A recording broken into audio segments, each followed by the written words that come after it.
Good morning and welcome to the Executive Committee meeting here in Pocomoke City. At this time, I'd like to introduce the Chief Chaplain for invocation.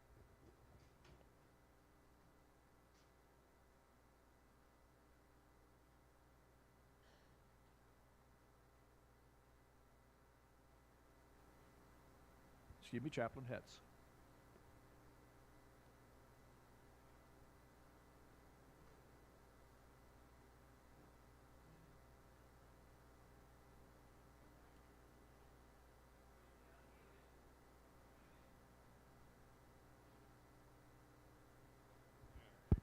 There we go. Good morning. Grace, mercy, and peace be with you this morning. As I begin this morning, I want to thank everyone for your support. With Lois's passing, thank you for the encouragement, the cards, the well wishes, and all of this stuff. It just shows how big the family is. On the prayer list this morning, we have Tim Grayley from Independent Hose, and both of our vice presidents have had medical issues. If you see them walking around with canes and other paraphernalia, just be merciful to them. Let us pray. Our Lord and our God, as we convene this executive committee of the Maryland State Firemen's Association, Father, we thank you for your love and your mercy over us. We thank you for your love that you pour out through us to touch others in our community. Father, we ask for wisdom and guidance for this executive committee as we discuss the business of this association. Be with all those that need a touch of your healing hand. Be merciful to them. Surround all those that grieve. Give them comfort and your grace. Father, we thank you and praise you for all things.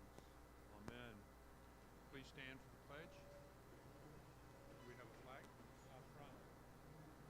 Flags out front. Pledge allegiance to the flag of the United States of America and to the republic for which it stands, one nation, under God, indivisible, with liberty and justice for all. Thank you. You may be seated. Thank you, and again, good morning and welcome to the February meeting of the Maryland State Firemen Association Executive Committee. This time, the President has some welcoming comments. Well, good morning.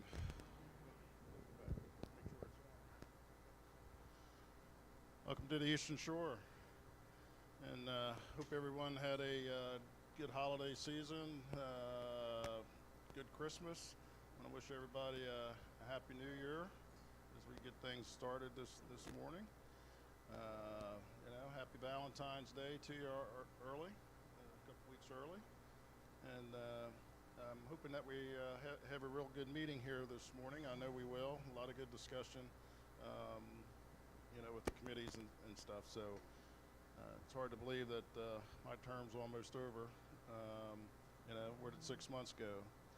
But I want to say thank you to the folks out here already with the committees and keeping things going and keeping the wheels on the bus. I think we're doing a phenomenal job. And like I say, let's have a good meeting the next couple days. And I want to bring up Chief A.J. Miller for Pocomoke for his words.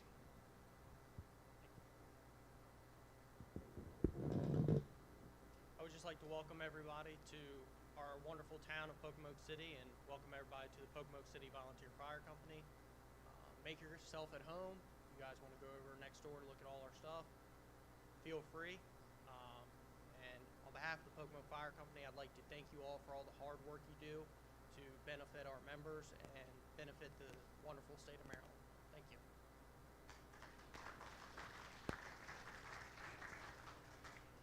Thank you, Chief, and our appreciation to the Pocomoke City Fire Company. Thank you very much. Mike? Yeah, if I might say a few words, I'm chairman of the event today. If you need anything, I'll be around. I was told to maybe remind you on the tables where you eat, there's a fire truck and they need some fuel. So if you feel like you want to donate to the cause, we would appreciate just dropping money in the fire trucks on the table. But again, anything you need here in Pocomoke, just let us know, and we'll try to accommodate that. Restrooms, if you haven't found them, are on the end here. Anything else, let me know. Very good. Thank you very much. Appreciate the hospitality. This time, Second Vice President Charlie Simpson to introduce our officers and guests.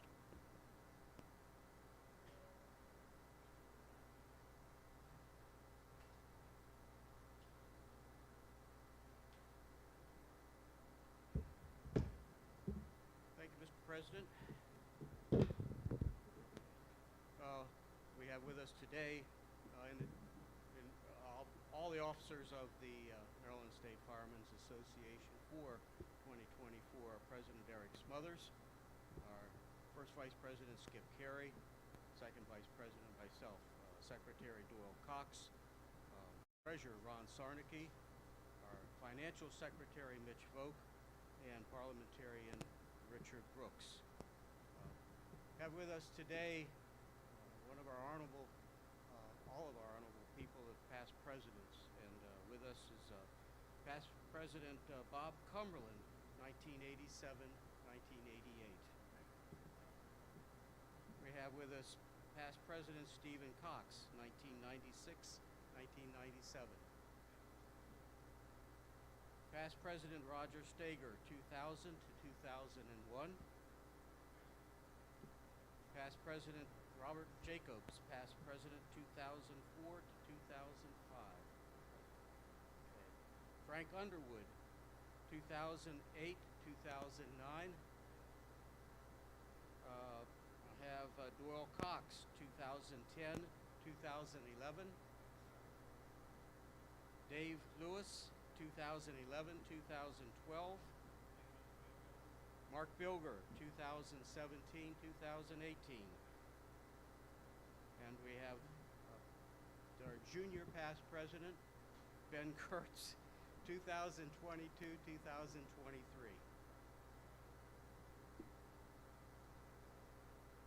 We have from the trustees, Trustee Jeff Clements, our attorney, Mike Farlow. From the executive committee, all executive committee members are present. Chip Jewell, chairman. Roger Stager, vice chairman. Mark Bilger, Bill Faust, Ron Block, Bob Phillips, Tim Dayton, Dale Fishhack, Lee Lutz, Doug Simpkins, Randy Smith,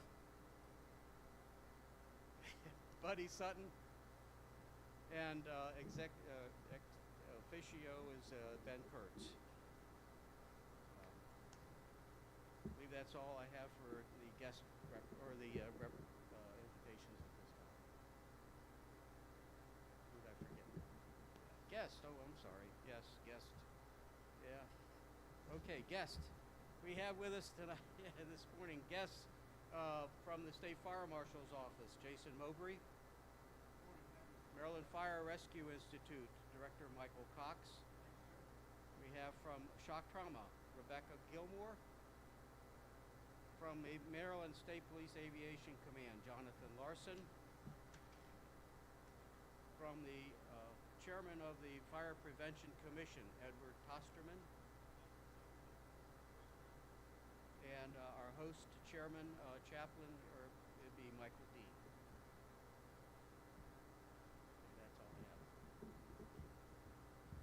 Thank you, Mr. Vice President. It's time to introduce the officer reports. President Smothers.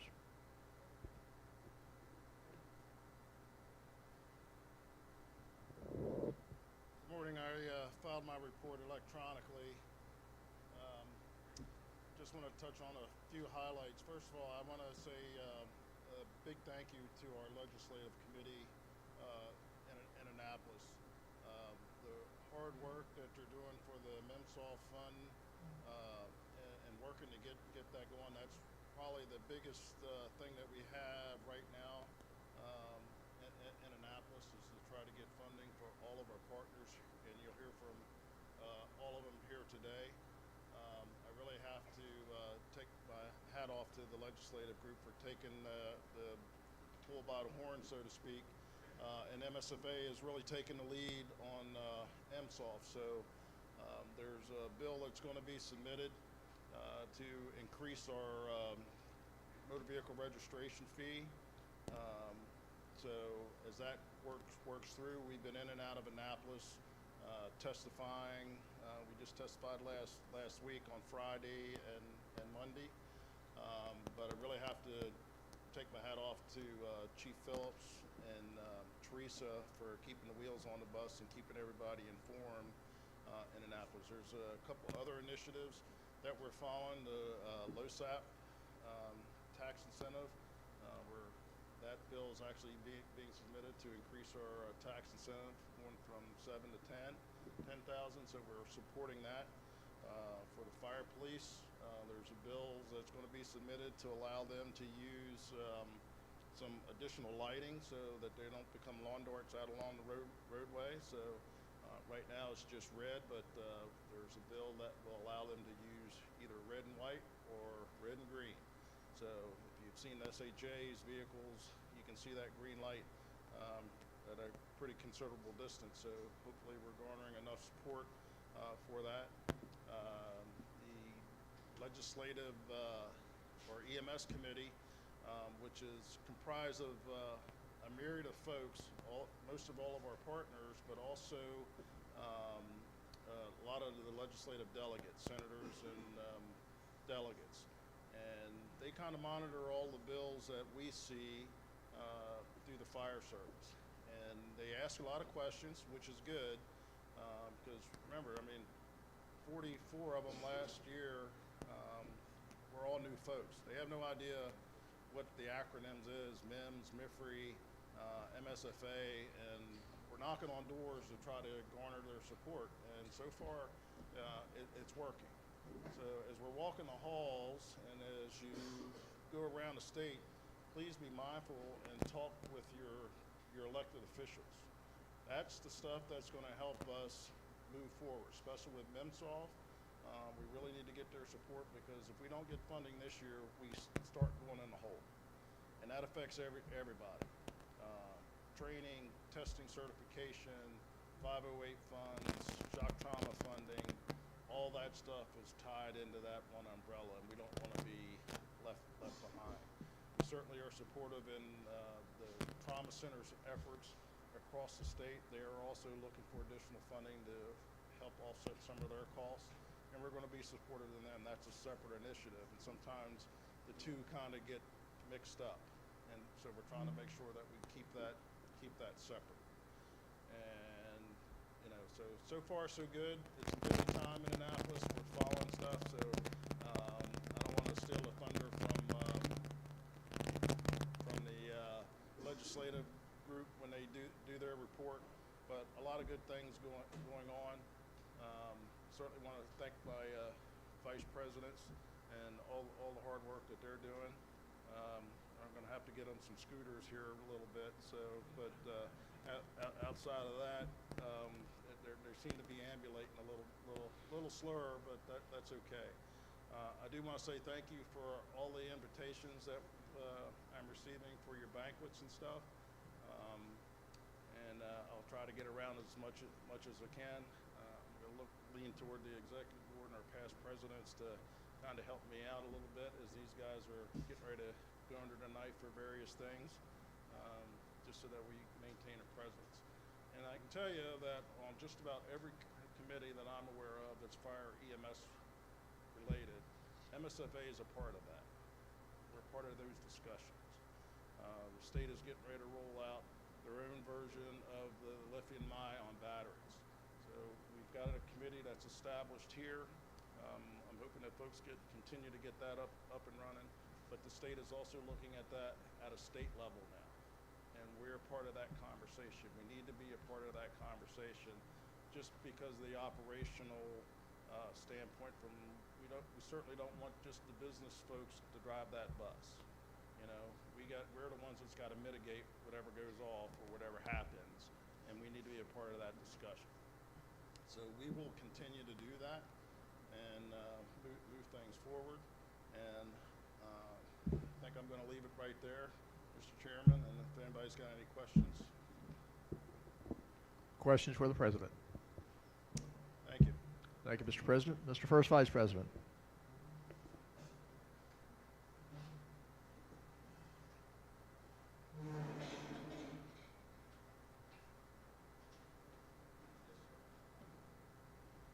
Good morning.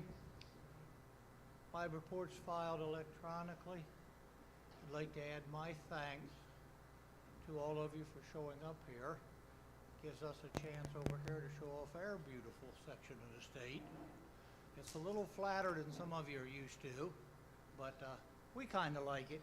It's kind of neat. Pocomoke has gone out of their way to celebrate this and put this on for us. It's been busy since Westminster. We've had, just as President Smothers said, just in the past week we had Friday, a week ago, we had the Senate hearing on MSFA, and we doubled right back Monday with the House hearing on it. We were received fairly well. Nobody threw anything at us. They smiled, told us how great a job we were doing and everything, and would see what they could do. Critical, like President Smothers said. If the helicopter goes down, people die. Bottom line. You can't drive from here to shock trauma very fast with a critical patient on board an ambulance. You can fly there very much quicker. And it's integral that we keep the funding there to have that service for us. You just can't do it. And the bottom line, doomsday outlook or whatever you want to call it. Helicopter go down, people die. Bottom line. We have a system that's 50 years old. It's the pride of the state. Other states look at it to see what they can try to do to come up with it. And it behooves us to do everything possible and bring pressure everywhere we can, individually within ourselves, with our departments, to our legislatures, so that we can continue that, so that we can fund it.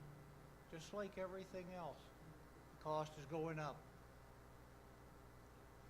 But it's a cost. How do you put a cost on any life in this room? You go out of here and leave to go back to your motel, or you go home tomorrow. You got a long way from here to, how far is it, Tim, to your place, roughly? 300 miles that you run the risk of being involved in a major incident.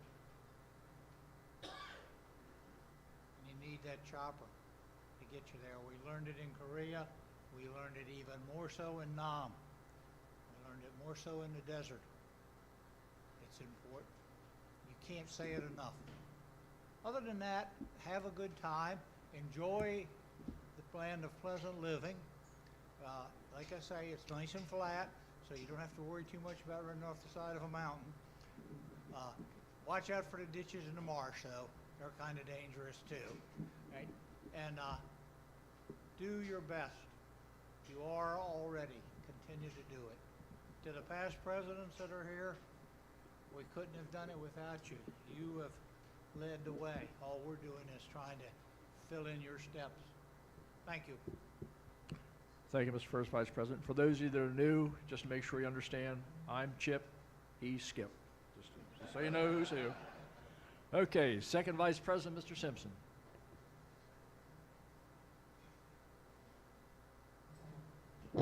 Thank you, Mr. Chairman. Chip, I know that. Thank you all for being here. It really is great to see a good turnout. We got a beautiful day. I hope that we'll continue to have a beautiful weekend and get a lot of business done. A lot of things happening. My report is filed electronically, and again, I thank our data people for the great work that they do in getting that stuff online and getting it ready for us to actually be there to view when we come to these meetings. A lot of things happening, and as you've heard from the President, from the First Vice President, a lot of support, a lot of things that's going on in Annapolis. We've had a lot of partners that we've been working with, getting these things through. The MSOF fund obviously is the most important item for us to keep these people aware of, keep not just the legislatures, but our public, the people we serve. And we continue to bring this up because we ask you to make sure that you make people aware of that. I thank the presidents, the past presidents, executive committee people, and so on that's been working with me as I go through this hip problem. I got another 67 days before they replace it, so not soon enough. But we'll continue to make our progress and get things done. And it's good to see you all. I hope you have a good weekend. Thank you all. Thank you, Mr. Vice President. Also, Richard just advised me that there's been additional reports that he's downloaded, so if you want to re-download the zip file, there are more reports online for your viewing pleasure. Okay, the Executive Director's report.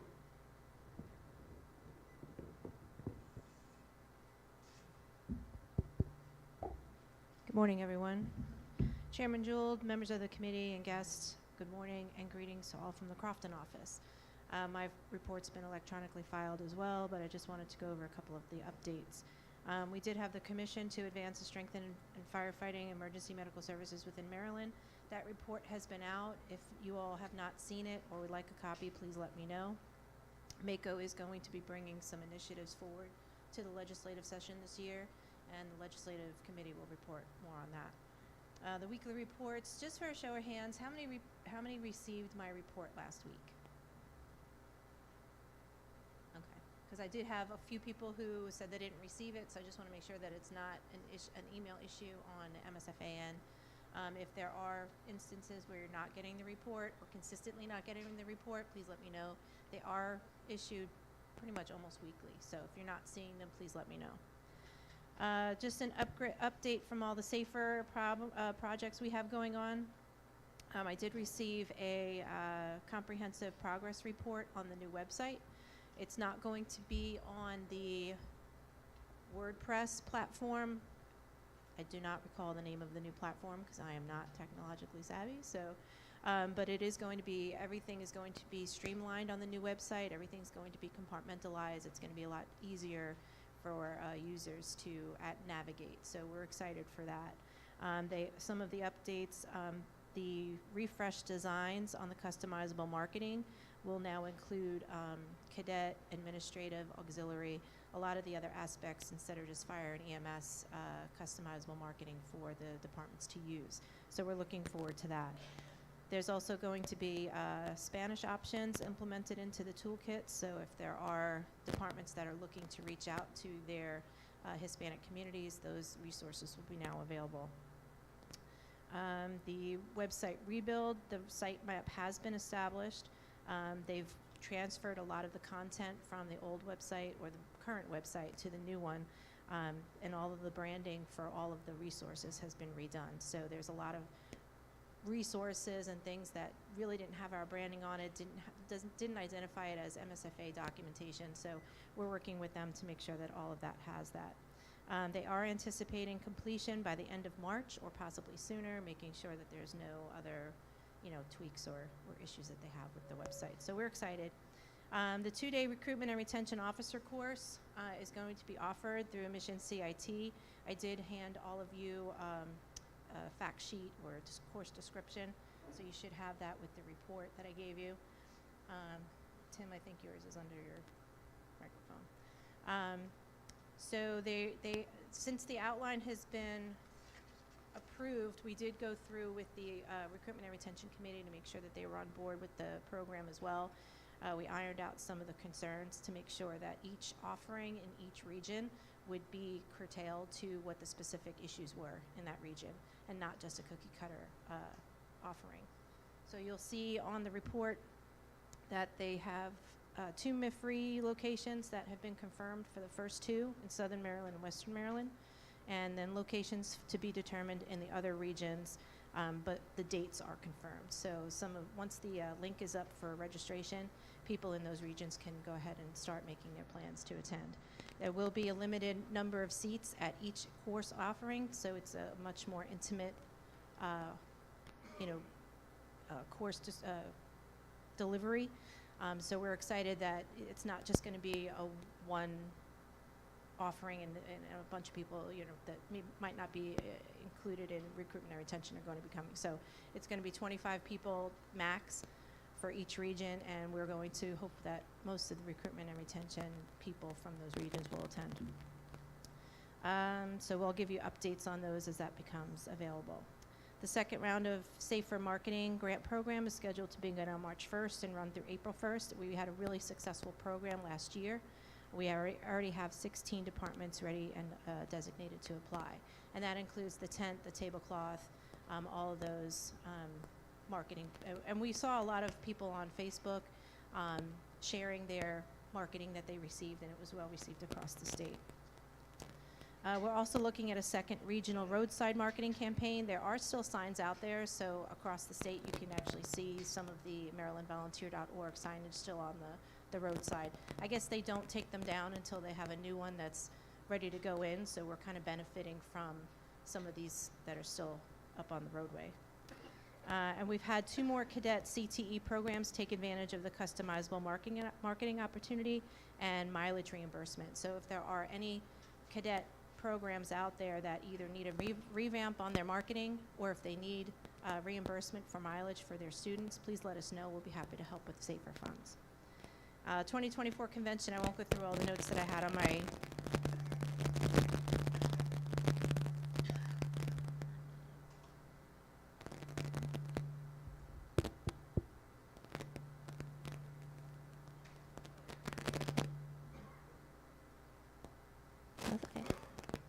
early. Okay. Well, I won't go through a lot of the convention stuff because we'll follow up with that with the convention committee. But if there's any other questions regarding anything that was on my report, I'd be happy to answer them. Questions for the Executive Director? Thank you, Kate. Thank you. Report of the Secretary's Office, Secretary Doyle.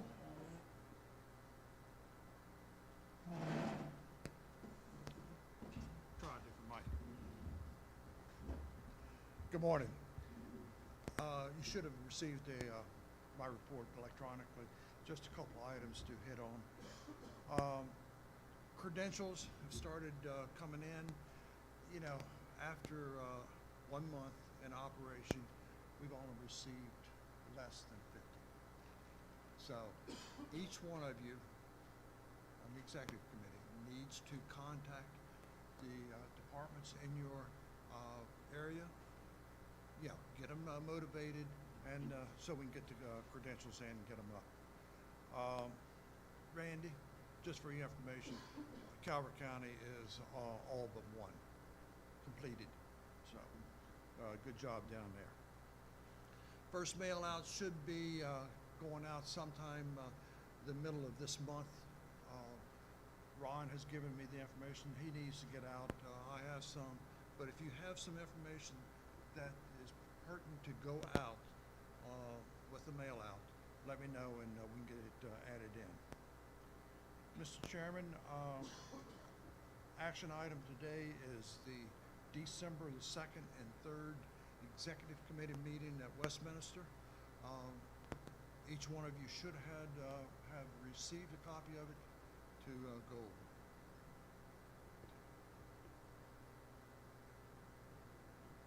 We've received the Executive Committee minutes from December.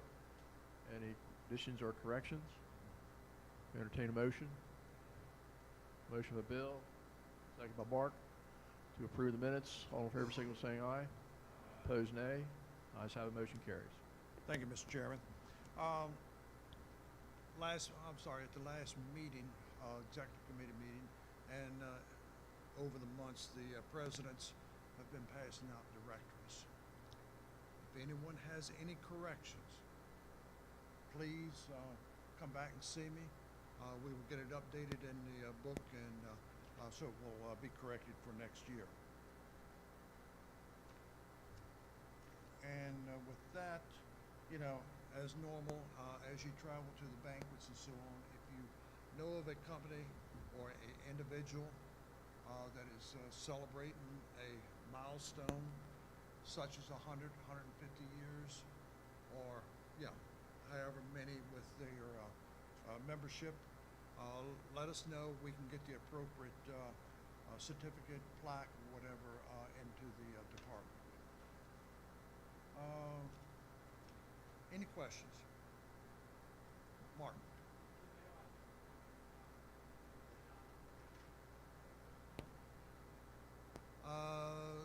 No, does not have the hotel information in there. Any other questions for the secretary? Hearing none. Thank you, Mr. sir. Secretary. Chief Chaplain's report, Chaplain Long.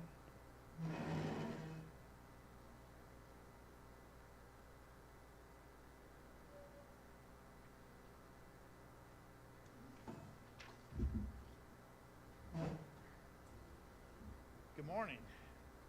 It's a beautiful day in the neighborhood, slower Eastern Shore. I can say that because my wife's from here. That makes me a come here to those folks in Shingatig. But anyway, thank you all for reviewing the list I sent out. I've been swamped the last couple of weeks with submittals for the memorial. As of right now, we're up to 316 members to be memorialized.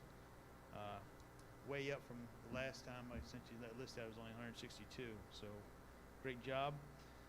Remind your members, don't wait till the last minute. If a member dies, send them in. We've had quite a few have passed in January already, and so the list is building up for next year's memorial.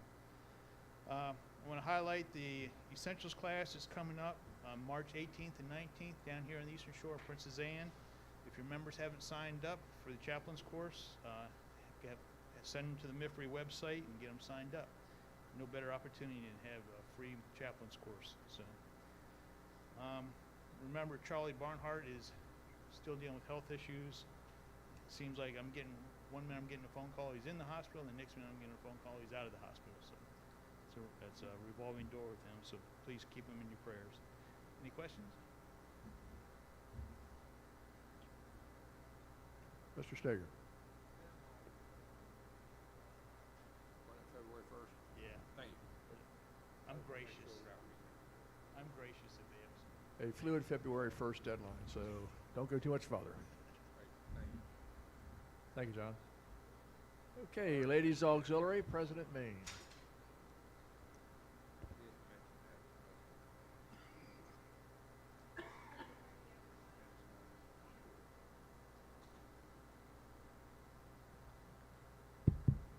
Good morning, everyone. Good morning. I'd like to introduce my officers, Senior Vice President Sherry Steffen, Junior Vice President Joan Kramer. We have Financial Secretary Jennifer Moats. We have Vice Chaplain Samantha Butterfield. The past presidents we have is Sandy Lutz, 2010, 2011. Past President Teresa Crispin, 2011, 2012. The auxiliary has been very busy. Our Bessie Marshall committee's been going strong, been very busy with different cases.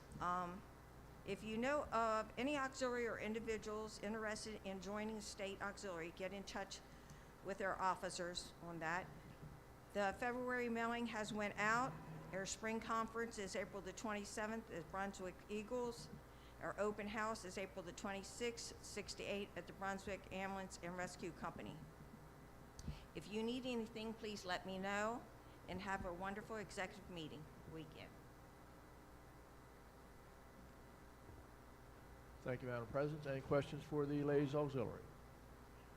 Hearing none. Welcome our fire prevention ambassadors this morning, Madeline Moore and Ashton Borchek.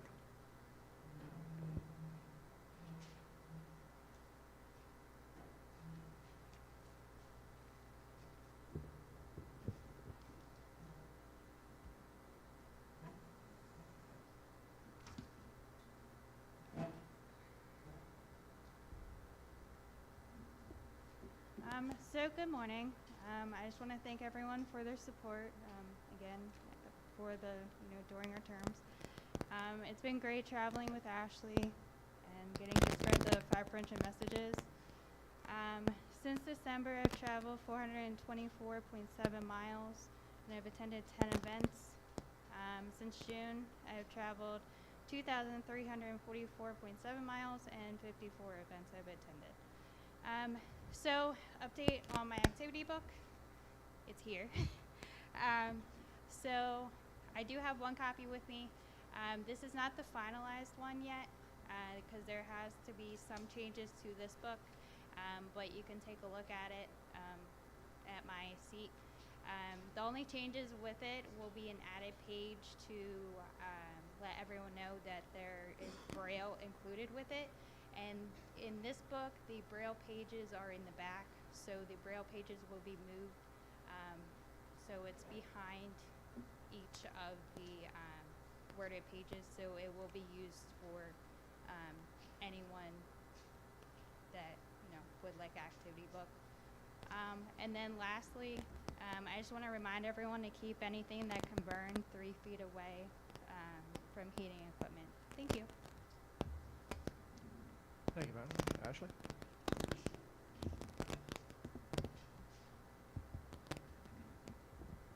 Good morning, everyone. I hope everyone is having a happy and healthy New Year so far. I do apologize for missing the last meeting as I was an EMT refresher that weekend. I probably would have much rather been here. Over the course of December and January, I attended a total of 7 events and traveled 272 miles and devoted 22 and a half hours to community outreach and events.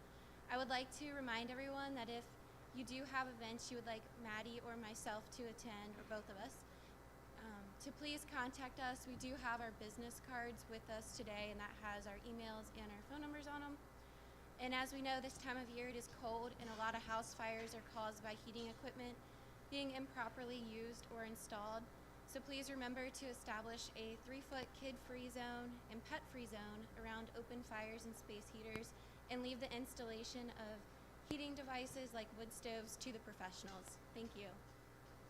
And thank you both for everything you do for the association and on behalf of fire life safety in our state. Thank you very much. Mr. Chairman, for the ladies' leave, I just want to publicly recognize Madeline for completing her Associate's Arts degree recently. She's working full-time, doing everything she does with fire prevention, working on her book. She was able to complete and receive her degree. So I think she is a very special person, and it's good to have her working with us, and I'm sure she has a bright future whatever she does. Thank you again.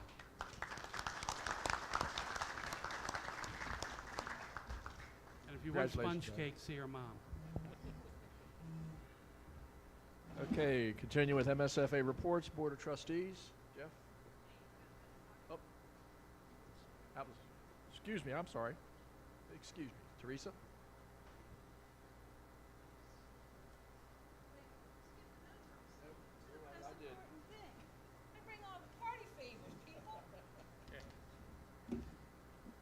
Good morning. Teresa Ann. Without my friend Lori, she's a little sick. She doesn't have COVID, but she feels like she got knocked for a loop. So far, since convention overall, we've processed about 12 to 13 cases. I've had to send back 3 because they're either missing a notary seal, a department seal, or they're missing membership information that I can't process, or doctor information that I have to send it back to them. I think it's just like you trying to gather stuff and it just happens, which is no big deal. Sometimes I can fix it over the phone, but with something like that, I have to give it back to them. And I'm in contact with those people. I also, and I didn't know this because my department requires a seal, but I get a lot of people questioning me because they don't have a department seal. So I asked them that the president send a letter with the signature of the secretary saying, hey, our corporation doesn't have a seal. I thought everybody has that, but that's some of the things I've seen so far. So we worked that out with them. And then we have a very beautiful flag back there. It's too heavy, I'm not picking it up. It's a 150-year-old barnwood flag. It was made by Bobby Angel, who started as a volunteer in Greenbelt. Oh, it is? Vanna, thank you. We gave everybody a little blue sheet, So far, Frank, I'm just going to tell you right now, your son gave me a very nice donation at midnight last night. Thank you very much. But I truly appreciate his efforts. He gave that to me. I was going to actually buy it, as a raffle. But when he handed it to me, I was very taken back. So you'll see the different things. So come back there. We'll draw it at noontime. We're going to put everybody's name on the spinny wheel, and we'll pick a name. But again, if you know of anybody that needs Bessie Marshall, please reach out. We did get the tickets out to everybody, so if you haven't given your tickets to your departments, Lori would probably be yelling at you right now at that part of the game plan, but we just need to get that stuff back to us as soon as possible so we can include that into the profits, because ultimately that pays a majority of the cases that we get is from those tickets. That's why it's so important. And I know that everybody's going to say things. Mitch says it about the $10,000 raffle. We've got other things that are going down, but this is an integral part of how this fund is it gets done. That's our biggest thing is the aspects of the tickets. So please, I beg you, please get with your companies and ask them to turn those tickets back in, because ultimately that's something that we need back. So thank you, and if you have any questions, we'll be back in the corner. Any questions for Teresa? Okay, thank you. Okay, Jeff, you're up. And attorney's report to be on deck. Morning, Mr. Chairman, members of the Executive Committee. Doug couldn't be here today, sends his apologies. The trustees met on December 28th, 2023 via Zoom. All contact information was checked and verified for all trustees. The trustees approved the LODD claim for Michael McTighe from Sandy Spring VFD at a Tier 2 level. He died as a result of a motorcycle accident while traveling home from the monthly company meeting in uniform. Unfortunately, there was no surviving spouse, children, or parents who could receive the monthly benefits, so a claim was filed by Sandy Spring VFD, and his brother was able to receive Tier 2 benefits for reimbursement of some funeral expenses, and the Maryland Firefighters Memorial was notified of this LODD. All trustees now have thumb drives with records from the past 5 years and some other information relevant to the trustees. Also, a thumb drive was recently found that belonged to past trustee Chairman Danny Carpenter, which has a large amount of records and information compiled prior to the 2018 convention. This thumb drive was found among some old documents that Danny kept for his own use. The thumb drive will provide a huge amount of history for the trustees and the MSFA. At the time that Doug wrote this report, we hadn't had any update on a new computer. However, Secretary Tommy Manley did speak with Richard recently this past week, and he is working on a new computer as I speak that I'm going to take back to Secretary Mattingly. I will be initiating the process of getting our old archive records on the MSFA server along with current day information as it is generated, and we will be retaining hard copies of records 10 years back and accounts that are still being paid.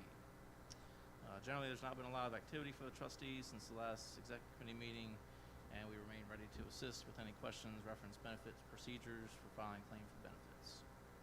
Any questions? Jeff, thank the trustees. Thank you, Richard. There's been a lot of work done in the last year with the trustees as far as the getting archives up to date, storage of archives, computers. There's a lot was done this year to really bring things up so that we're always active, always up to date with our records. So thank you, Jeff.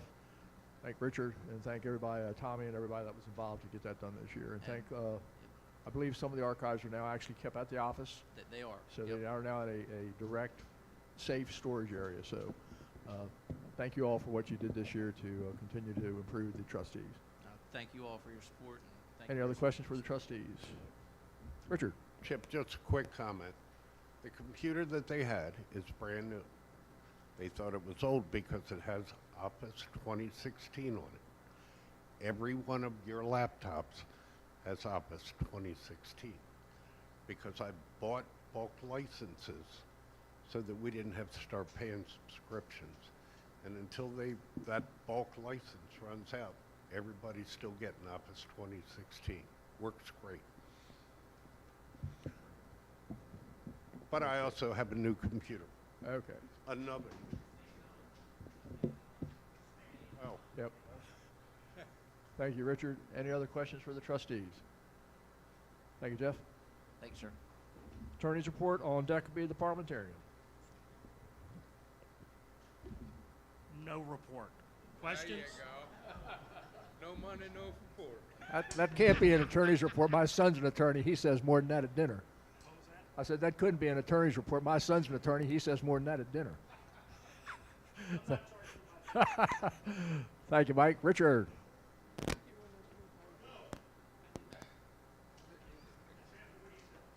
Very good. Thank you, Mr. Parliamentarian. Okay, I'd like to start with the partner reports. Maryland State Fire Marshal. Acting Fire Marshal Mowbray. Thank you, sir. Good to see you today. Thank you for coming. Good morning, Mr. Chairman. Thanks for having me. Welcome to the executive members. Appreciate everybody coming and welcoming the partner agencies. I'm pleased to give the report for the State Fire Marshal's Office. The report was electronically filed a couple days ago as well, but I would like to hit a few of the high points of our report. Last year in 2023, we had 60 confirmed fire fatalities associated with residential fires. 12 were associated with vehicle fires, and 7 in other settings for a total of 79 confirmed deaths. We do still have 5 deaths pending review at the Office of the Chief Medical Examiner. If you look in the report, you'll notice that the fire deaths for last year obviously were trending towards Baltimore City and Baltimore County. There were 17 fire deaths in Baltimore City and 11 in the county itself, and then the rest were spread throughout the state. So far in calendar year 2024, we have had 2 confirmed fatalities, and we have 4 deaths that are pending confirmation through the Office of the Chief Medical Examiner. Hitting a couple high points since the last report that Fire Marshal Geraci gave. On Christmas Eve, December 24th, we did have an adult female in Frostburg, Allegheny County, who died as a result of a fire in her residence. The cause of the fire still remains under investigation. However, investigators cannot eliminate smoking materials as a cause. Something noteworthy was that the victim was the only occupant in the home, and she did call a family member to report the fire as opposed to 911. Clearly that did delay the notification of fire services and the response to that fire. Christmas Day, December 25th, we lost a 10-year-old child in Elkton, Cecil County, from a fire in his home. The townhouse fire remains under investigation. However, investigators are considering an extension cord failure or improperly disposed smoking materials. They're putting the fire at the rear of the townhome around a deck on the back of the house. There were several other family members that were in the home at the time of the fire, and they were able to escape. However, they were unable to rescue the child. And then Friday, January 5th, we lost another child in a fire. This was a 2-year-old child in Cascade, Washington County. That child was killed in an apartment fire of an upper floor of her apartment. The cause of the fire remains under investigation, but again, investigators cannot rule out improperly disposed of smoking materials. The mother did escape the home with another child, but was unable to re-enter the apartment to rescue this child due to the fire conditions.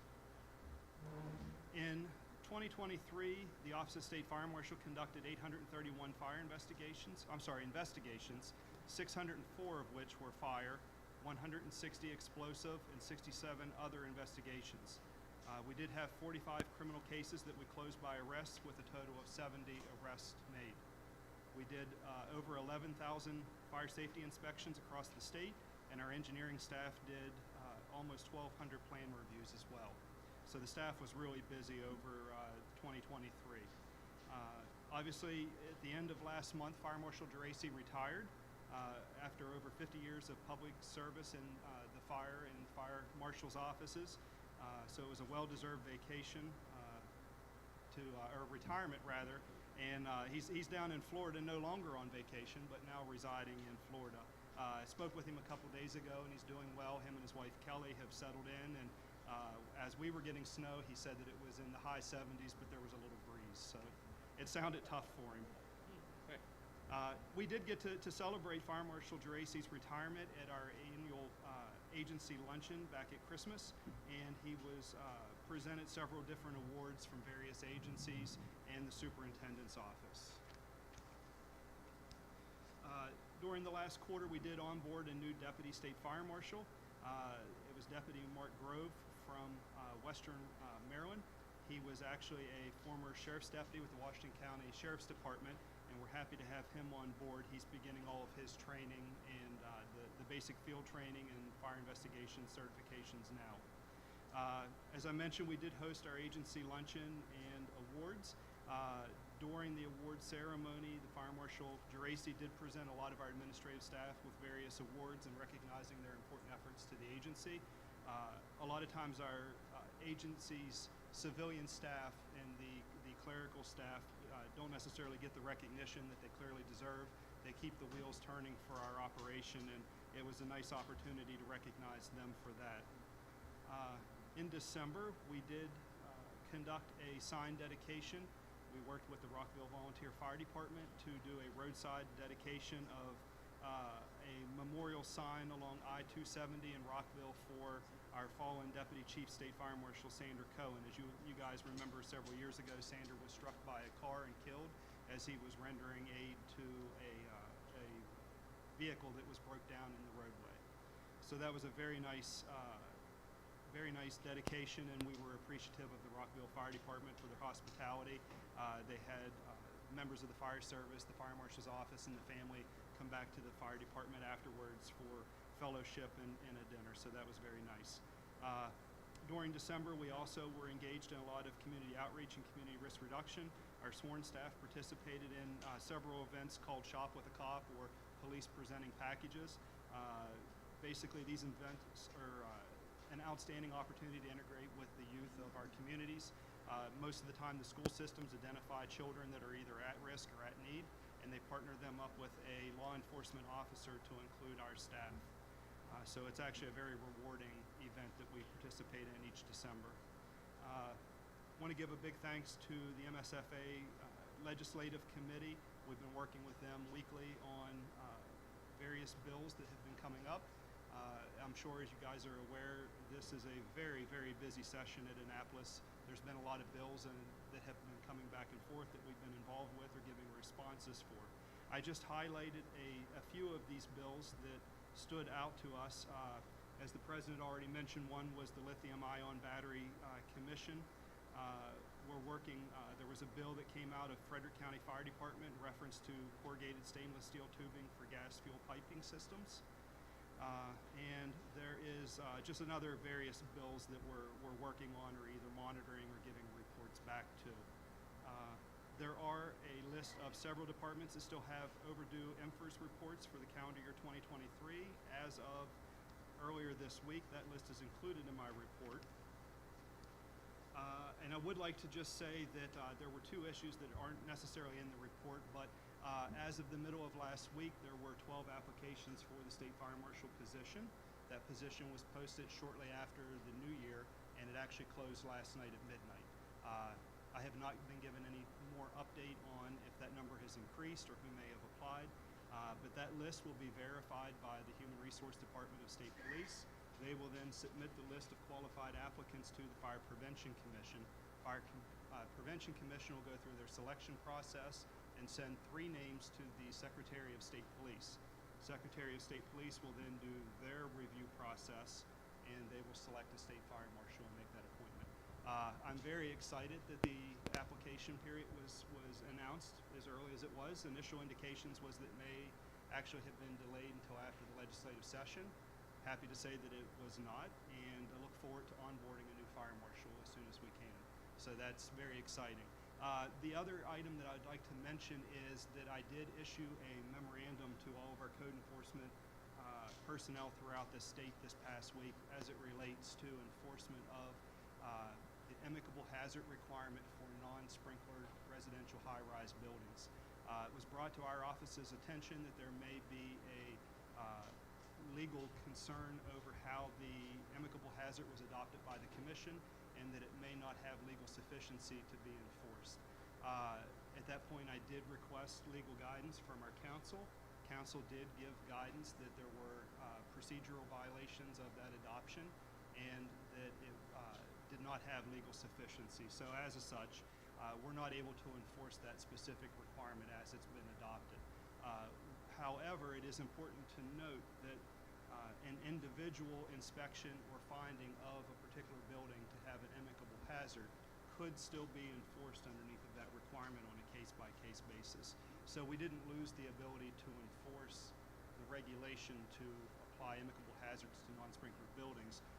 What we did lose was the blanket coverage for those. And I know that the chairman of the commission will follow up on that after my presentation. So with that being said, that concludes my report to you all, and I'd be happy to take any questions you may have. Mr. Chairman, Questions? Mark? could you provide us an update on the National Fire Academy going to a new reporting system? Yes. So the National Fire Academy, or the U.S. Fire Administration, has switched over to, they've switched over to, or in the process of adopting a new fire reporting system. The concept is that they would provide a universal national system that the fire service, volunteer or career, would submit their reports to. There is a discussion on how submitting direct to the federal government could potentially circumvent local authorities, meaning the states, having the ability to collect the reports, extract data, and use it for our state or local purposes. Actually, I just sat in on a 2-hour conference call with the Ohio State Fire Marshal's Office about a week and a half ago, and they are also working through this transition, and they are actually at that point with Ohio, they are looking at adopting a statewide system that would contribute automatically to the national system. So there's still a lot of questions on how this new system is going to impact the fire service, impact the fire prevention services, in this case the State Fire Marshal's Office, on collecting that data and extracting it. There was a question and answer review period last month that the middle users like our office were able to go in, evaluate, and give feedback on that. We have one of our staff members, Allison Nicodemus, at headquarters is assigned to handle all of the MFers for the state, and she's been engaged with the national level in that conversation and giving feedback. And I don't know if you'll be able to answer this, or if someone in the room could answer it. Currently, if you don't submit your reports to the Office of the State Fire Marshal, your money could be held up. I'm just wondering if there's going to be some type of change that we're going to have to do legislatively in Annapolis, because that's where the regulation, the requirement comes from, to address this instead of that the money or the reports aren't turned into the OSFM, which are not going to be now if this new system goes the way it is. I think would have to be addressed somewhere in the language down the road. So yes, sir, you're 100% correct. The transition of that money is part of the requirements for submitting the MFers. We report that information over to, now it's MDEM to distribute the funds. And that is something that we are looking and considering. We've had internal conversations about as well, because you make a good point that depending on how this new system from the federal government impacts our ability to be able to receive and confirm the data, it could well impact our ability to confirm this for the law to make those payments. So you're absolutely right. It's something that we definitely need to be aware of and continue those conversations with. Yes, sir. Any other questions? And Mr. Mowbray, thank you for stepping up to the leadership during this vacancy. We appreciate your hard work. Thank you, Mr. Chairman. I appreciate it. Thank you. State Fire Prevention Commission, Mr. Tachman, certainly glad to have you here today. On deck will be State Police Aviation.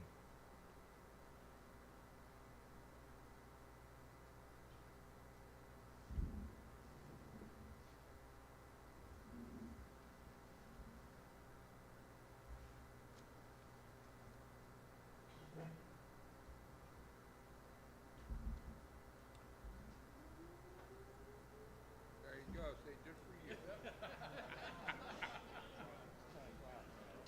Hey, Skip, you can't go. 10 o'clock, ain't it? Yeah. Yeah, it's 10 o'clock test, Monday okay. test. First Saturday.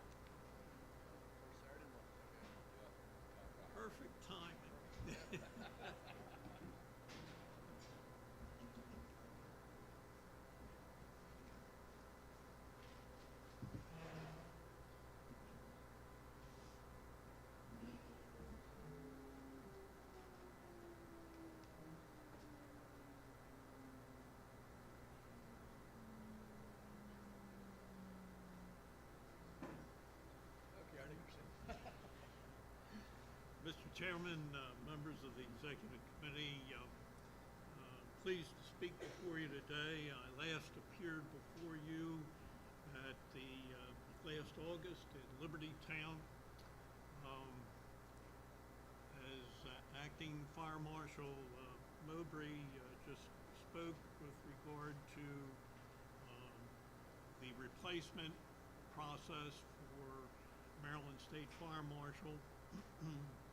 That, in conjunction with the adoption of the 2024 edition of the State Fire Prevention Code, to me are the two most important responsibilities of the Commission. And as chairman, the Commission will personally interview each of the applicants that meets the basic requirements of the position face to face. It's much too important of a responsibility to do it any other way.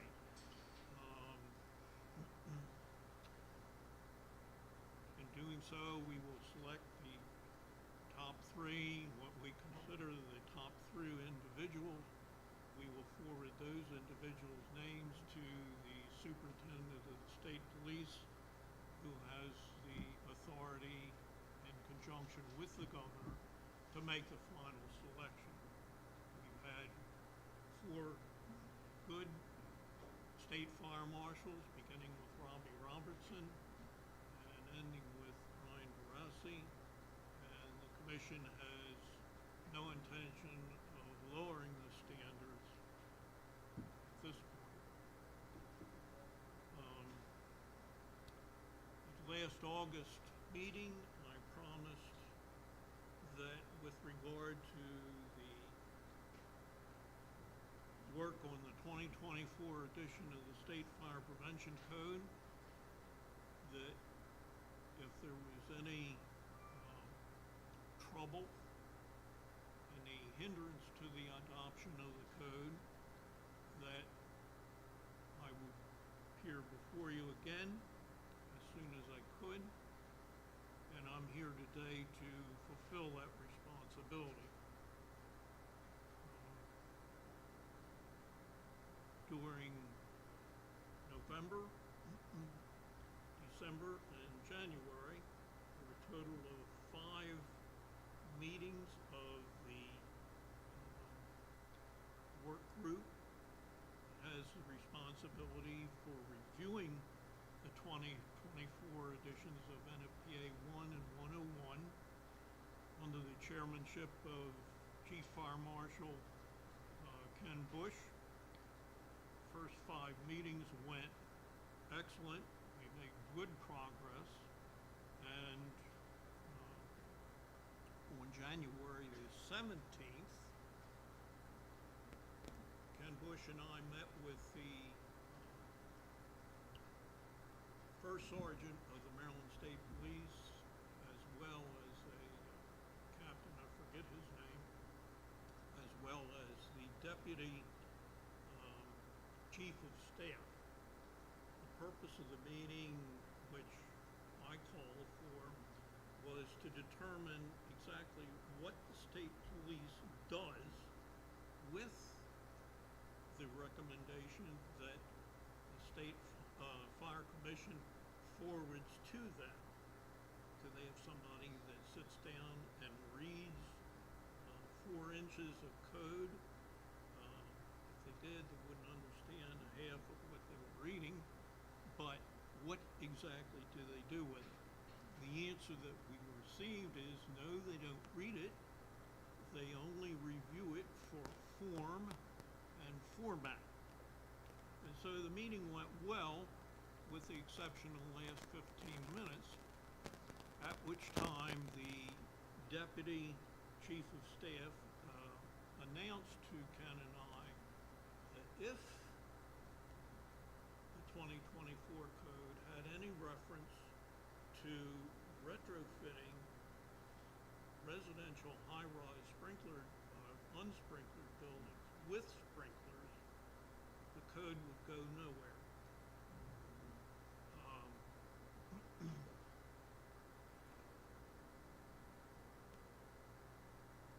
January the 24th, that meeting was on the 17th. On January the 24th, Ken held the sixth and final meeting of the Code Review Group.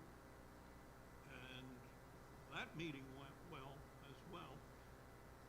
At the conclusion of that meeting, he turned the floor over to me, and I explained to all present, both on the computer, coming by virtual on the computers, as well as physically present, what had occurred with the Deputy Chief of Staff the week before. And the reason for that is when the Commission decided to drop all interest in the 2021 code, I got some feedback from some of the code reviewing individuals. I sent a personal letter out to everybody requesting that they attend and concentrate on the 2024 edition. A small number came back and said, well, what if the state police do nothing with the 2024 code as they did with the 2021? And I promised the work group at the first sign of trouble that I would let them know. And that's exactly what I did. At the conclusion of the sixth meeting, I let them know what had occurred a week before. At the conclusion of the January 24th meeting, Ken turned the floor over to me. I told those in attendance what had happened. After answering a few questions, Ken took the meeting back under his control and asked the all in attendance, what do you want to do? Do you want to remove all references to retroactive sprinkling of residential high-rise buildings, or do you want the code to go forward as it is presently? There was absolutely no feedback that the code should go back without the sprinkler requirements intact.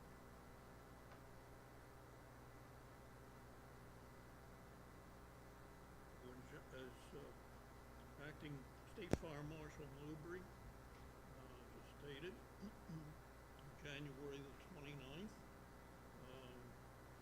he put out a letter to everybody, all enforcement individuals statewide, that they had received I assume from the Maryland State Police's Assistant Attorney General, that the Commission didn't do things right. There's some I that we didn't dot, or some T that we didn't cross.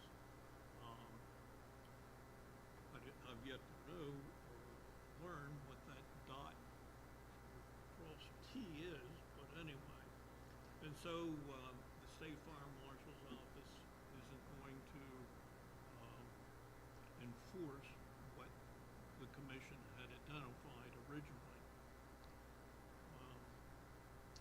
Fast forward to February the 1st, and I received a letter from the Maryland State Chapter of the International Fire Marshals Association.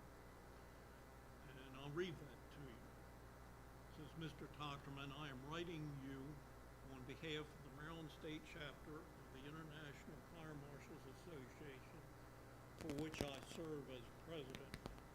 Our chapter, representing all fire marshal offices throughout the state, is organized to support the Maryland State Fire Marshal, the Maryland State Fire Marshal's Office, and local jurisdictions throughout the state of Maryland with assistance in community risk reduction, fire prevention, life safety legislation, public education and awareness with the ultimate goal of reducing fires and fire-related injuries and deaths. Our membership strongly supports the classification of existing non-sprinkler high-rise residential buildings as inimical hazards. Additionally, our membership strongly supports the 2024 edition of the State Fire Prevention Code as submitted to the State Fire Prevention Commission.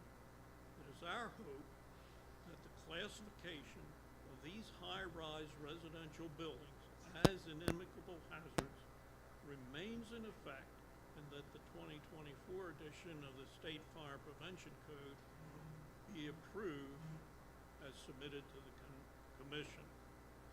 Signed, Michael S. Custer, President of the Maryland State Chapter. And so I'm here to testify before you today because back in August, I promised you that at the first sign of trouble with the 2024 code, that I would let you know. And this is my first opportunity.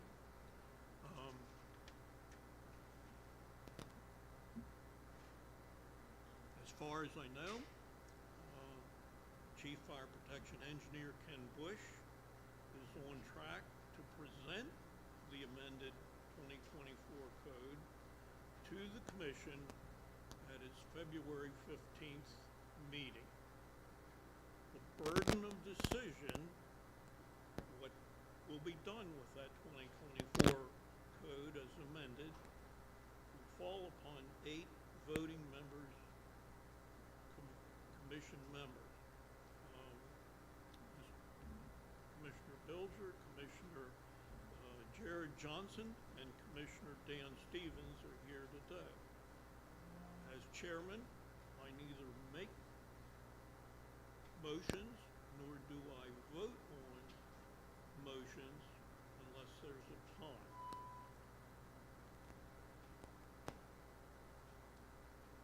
Quite frankly, it's my personal opinion that what we're seeing is the erosion of the authority of the State Fire Prevention Commission before our very eyes.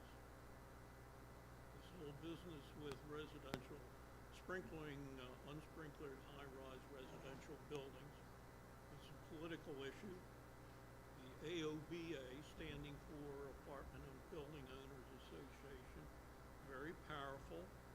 And when they threatened to sue under the 2021 edition, the superintendent of the state police very promptly pulled the code back from Annapolis, and that was the end of the 2021.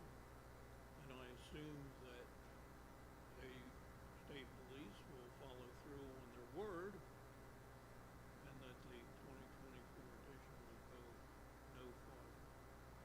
And the Deputy Chief of Staff did indicate that even if it went to Annapolis, it would go nowhere. So there you go. And that's my report to you, and I will be very pleased to take any questions. First, Yes, when you say Deputy Chief of Staff, I assume that's the Deputy Chief of Staff of the Superintendent of Maryland State Police? Yes. Okay. His name is James Hawk. Right. He used to be the chief of staff, and now under Colonel Butler, he is the deputy chief of staff.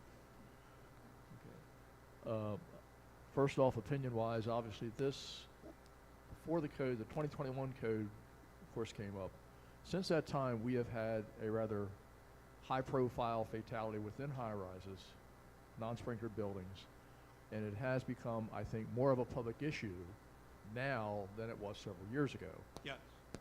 Personal opinion, I don't think we are doing our job if we don't submit that code. Mm-hmm. We are here for life safety and the protection of the citizens of the state of Maryland. And for us to back down and not submit it, I think we are being deficit, quite honestly. I agree with you 110%, sir. And since it is political, I'll, for a moment, ask our legislative chairman, should we be submitting a letter of support for the commission, or because of us being in the middle of a legislative session where we have other issues, should we wait till the session's over? This is because politically I'm looking at two sides of politics. I'm certainly supportive, but then again, we have other issues right now we're looking at that are also very high profile for our safety and well-being of our state police helicopter, for example, for shock trauma. Yeah. And again, I don't want to put us in the middle right today, but we do need to somehow show this support. Mr. Chairman, Tim? before Bob speaks there, you indicated that the AG for the State Fire Marshal's office issued an opinion. Yes. Okay. I have yet to see it. Okay, and you indicated also that an I wasn't dotted or a T wasn't crossed is apparently what the consensus of it is. So in your process, there was something that AG felt was out of order. What about the AEG that's appointed to the commission? Have you had those two talk to figure out what that I is or what that T is? And maybe this is not a political issue. Maybe this is just go back and correct the process that you guys used to pass or enact this retrofit of the sprinkler buildings. Okay. Maybe we need to look at in the bushes at what the problem is first before we try to make this a political issue. I understand your question. Unbeknownst to the rest of my commissioners, I have already initiated with the Assistant Attorney General assigned to the commission for her confidential opinion as to the actions that the commission took in April of 2018 to declare these buildings as hazards. That's number one. I even went as far as in a discussion with her to say, well, what's the problem if the commission goes back, be it February or April meeting, whatever, and visit the issue all over again, and after finding out what the undotted I or uncrossed T is, and if the commissioners are so inclined, go through the process, dotting all I's and crossing all T's. And I was basically told wouldn't do any good. It's a political issue. Yes. Now, let's go back to where this started. Back to 1974, when the existing high-rise sprinkler act took effect, okay? And by the way, this July 1st of 2024 will be 50 years that the law has been exercised in newly constructed high-rise buildings. What I'm going to read to you is the legislative findings, section 9-402, legislative findings. Without adequate protection, residents of high-rise buildings are dependent on descending multiple flights of steps or jumping from windows when fire occurs. For many elderly residents of high-rise buildings, this is physically impossible. Most firefighting and rescue operations are also conducted inside high-rise buildings where there are greater obstacles to rescuing occupants and controlling and extinguishing the fire. Many tragedies could be avoided by the installation of automatic fire extinguishing equipment.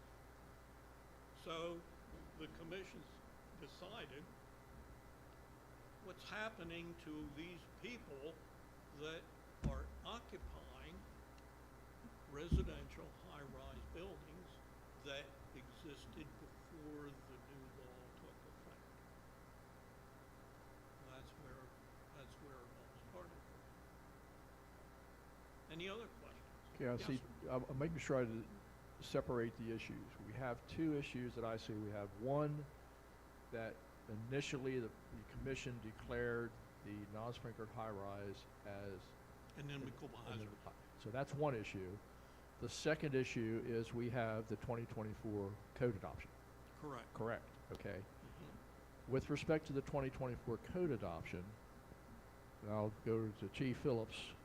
Politically, should we be doing something now to show support, or is that going to create an issue for some of our other issues? For every action, there's a reaction.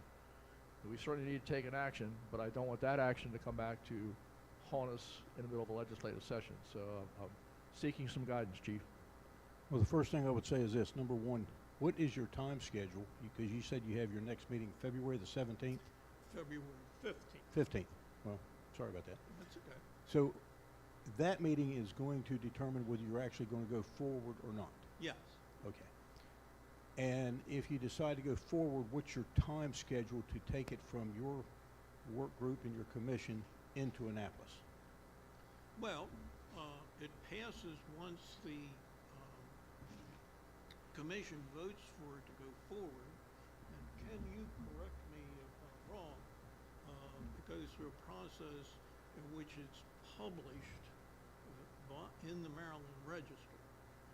Once it's advertised, it comes back, we have a public hearing on it, and then it goes forward again. But the guidance that we received, or direction that we received from the deputy as chief of staff was, it's not going anywhere. So it's not even going to go to be published the first time to come back. Okay. Now, one other thing that I think you ought to know, the 2018 edition is currently public law, and the 2018 edition requires residential high-rise unsprinklered buildings to be sprinkled. So we're talking about something that's already law in Maryland, and whereas the 2024 edition was set January the 1st of 2033 as a final target date, the 2018 edition sets October, what's the October date? October 14th, plus or minus, of 2031, 2 years quicker.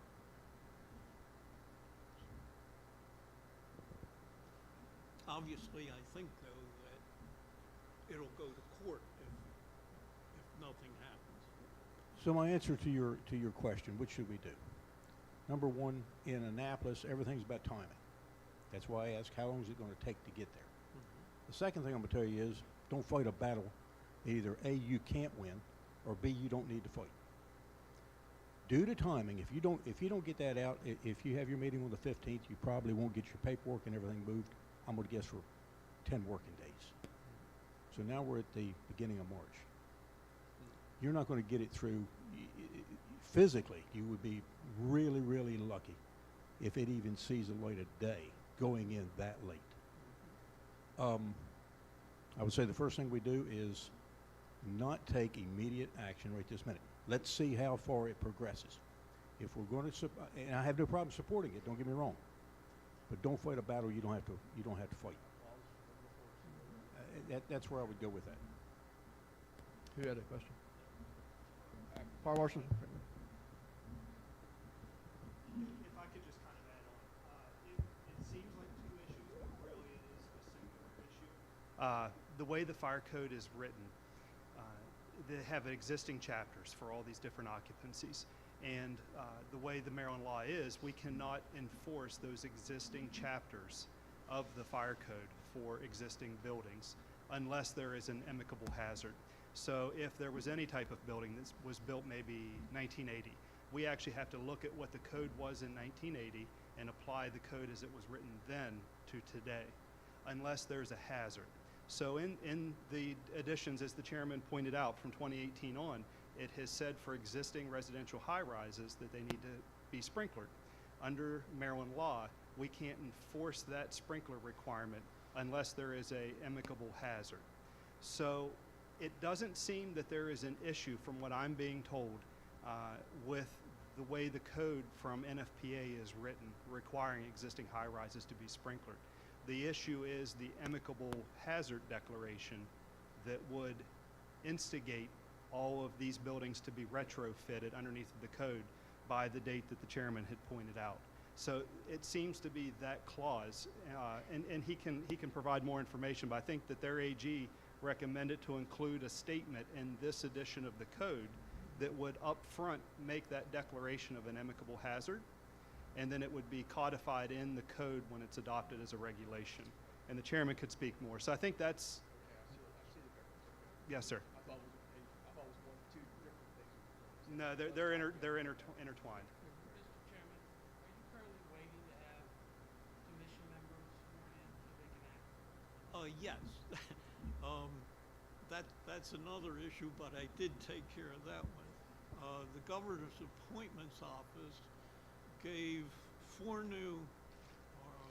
appointed four new commissioners to the State Fire Prevention Commission back in late November, early December.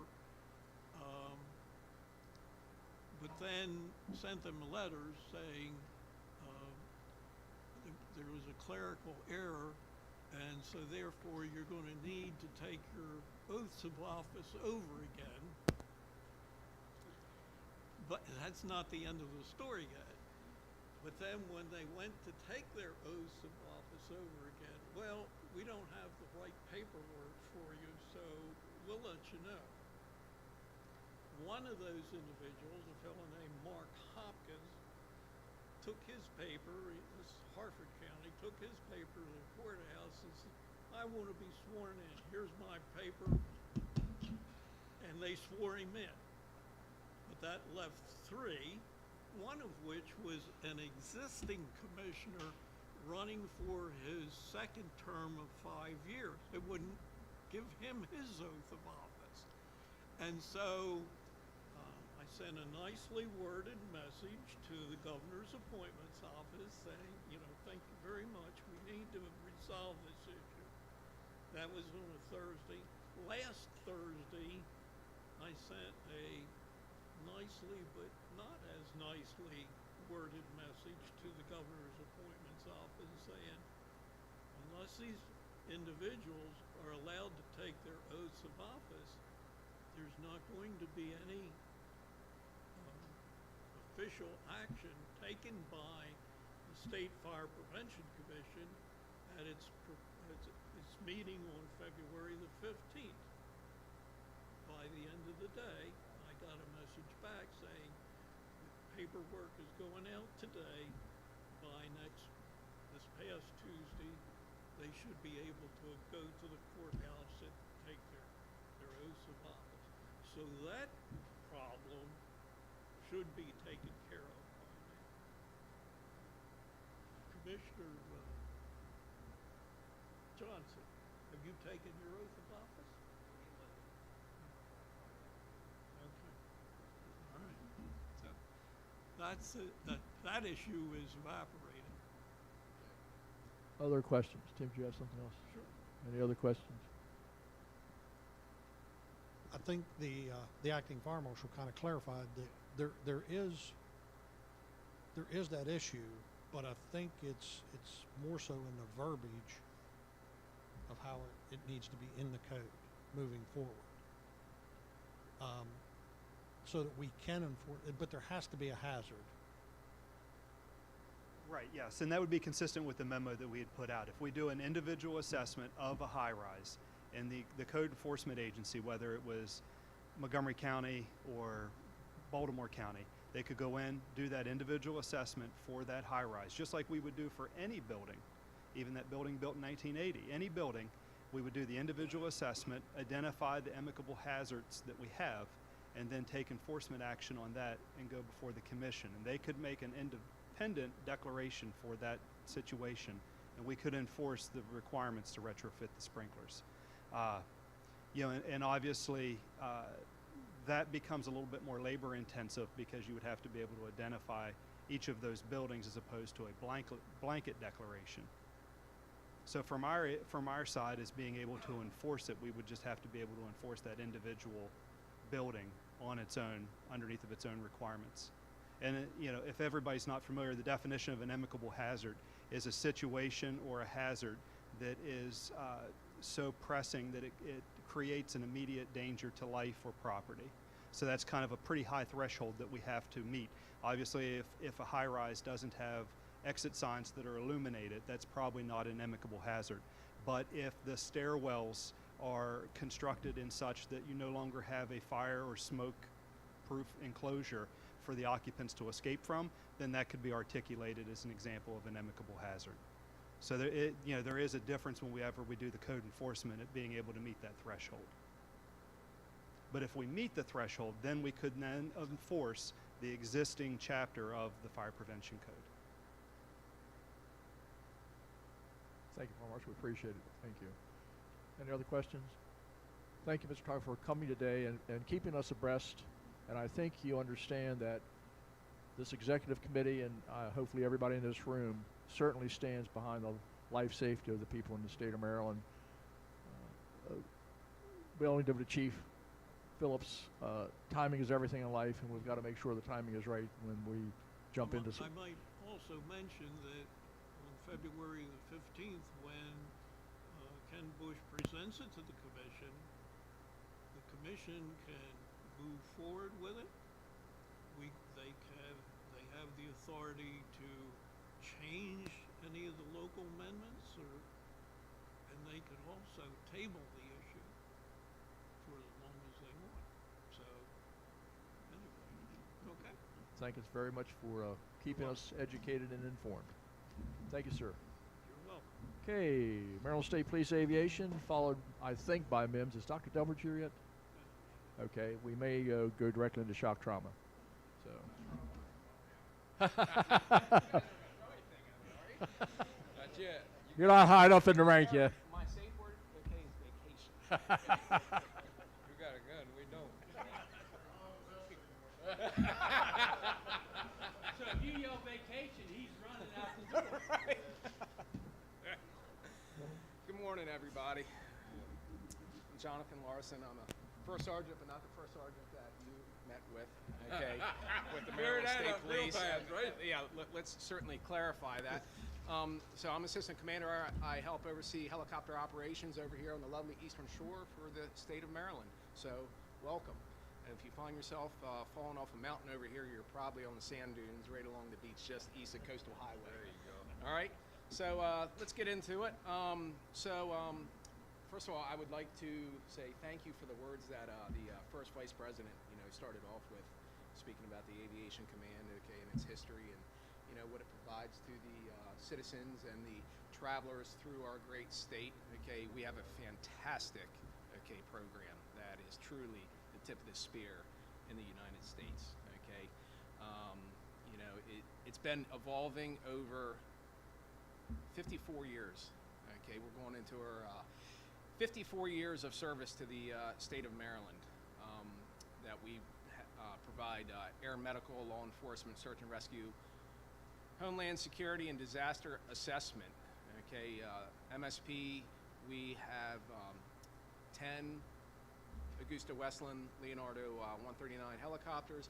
We also have a Piper Saratoga, aka Trooper 9, that we use to help ferry maintenance personnel when we have aircraft that are broken, to get parts, the technicians there to help restore them to service as soon as possible.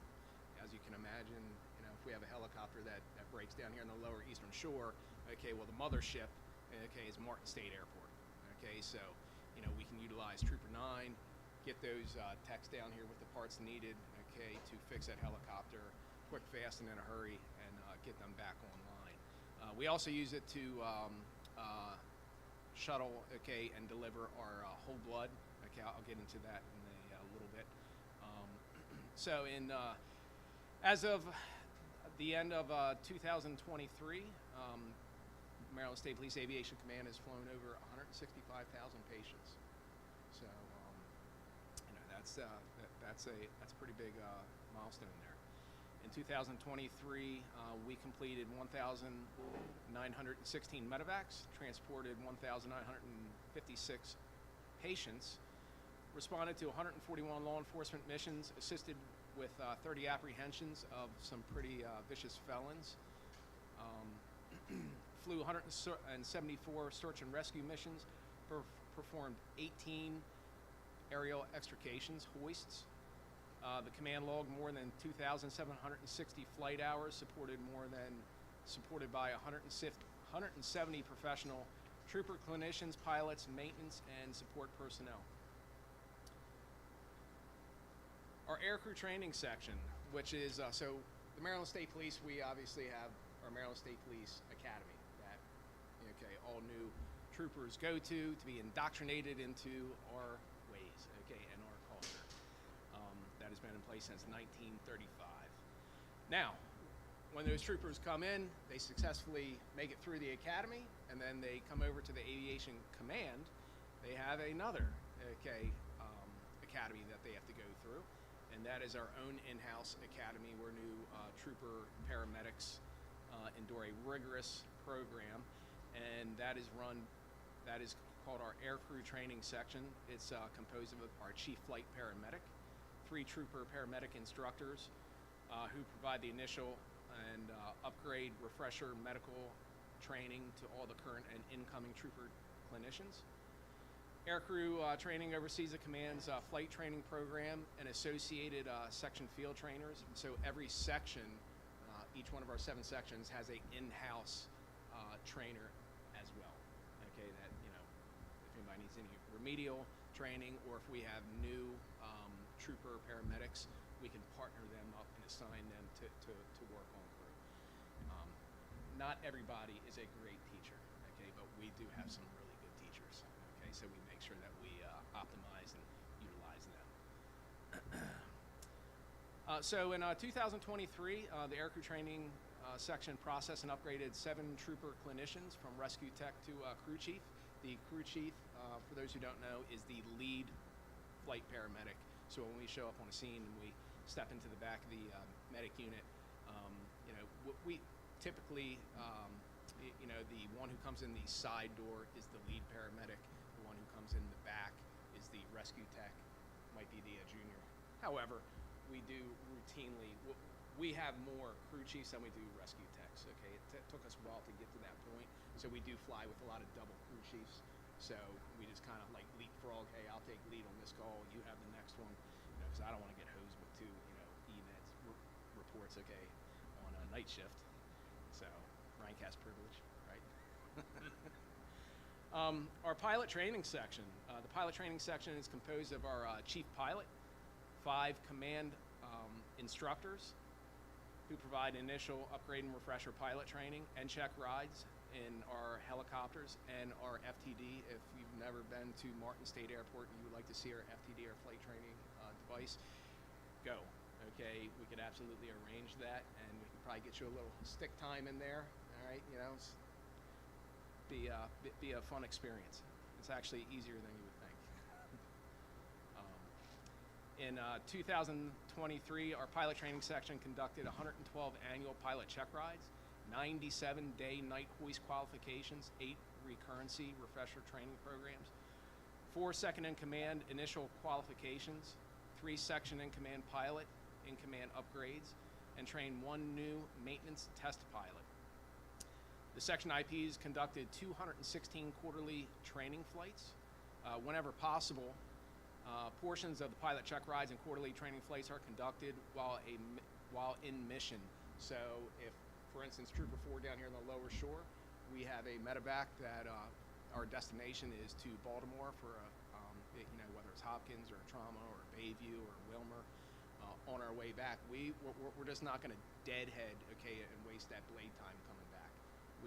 Our pilots up front are going to, conduct pilot training. They're going to pick up an approach that's pretty much in line, so we don't have to deviate from our direct path to and from.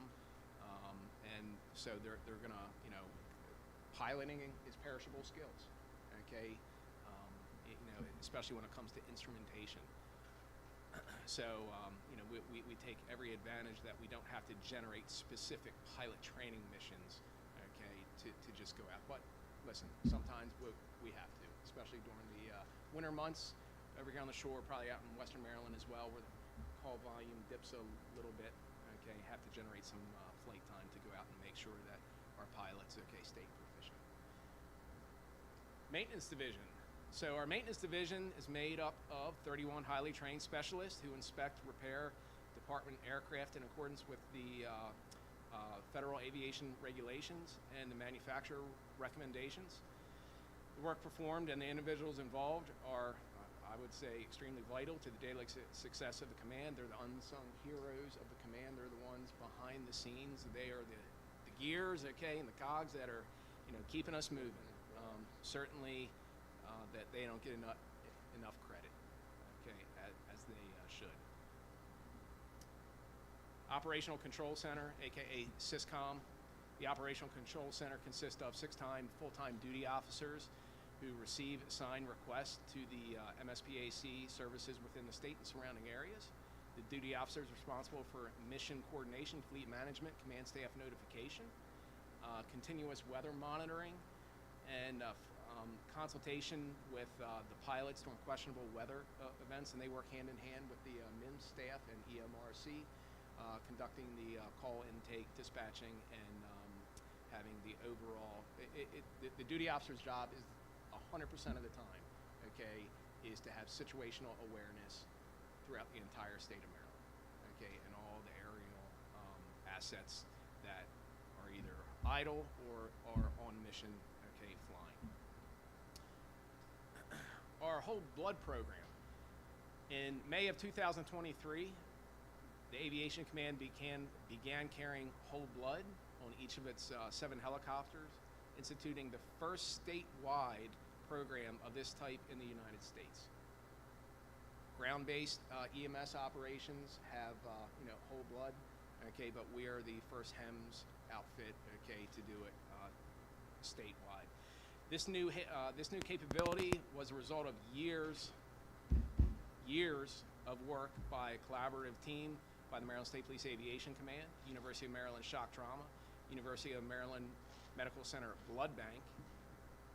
Each helicopter is equipped with 2 units of low titer O positive whole blood and is available to treat critically injured patients with significant blood loss. Prior to arriving at a trauma center, the impact of transfusing whole blood has been remarkable for 63 patients transported between May and the end of 2023. Several lives have already been saved as a result of receiving whole blood in the field, okay? It buys the patient's time, okay? And I'm telling you right now, I have seen so many patients, okay, prior to us having the blood, going from down here on the lower shore, where depending if we have a headwind or a tailwind, if we have a good tailwind pushing us, we can make it from Ocean City up to Shock Trauma in probably between 40 to 45 minutes. If we have a really good headwind pushing against us, nobody likes a headwind, right? Okay. It could take us anywhere. It could take us up to an hour. So, and I have seen, once we get north of the Bay Bridge, from Bay Bridge to Shock Trauma, you're looking at probably about an 8-minute flight. So typically around there, because by the time, the insult to injury, the golden hour starts when? It's not when we get called. It starts when the accident happens. So by the time, ground gets there, they say, hey, we need it, aviation. By the time we get there, we're already behind the curve. We all know that, okay? So, 1, hey, early activation, okay? Call us early. Tell that to all your providers. Call us early. You can always cancel us en route. Okay, if it's the acuity's not as what it sounded like when it first came out.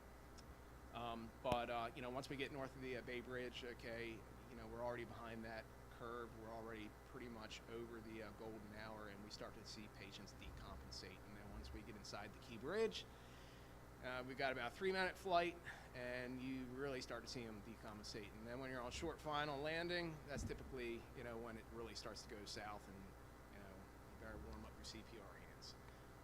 But whole blood buys us that time for those patients who are decompensating, okay, and need, you know, fluid resuscitation. And they don't need watered down Kool-Aid. They need blood, okay? And we now have that capability, and that is remarkable. And every person in the state of Maryland, okay, should feel really, really blessed, okay, for this entire organization, okay, as a whole. Our trauma system in the state of Maryland is you can't find it anywhere else. Our instrument flight program. In 2023, MSPAC expanded its IFR policies to begin responding to a wider range of medevac requests in unfavorable weather conditions, which are in accordance with IFR regulations set forth in the FAR-AIM. MSPAC pilots now utilize avionic instruments inside the aircraft to navigate to designated LZs and at airports and hospitals and other approved helicopter pads with electronic instrument approaches. This expansion enhances the capabilities of the command while providing access to critical life-saving resources, ensuring the overall safety of the program. Throughout 2023, the MSPAC conducted 66 medevacs, 1 law enforcement, and 2 SAR missions utilizing new IFR policies and procedures. Big shout out to the town of Ocean City here.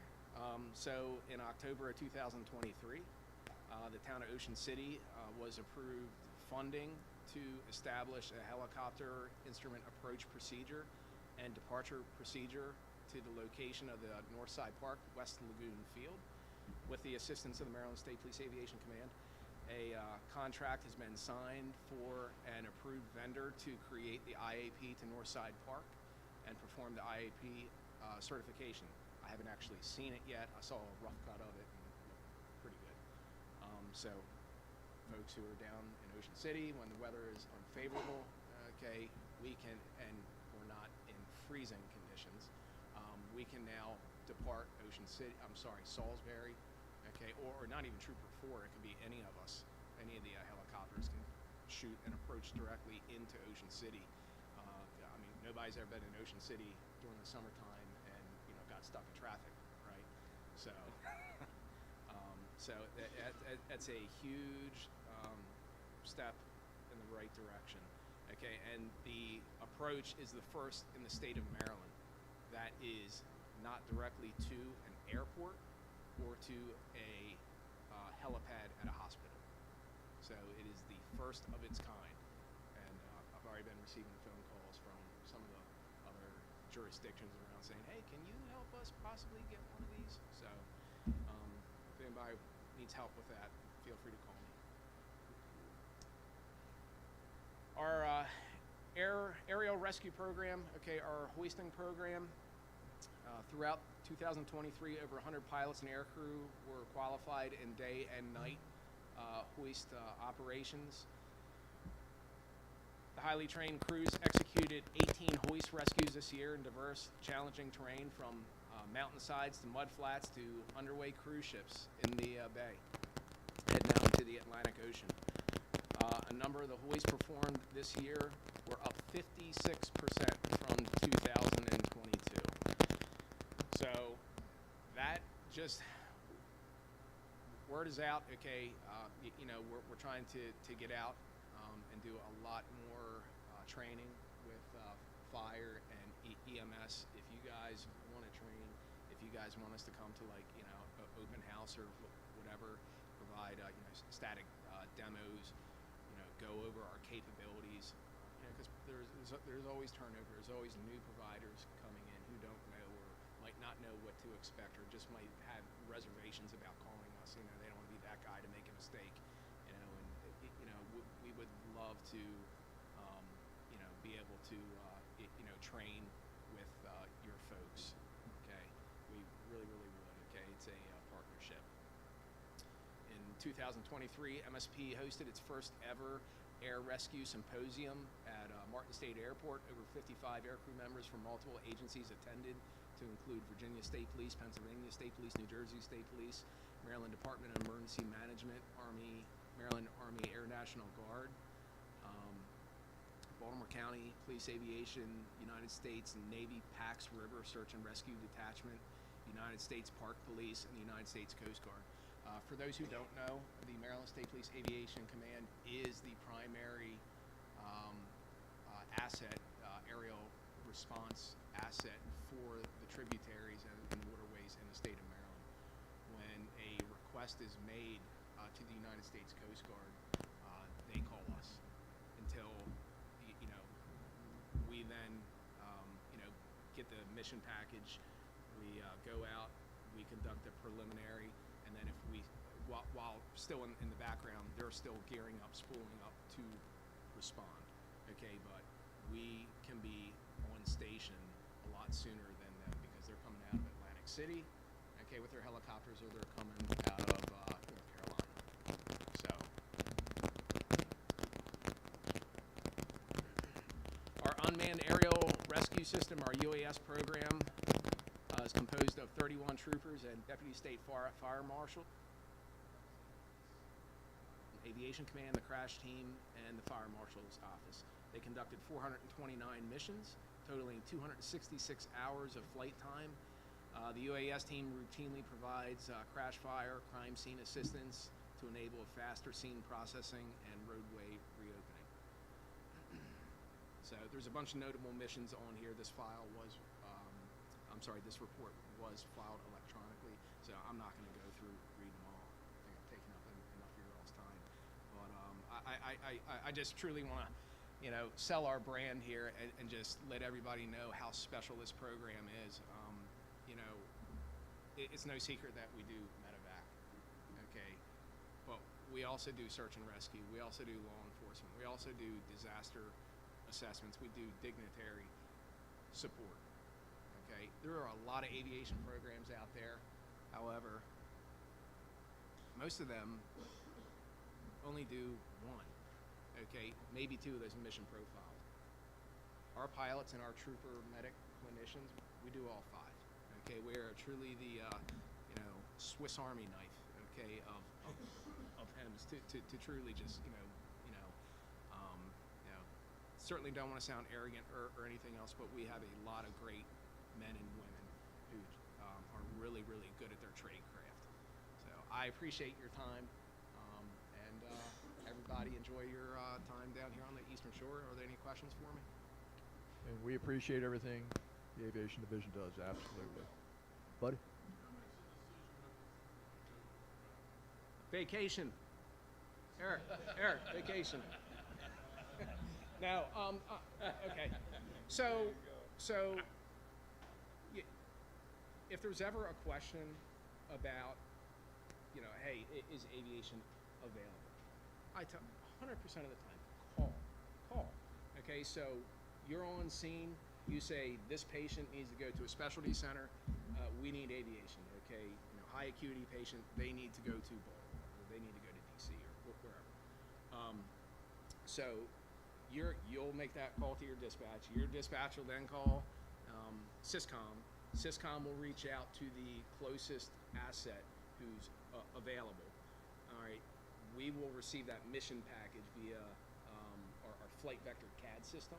We'll also receive a telephone call, and if we're questionable for weather, we're a crew of 4, 2 pilots, 2 medics.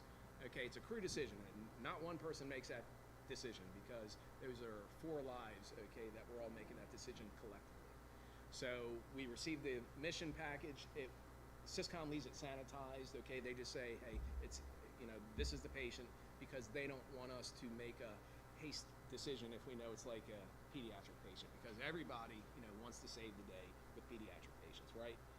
Okay, so we receive the sanitized mission package, and we review the weather to see if it's within our standards, if it meets FAA minimums,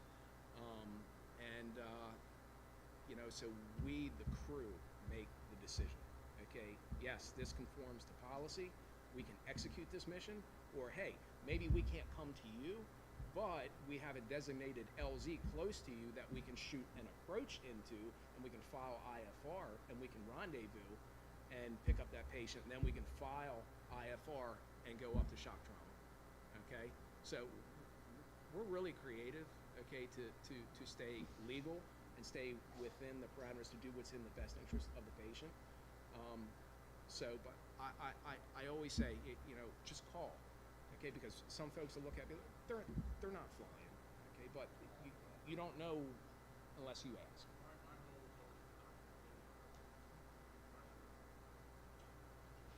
Sure.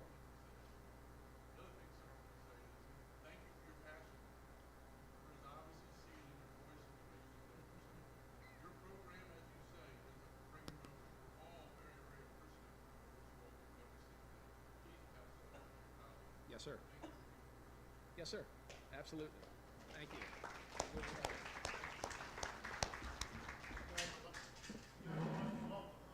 You don't see a doctor here. Yeah. That wasn't so bad.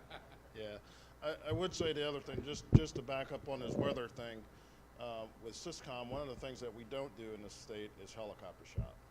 That's what creates mishaps. So Syscom is the ultimate authority of whether or not, if an asset's not available. So if we turn it down, they're not going to continue to try to find another aircraft. If we're down for weather, we're down for weather. So so the ground providers need to have that in the back of their mind. We're not going to call MedStar. We're not going to call Delaware. We're not going to keep going down that chain. If they say they're down for weather, then we need to put the rubber on the road. That's what creates mishaps. So, yes, sir. So there are times that when we are down to either weather or maintenance, don't forget, we do have whole blood. Okay, we've got 500 units of whole blood in our pools at the center. There have been multiple times since May that we have the bus that we know that we're down, we hear something go off, we'll actually hop to our patrol cars, and we will respond to the scene. And we've helped stabilize patients and we'll ride in the back of the box to critical care if it is going to be on the blood. We've done that several times. And yeah, so So just because we're down for you can still call and get those resources. we are really, really good providers. Serious, okay? Give us a roll of duct tape and some publications. I'm not going to pump him up anymore. But I mean, they are. I mean, if they're usually the medics are still around. I mean, just because the aircraft is down, sometimes the crews are still in station. So they do have that ability that if you have an entrapment or you have an incident, you still can call Syscom and they may be close, and the medics will respond out to your incident and stuff. And as whole blood is developing around the state, there are quite a few ground jurisdictions that are also looking to carry whole blood too. So this is just the tip of the spear. MSFA was very instrumental in trying to help get whole blood. They had some stale points, and some folks reached out to us, and we were able to help them kick that can down the road. So in partnership with the Trauma Center, I mean, so when you look at what Maryland does, the partnerships that we have to improve health care in the state, from the 911 dispatcher to that patient getting to the hospital is phenomenal. And I can tell you the presidents and I, as we travel around the tri-state area, everybody's always wanting to know how Maryland is able to achieve what it does medically, from ground support to air support, with our hospital staff, our training, our testing and certification, the trauma centers, and because we sit at the table and we iron out our differences, and that's how we get things done. So again, we couldn't do it without the regional partners' help, the executive board, and the committees out there. That's how we get it done, to make it very, very successful. I mean, we're 90+% survival rate here in this state, and it's because of the partnerships that we have. But there's a lot more to come. I know that Dr. Chismar is looking to improve our EMS folks and our abilities to do additional things, not only at the EMT level, but the paramedic level. So, the tide's changing. Our skill sets are getting a lot broader and a lot more invasive out here. So, but don't discount your local resources, because there are other jurisdictions that are carrying whole blood outside of MSP today. So, and there's a couple other jurisdictions that are looking to start carrying it, including out west. So, more to come. Yeah, don't forget to call, because I know Eric would rather be in the back of an ambulance than running radar out on 68 when they were down, right, Eric? I thought I hadn't done that too. So.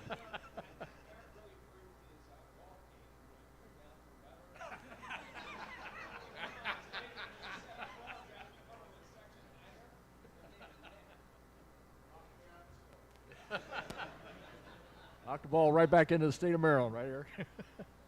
Okay, I'd like to move on. Doctor's not here yet, so we can go to shock trauma, Becky, and be followed by MIFRI.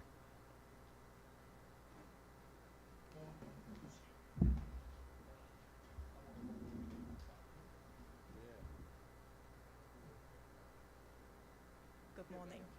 That's okay, not a problem. Can you hear me okay? All right, excellent. Thank you. Very proud to be part of such a great EMS system. It's really, the state is really something. So, I filed my report electronically. Report covers the first 2 quarters of FY24, and I'm just going to go over some of the highlights for you for the last quarter. So since October through December, we admitted 1,629 patients. That gives us to a total of 3,428 patients so far this fiscal year, which is a positive variance of 183. So a little bit ahead of where we were last year at the minute.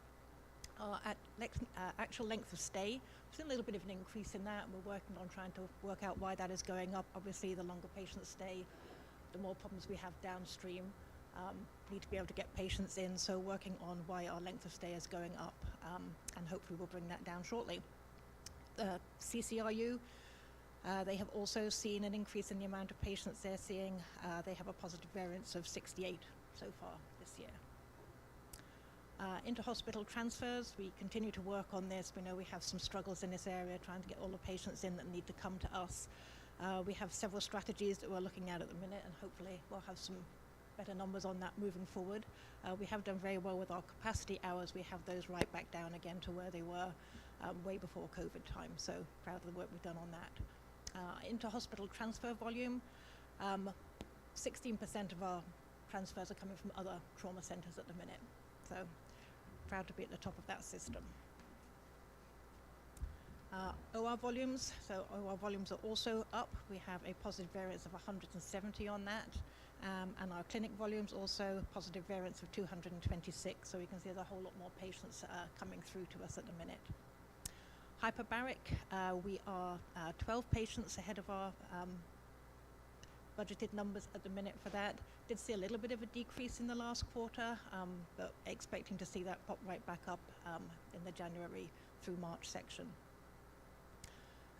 Looking at our numbers for that, we had 23 of our patients in HBO were inpatients and 76 were seen as outpatients. Shock Trauma Go Team, and we have been doing a lot of education on this, and if anybody would like the Go Team to come out and do some education, we're available to do that. So far this year we have had 6 Go Team requests. We had 3 cancelled and 3 deployed. The latest one of those was on December the 21st, and that was one in Baltimore County. It was an MVC, and that patient did end up coming to us. Still working on our organ and tissue donating program. Throughout the hospital we have seen a little bit of a decrease in donation rate, and we have some education going on around that at the minute, just so that everybody is aware of how to initiate that process. Our global outreach, something that has been increasing a lot over the last year.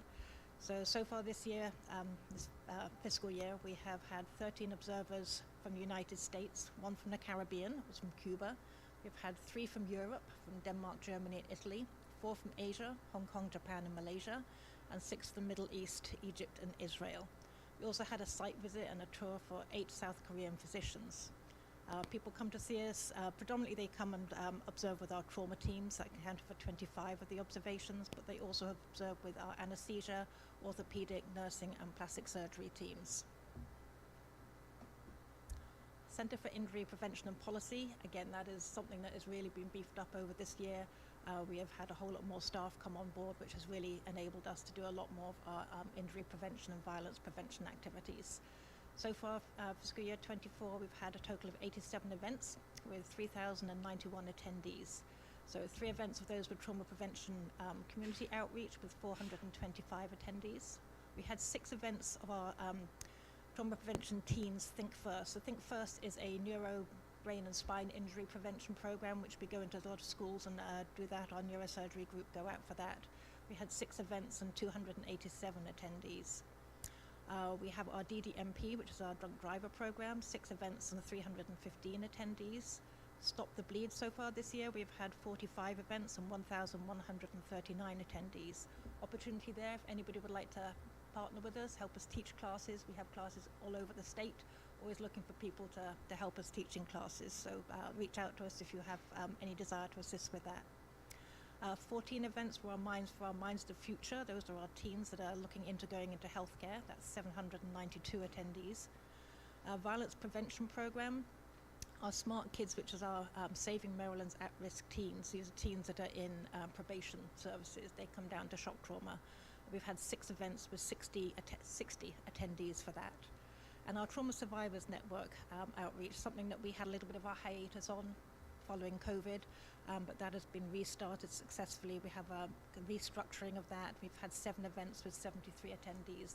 And a lot of those trauma survivors are also helping us with other initiatives that we have. They're partnering with us, helping us in our some of our prevention activities. EMS outreach and education.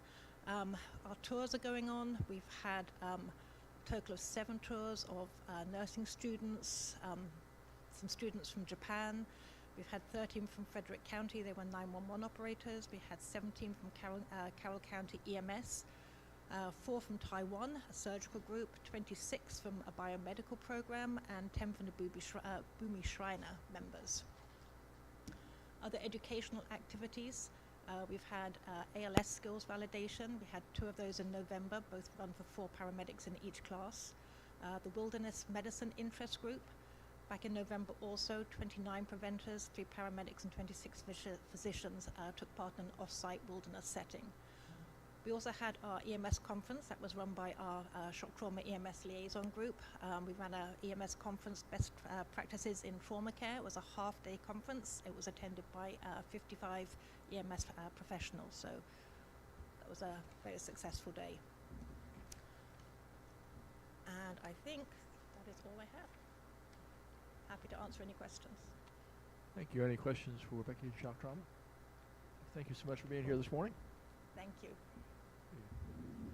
Director Cox, MSFA will be followed by, MDEM, I don't believe is here today, so DNR, and we're doing DNR, and then hopefully Dr. Delbridge here when we do both that in the EMS board and committee. Okay. Good morning, Director. Good morning, Mr. Chair. Some of the activities at MSFA since the last executive committee meeting is bring up speed on the EMTB numbers. So they're still holding great, looking great. 89% pass rate after the second time, 68% at the first test. Down a little bit from the last time we reported, but that's nothing unusual. The semester had just started. We were just starting to see some classes test. And now that that semester is over with, they're finishing up testing now. So that number will fluctuate as we carry through until June or July when all the programs get done testing. While I'm on the subject of EMT, new EMT research, I'm sure Dr. Delbridge will talk about this when he's here. I just wanted to let you all know that we've been in discussions with him. He actually had a long talk with myself and the Deputy Director Marlette down in the legislature last week when we had some downtime, and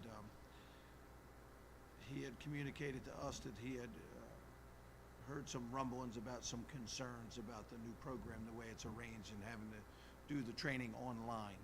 So we told them it'd be no problem for us to deliver it in an in-person manner, just like we do now with the current research program. So we're scheduled to go up and meet with him and his folks and, that are doing that, and my folks that are part of that, and then we'll hammer out a final decision how that works. But I don't think the new program will be anything difficult to implement. It's really not any different than what we have now.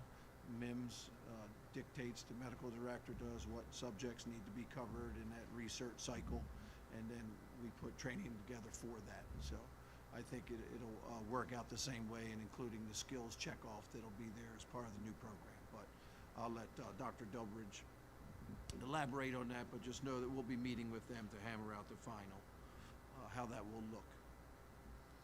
All right, budget. I just want to thank the partners real quick, and a special thanks to Chief Phillips, who's out of the room right now, but Bob and his team, and Jimmy Malone and them have done of great value when we go down into the legislature to put together our budgets and testify with them, and the relationships that they have formed is very, very strong. So I'm glad to see that something is finally moving after 5 years. We've been down in that legislature for 5 years telling them about that MSFA fund, and it continued to get kicked down the road, kicked down the road, kicked down the road. So, but it looks like something will finally end up happening with that.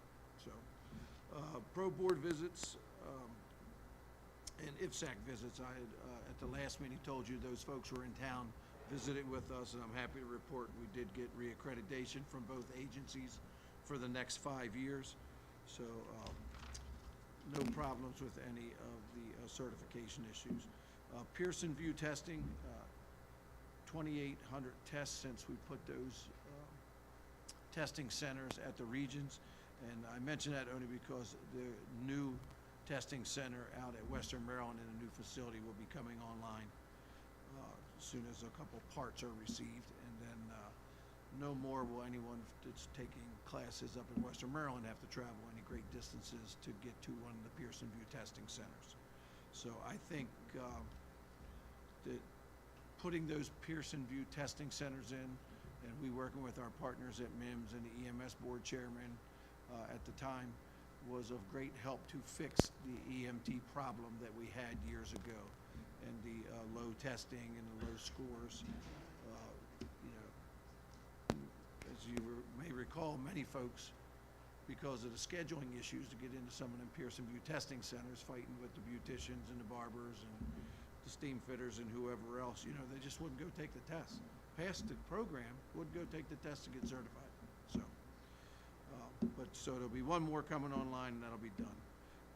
Vacancies at MIFRE, we're looking to fill the North Central Regional Training Center and the Lower Eastern Shore Regional Training Center coordinator positions. And we do have a logistics position, or what we call facilities managers, Timmy Delihanty's position, as Timmy will be retiring at the end of the month. So all these positions are open. If anybody's interested, just have them go up on the MIFRE website and get the information, and they can sign up.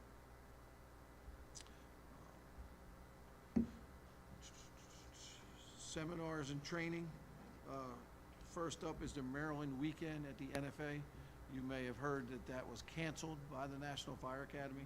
They had notified us about a week and a half ago that the Maryland weekend scheduled for the 24th and 25th of February was canceled. I think they have a certain enrollment. It wasn't because of us.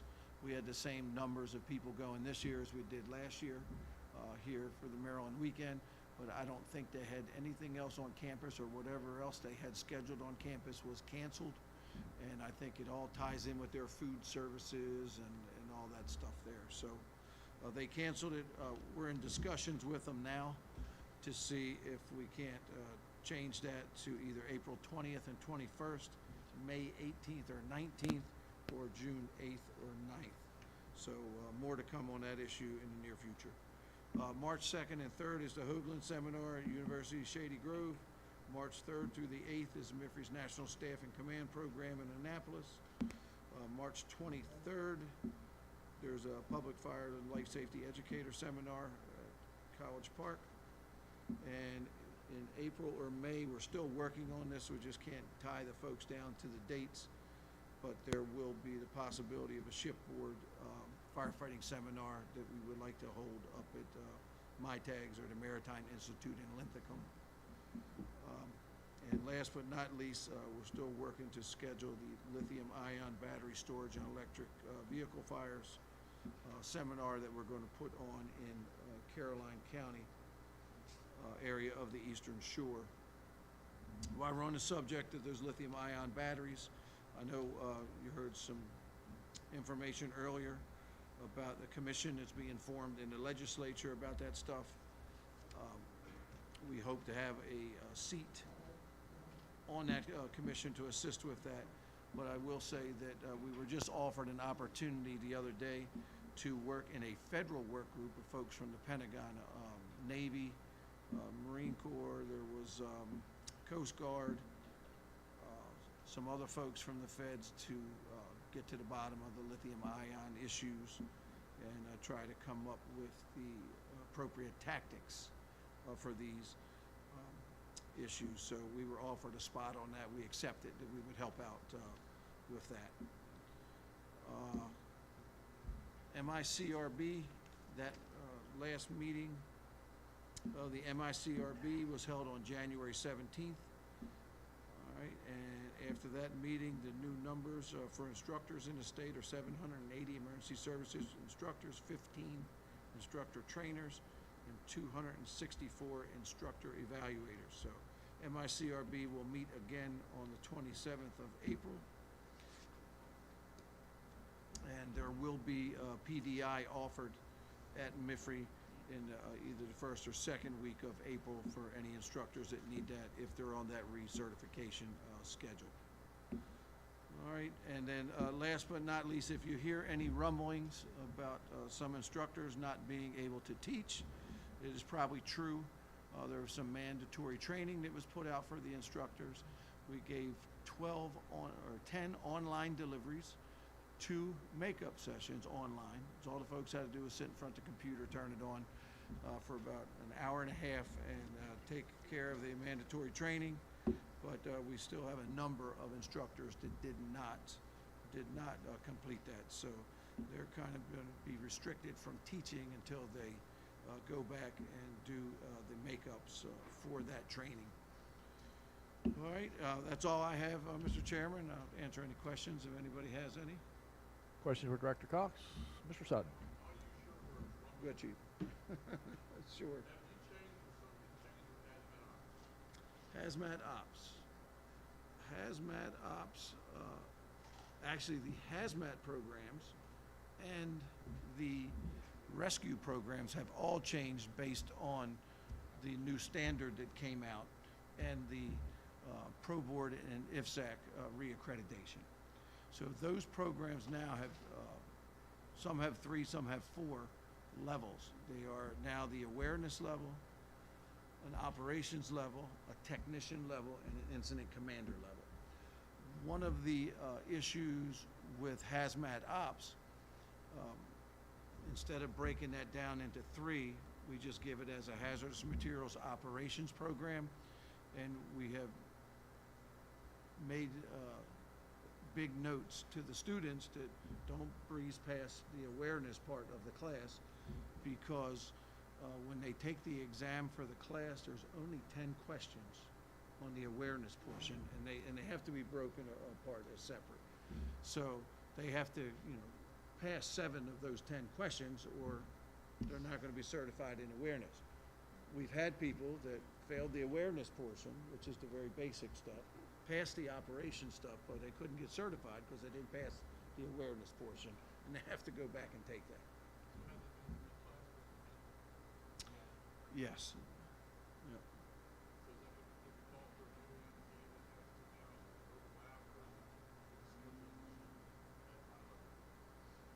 I don't think it's going to be any grave problem. It only increased by 4 hours, Steve? I think it was only 4 hours is all it increased. Yeah. So, yeah, 36 to 42, right? So I don't think it'll be a big deal. It's just an extra session. Yeah, no problem, Chief. Director, Okay. just Tim? Go ahead, Tim. could you do the, basically, the same thing with the rescue program? Because site ops was a requirement for some classes and there is no site ops, so how is that gonna work in the future? Yeah, any site ops class that was running now had to be finished up by March 31st. So no new site ops classes could start. But what we did do, because there's been a lot of requests for the site ops program, we have moved that to a short course status. There's no exam for it. So if you want your folks at your station, Tim, to have site ops, you just would request it through Western Maryland, and we'd get an instructor, they'd come out and do it, and it would be done in relatively a short period of time. No test, it's all practical, and that way they can still have the skills, but that changed with the new standard changes. So they won't be able to get Pro Board or IFSAC certification for it, and they will not be they won't need to take a test or go through any of that stuff anymore. Yes, that'll be going away. That'll become the awareness level and operations level of some of the rescue programs. Yep, same thing. Yep, the new standard made them go into awareness, operations technician, and incident commander. Same with the hazmat.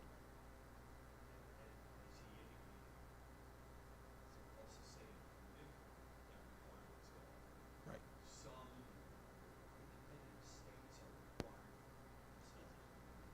Right.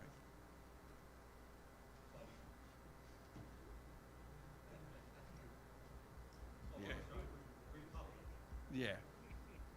So we didn't want to put our students through that. You know, it changed.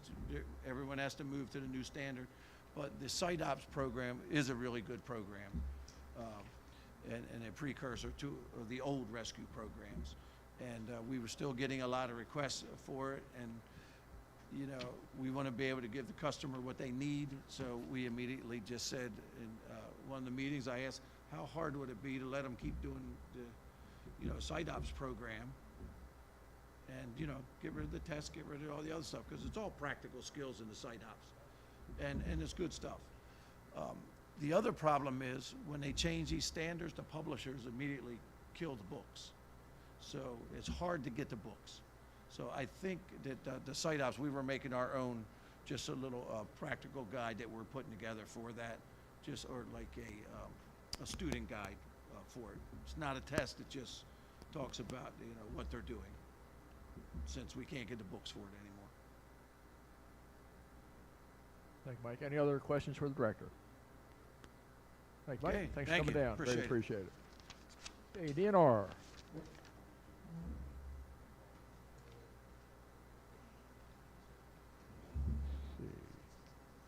I've got copies of the report. I know it's been, you all want them?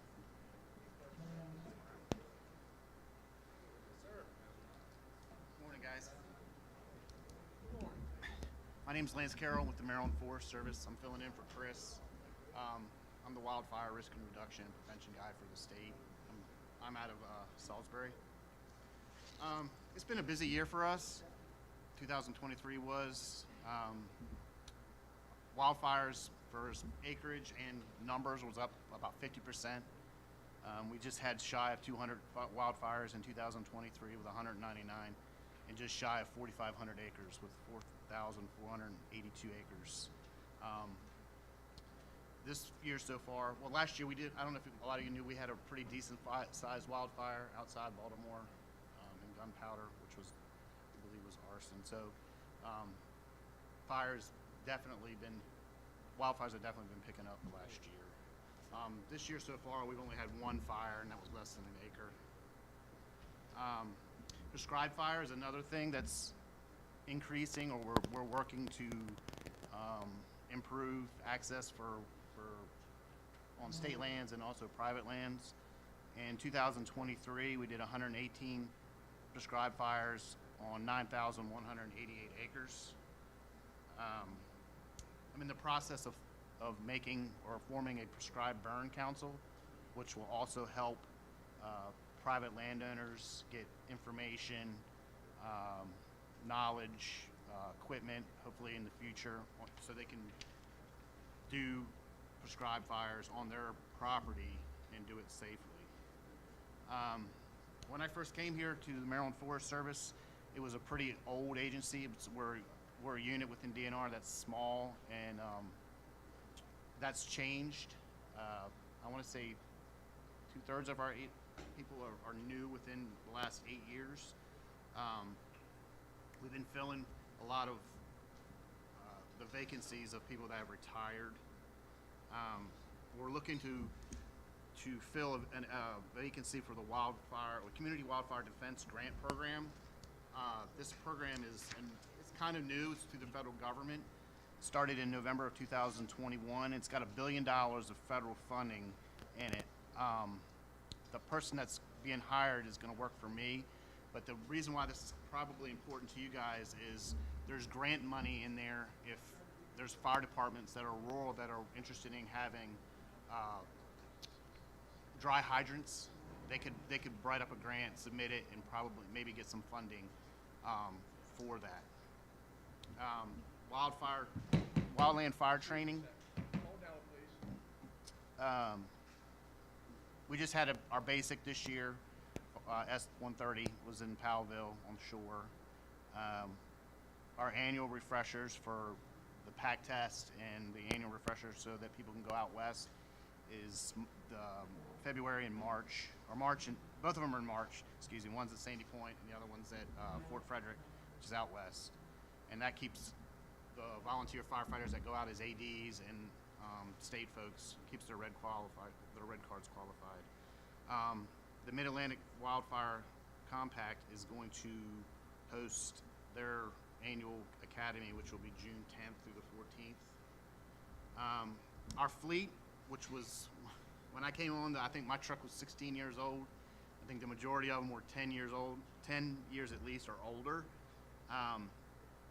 By FY25, if the budget holds, I think all of our vehicles within the fleet will be 5 years or younger, which is huge, because we don't get the funding like MSP's helicopters and even the DNR police and all of them, but we do well with what we get.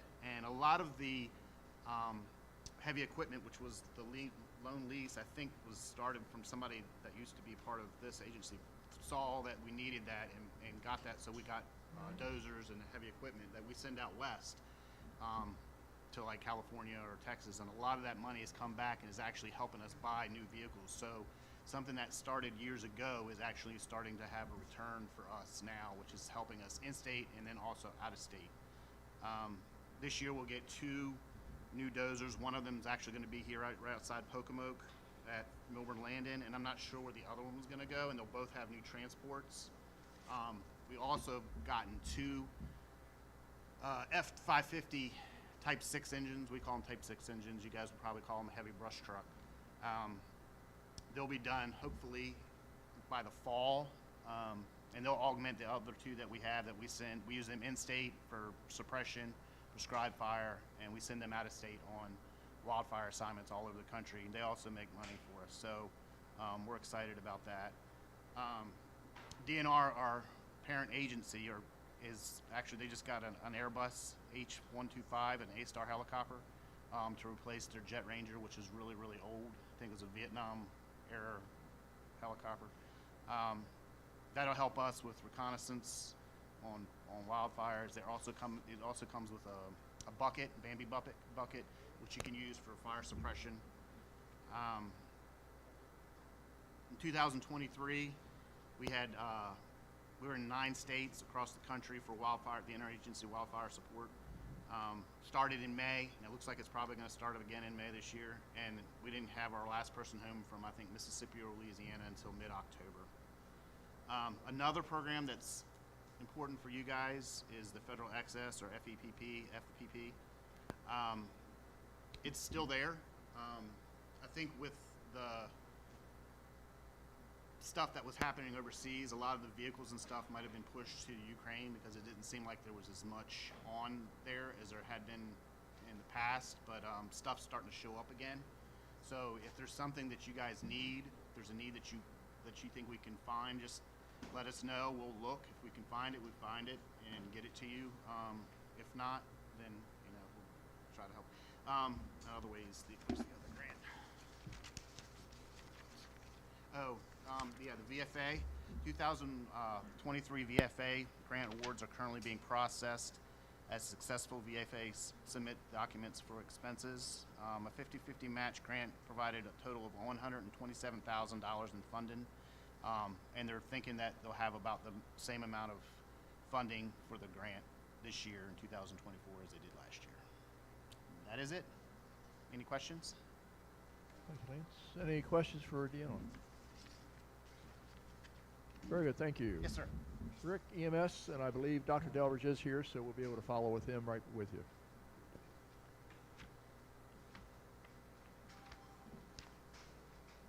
Good morning, and thank you. My report was sent in electronically.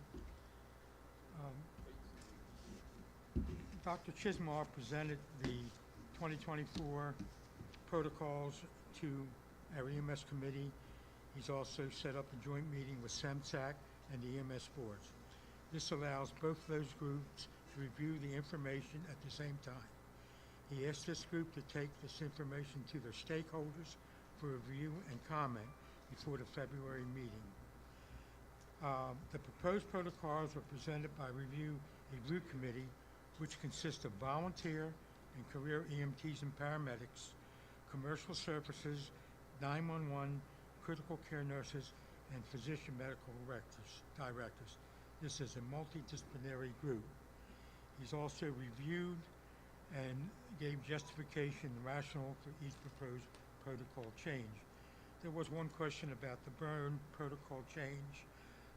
We have two different categories called Palmer and Rule of 9 and the carbon monoxide change.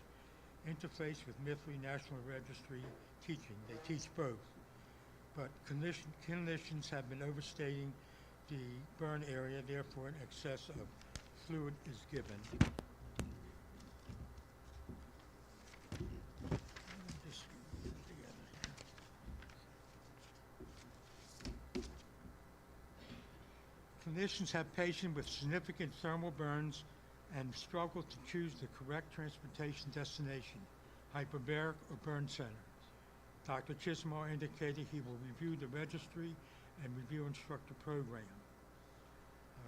Consideration for transport to emergency ECMO capability facilities, which is Johns Hopkins, University of Maryland, MedStar Washington Hospital Center, are the two centers. There's also been a question about where MIM stands on phone app. And Dr. Chismar said this is being looked into, which this would take the place of the pocket protocols. It would be on your phone app.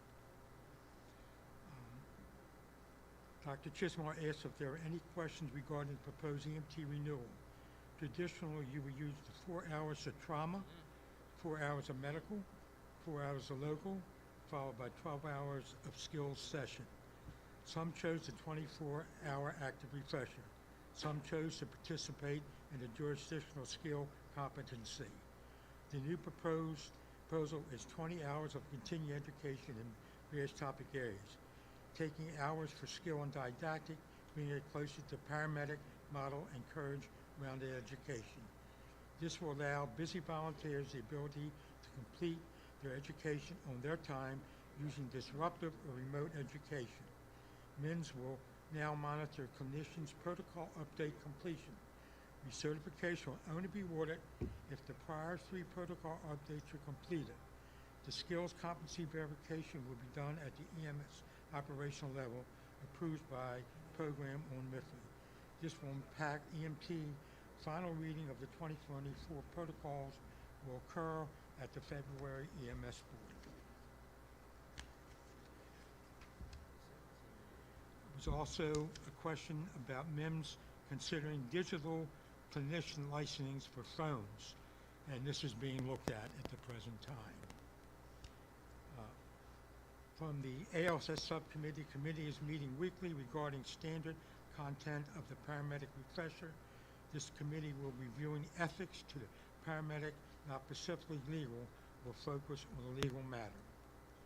Dr. Delbridge reported in 2023 mail and provided service for 558,375 EMS calls.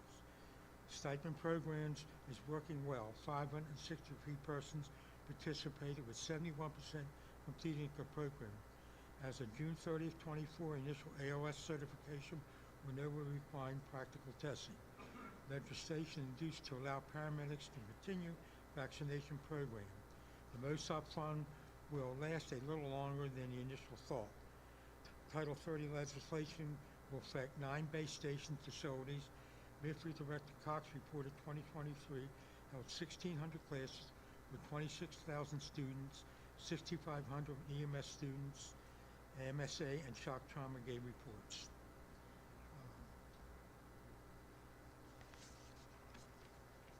You got the shock trauma and you got the MSA report. Just something that came up and is brought to our attention, that a member of an emergency prepared committee, there was an incident where a chemical burn patient was brought to a trauma unit without a consult. A second patient was presented with the same similar burns. Investigation revealed it was victim and attacker. The patient has been splashed with high concentration of acid. Several clinicians had minor burns even while wearing gloves. He's sharing the importance of consult, which is very important, especially with dangerous chemicals, after action was shared with this committee. And based on that, gentlemen, that is my report. Any questions? Thank you, Rick. Any questions for the EMS committee? Very good. Thank you, Rick. Thank you so much. Thank you very much. Safe trip home. Dr. Delbridge, welcome. Certainly. Usually we have you before the EMS committee, but Rick needs to leave too, so we'll work him around. I'm happy for everybody else to give my news. Any questions? There you go. So I'm having an Eastern Shore Day. It's Winterfest this weekend too in Easton. So I gave a talk at Winterfest. I'm here. I go back to Easton. Very exciting day. Some of it's relevant. I'll just touch base on a couple of things that maybe weren't covered so far. MEMS is part of the leadership of the Trauma Center Funding Commission that's scheduled to give a report to the legislator. Well, it was supposed to be done in December, but it's running a little behind schedule. Hospital finances are incredibly complicated, and every time there's a financial question that goes to the hospitals, it takes a while to get a response back that helps. The idea is to make sure that trauma center funding is stable in the state. The issue was brought up especially by the rural level 3 trauma centers last year, but every trauma center jumped onto the bandwagon. That resulted in legislation that was introduced yesterday or the day before yesterday that will, according to the legislation, tax ammunition and firearms and distribute the tax proceeds to trauma centers in a particular formulaic kind of way, and we'll see where that goes. The trauma centers believe that they are running at a deficit of about $65 million a year collectively across the state. So the object is to find funding that stabilizes them in that way. And the way Maryland healthcare financing is unique in the country limits their ability to capture revenue the way trauma centers in other states might, by levying fees for trauma team activations and things like that. Not possible in Maryland. So that work goes on. Hopefully wrap up soon. We were also trying to help with a project that was assigned to the Maryland Hospital Association about emergency department throughput. That work is coming to a conclusion. Sort of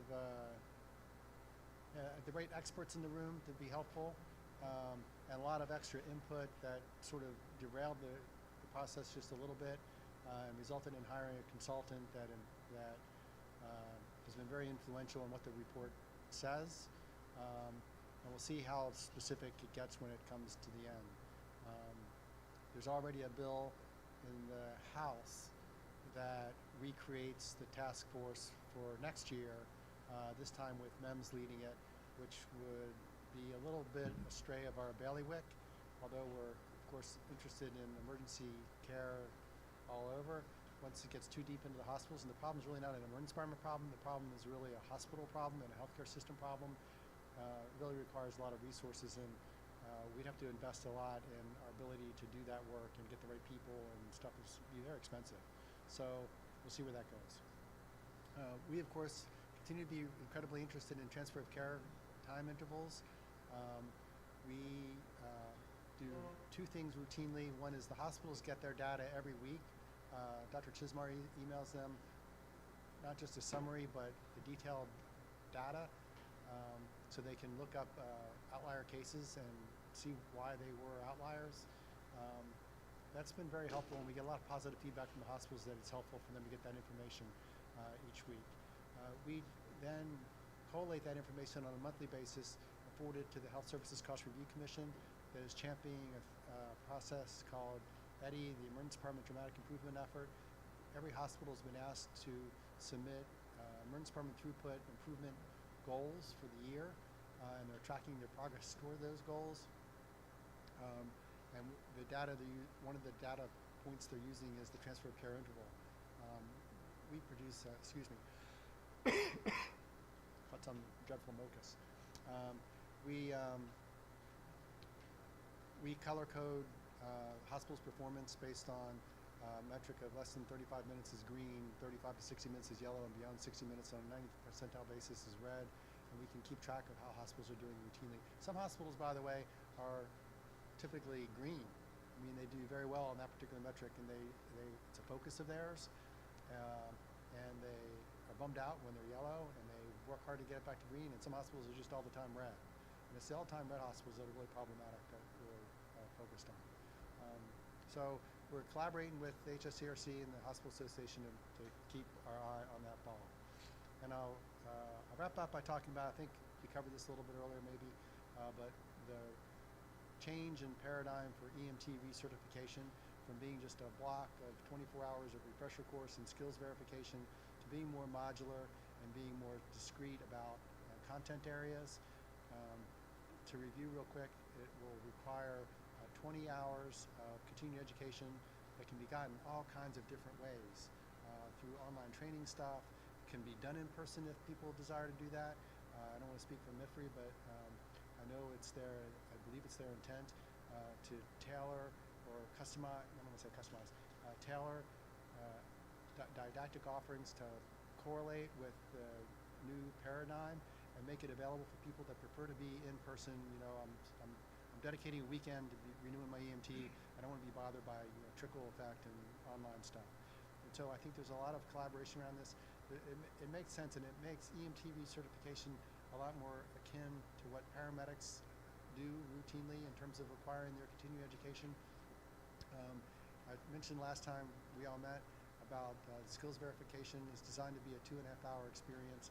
I reviewed some of that stuff just this past week and sent our team back to the drawing board and said, that's longer than 2.5 hours. You got to scale that back and make it really discreet. And the idea is that it can be done not necessarily at a training center, but it would be up to the jurisdictional EMS, highest jurisdictional official in the EMS operational program to decide how they implement that in their place. But it's really meant to be more dispersed than that. And an hour and a half hour every year on protocol update. It really should be a much more user-friendly experience for an individual EMT. It's intended to be that. It's supposed to be easier and more flexible and more in tune with what we expect people to keep up on. The challenge will be the transition from the way we are to the way we want to be. And so it is going to require us to do a lot of crosswalking of what people have already accomplished and in terms of preparing themselves to be recertified already. If somebody's been a go-getter, if somebody's supposed to recertify a year and a half from now and they've already done everything, we want to make sure that everything they've done counts toward what they have to do. And we want all of it to count, not like just, that doesn't count and this is no good, but this part's good. We want everything to count and be categorized into a place that gets them credit. If you were to ask me, and there's the regulation that this all applies to is gone through all the steps that it needs to go to, every step except the EMS board voting on it. And once the EMS board votes, it goes into effect approximately 15 days later. And so we have up until almost a year to put it before the EMS board before it becomes defunct and have to start all over again. And so the timing question is when to present to the EMS board and hope that they'll vote affirmatively and be able to put it all into effect. And the sort of the general world according to TED plan is to do that so that the group that recertifies on this July 31st will recertify in the old way, and the group that recertifies on January 31st of 2025 will be according to the new model. And again, our challenge is to be able to crosswalk everything that's been done for those people that they've accomplished up till now in the new way. We're committed to doing that. Probably the biggest challenge will be ensuring that if people took a 12-hour skills verification class already, that's way more skills time than we intended to be, is to be able to map those skills things they've done to some conceptual topical areas that we're requiring. So if you did 3 hours of CPR, that counts for cardiovascular, stuff like that. I gave this, I used the opportunity at Winterfest this morning when I was giving an EMS update, and there were, I don't know, dozens of EMTs in the room, and we went through this, and I said, any questions? As I was going, they all nodded. I said, we're going to crosswalk. They said, I got a lot of nods, and when I got to the end, any questions? And there were none. So I interpret that as people are sort of processing and not going nutso, which is good. And I'm happy to try to answer any questions. Oh, I'm sure it'll take a little time and effort to Oh, I'm sure there'll be get nuts. through the whole cycle, but we'll get there. We always do. What, I think that it's reasonable. In my heart of hearts, I believe that the new way is better for an individual person than the old way is, and it's more consistent with how we think about continuing education and maintenance of certification in all kinds of other contexts. So it's going to be a better deal. The challenge is going to be getting from here to there. I'm sure there are going to be speed bumps. I think the MEMS commitment and what I've told our team is that we can't, when somebody hits a speed bump, they can't fall out of the car. I mean, that we have to be able to respond promptly and get people feeling good about the deal and moving on. And we need to be prepared to do that. And as long as everybody has that sense of awareness and are cool with the ride, I think the destination will be better on the other side. Thank you, Dr. Delbridge. Any other questions for Dr. Delbridge? Okay. Sorry. Randy?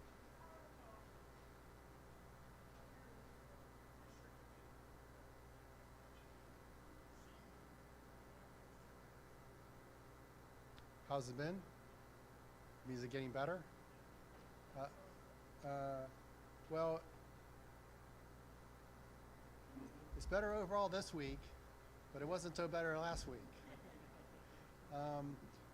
Part of the problem, part of the challenge is, I'm trying to make this a long story short, so forgive me. One of the problems is that we didn't have a COVID-19 season like the last couple seasons. We sort of peaked out at about 400 and some hospitalizations across the state. But we made up for that far and away by the number of hospitalizations due to RSV and influenza. Only a third of Marylanders get a flu shot every year, and even fewer than that got a COVID-19 shot this year. And so the amalgamation of those three things in hospitals put us way over the CDC alert status for using universal precautions again. And so those we ended up with too many respiratory virus patients in hospitals. Those people end up in the hospital, they have long length of stay. It is harder these days to get patients out of hospitals, either to home health care, skilled nursing facilities. That backs up in the emergency department. We saw record-breaking numbers of boarding patients in the emergency department back at the end of December, beginning of January. So there are a few more than 2,000 emergency department treatment spaces across the state. Take all the hospitals as an amalgamate. There are about 2,050 treatment spaces in the state. And on any given morning, there were 700 people boarding in hospital emergency departments. And that distribution isn't equal amongst all hospitals. So one hospital may luck out and be doing pretty well, but somebody else is using almost the entire ED space of its boarding patients. And a boarding patient is somebody whose emergency department care is done. Whatever they needed in the emergency department, that's over with. They're ready for whatever comes next, and whatever comes next might be get admitted to the hospital, either to intensive care unit or an acute care bed, or go home to, or go to a skilled nursing facility, or be transferred someplace else. At any given moment in time, across the entirety of the state, there are probably somewhere between 12 and 20 patients that are waiting to be transferred. Like they're waiting to go to a trauma center, a cardiac center, stroke center, or something. There are not that many people waiting to be discharged. There are 80-some% of the people are waiting for an acute care bed, a relatively small number are waiting for an ICU bed, and about 100 people, less actually, are waiting for behavioral health or psychiatry kind of services. And they get stuck there for a really long time. And when 700 and some people are occupying that much space, it means that newly arriving people can't get in. And that was the problem. And so my mantra everywhere I go is, geez, please get a flu shot. Stay out of the hospital. But that comes up the works. So we're keeping track of the transfer of care time, and we're looking for it to be better. But then when hospitals get all backed up with other stuff and it backs up into the emergency department, it just makes it impossible. So I would say, generally, it's better, but with peaks of not so good. That was a long answer, I'm sorry. Did everybody get a flu shot? Everybody had a flu shot here? Any other questions for Dr. Delbridge? Thank you very much. Yes, get your shots, all your shots, everything. Thanks for having me. Thank you, Doc. Okay, where'd Mike go? A few words from our sponsor here before we go to lunch. Stand by just a minute. Okay.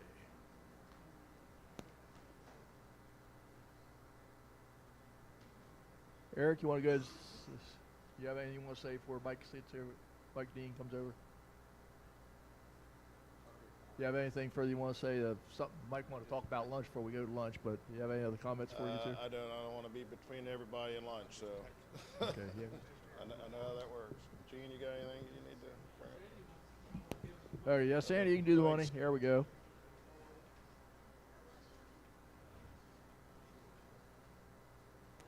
We'll go ahead and do the 50-50 real quick.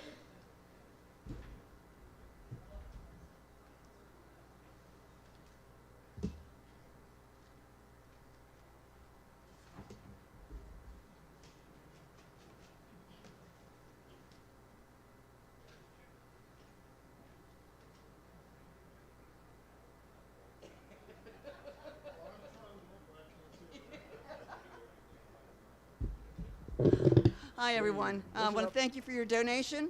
The winner gets, I think it's $165. Yep, $165. So the winning ticket is 599-0882. 0882. 0882. 559-0882. 0882. Everybody check your tickets. Nobody? 599-0882. 599-0882. Going once. Doyle Cox. Whoa! Is it Kathy's or yours? If it's Kathy. Kathy. Okay, Kathy Cox. She can have it. Okay, before we adjourn, Mike Dean would like to say a few words from our host company. Couple announcements for lunch. Of course, lunch will be next door. I have opened up the first door to the left as you exit this building.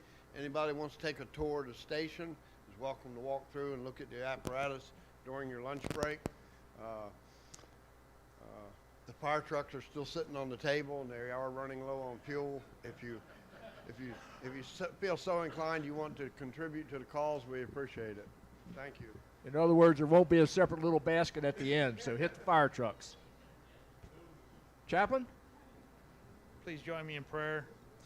Almighty God, as we take this moment to fellowship and share the bread with each other, Father, we just ask you bless this food and bless those who have prepared it. We ask this all in your Son's name. Amen. Stand recess till 1 p.m.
Everybody can take their seats.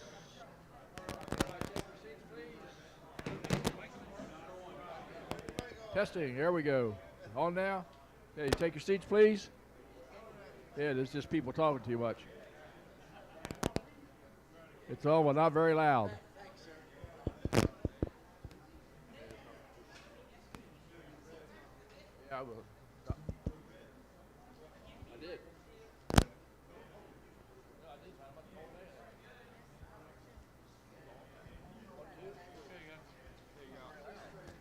There we go.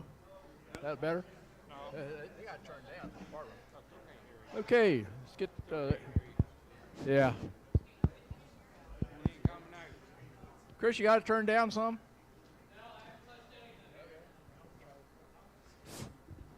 Try it now. There we go. Yeah, it's working. It's working, isn't it? It's just that it's really loud in here. It's a lot louder. Yeah. All right, let's quiet down, please. Like to get moving. Okay. Any comment from the president? I don't see the president. Is there any further comments from the EMS board?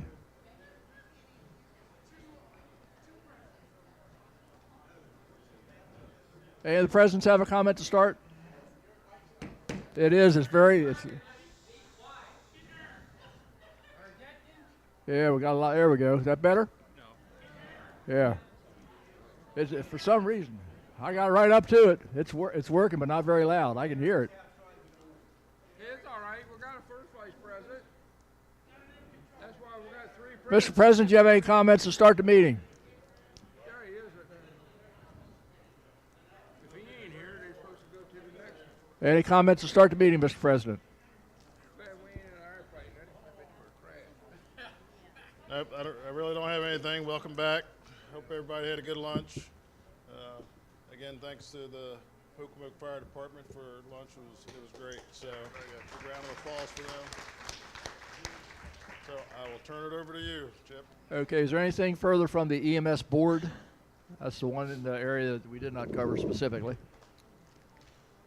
No, EMS board, we met, again, most of it all stemmed around the coalition for the MSFA and the partnerships. And, you know, you've heard that repeatedly this morning from Dr. Delbridge and EMS committee, MSFA, the Fire Marshal's office. I mean, legislatively, we really have a strong presence. I can't echo that enough. With Chief Phillips and legislative committee is doing, and Teresa monitoring the office, and the committee members in general. They're really doing a bang-up job for our interests down there, and tracking stuff, what we do. So as far as the EMS board, I would just say one thing for our providers out there. You know, we also have folks that sit on the board. I'm on there currently right now. Steve's on there. I would just say for folks that are out here providing care, we are really starting to see an uptick on providers not doing the right thing. This is not the time that you want to be doing that when we're asking for funds. Now, I'm not going to pick any one particular call or incidents, but when we show up, we got to do our due diligence to do the best that we can and advocate for the patients that we see out there. No longer can we just sit around and say, well, it's my engine day, it's my drive day, it's my truck day. When you show up on a first responder piece of apparatus, you actually got to do care and provide care. When you don't do that, bad things happen, and then we have providers that, and Steve will echo what I'm saying, over the last 2 months, I bet you we've probably revoked at least 8 certifications from providers across this state. Never seen it. We don't know what the issue is, and that's just because we're not doing what we're supposed to do. The card, in my opinion, is like a driver's license. You earned it, you got it, but doesn't mean that you can keep it. Can't make that any stronger from the EMS board's perspective. But we're going to advocate for both career and volunteer, and we do both. There's no distinction when you come up. You're a provider. Doesn't matter whether you're a career or volunteer, and I would say it's probably about 50-50 for the folks that we've revoked. That you might have had a job yesterday, but you don't have it today. So for the chief officers, the administrators, just kind of echo that to your men and women. When you show up, let's put our best foot forward and do the right thing. Whether you're at least on the medical side, even operationally, even on the fire ground. That's why we get trained and retrained to do the best thing. The rest of it, like I say, we're just being supportive of the legislative efforts in Annapolis. And we got a little ways to go yet. Is that about right, Steve? Anything else you want to add, sir?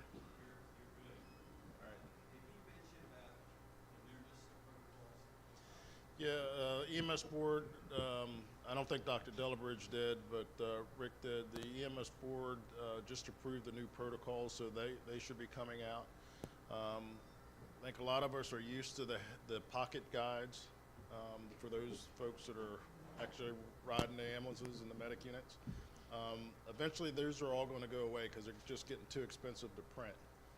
So everybody's got a cell phone, iPhone, Android, whatever you're using.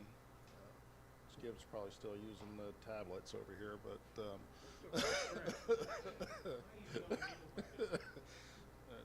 stone and chisel or something like that. So eventually we're going to transition to the electronic format. I know some of us older folks don't like hearing that because it's not in paper form, but it's just more cost effective. So eventually the protocols will eventually migrate into a application type format, if I can get my words out. And that way you got it all the time. So that's going to start working in transition. Again, with what Dr. Delabridge said, just be mindful of the change for the EMT recertification process.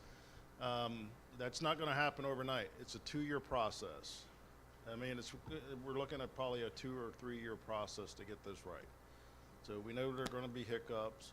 We want to make sure that whatever continuing education you do, that you get credit for. MSFA is going to be a part of that discussion, along with MIFRE and MEMS. Dr. Delbridge caught me as we were breaking for lunch. So we got a seat at the table. We're going to make sure that we get this right to the best that we can, so we don't lose anybody through the cracks. So just bear with us. If there's issues, bring them to us. We'll address them. But other than that, sir, that's all I have. Okay, thank you, Mr. President. I did neglect this morning. I have been making a habit of trying to introduce anybody new that comes to an executive committee meeting. I know we have at least one. Kevin, Frederick County. I hear it. The microphone's on now. It's going.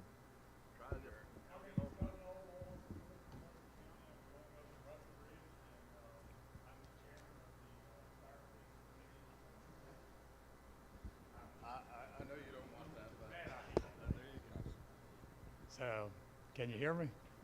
All right. My name's Kevin Oboe. I'm from northern Frederick County. I'm a member of Rocky Ridge Volunteer Fire Company for 42 years, and I'm also the chairman of the State Fire Police Committee. So. Okay, welcome, Kevin. Glad to have you. Other new ones?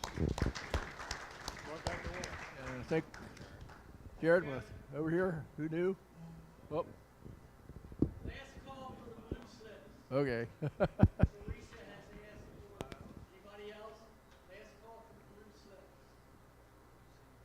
Yeah, I thought he was a new member too. Okay, Judge, who's been here? There we go. Yep. There we go.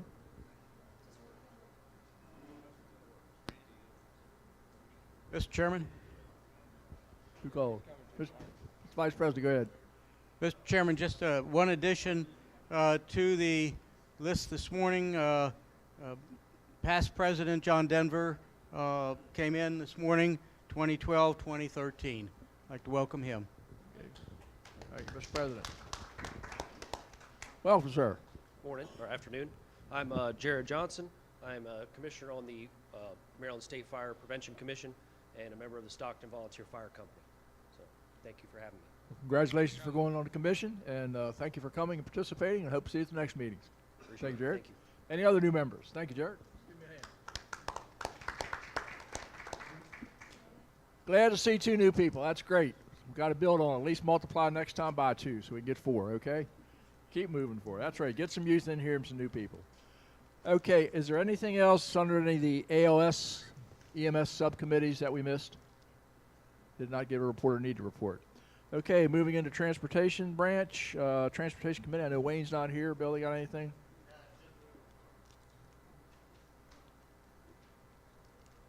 No, Wayne's not here, but he said there was nothing to add in his report. Okay, and Mitch, you're on deck, and here he comes. On deck after that will be partner reports, so Dave Lewis, MBSC. I brought the financial stuff too, just in case. Okay, for the presidential vehicle, the tag bracket is being worked on for the president's vehicle. We finally got it, so it'll be installed shortly. Kate's car, of course, we all know that Bambi and the car collided, so the vehicle had been up to Plaza Ford. We have the insurance payment. It was $580 and some change. We did get the check from the insurance company, and that will be scheduled to be repaired at Plaza Ford. While we have the vehicle, the emergency equipment, the lights and all is going to be installed in it, along with the radio, which will come out of the one that we had auctioned off, and past President Cox had won that bid.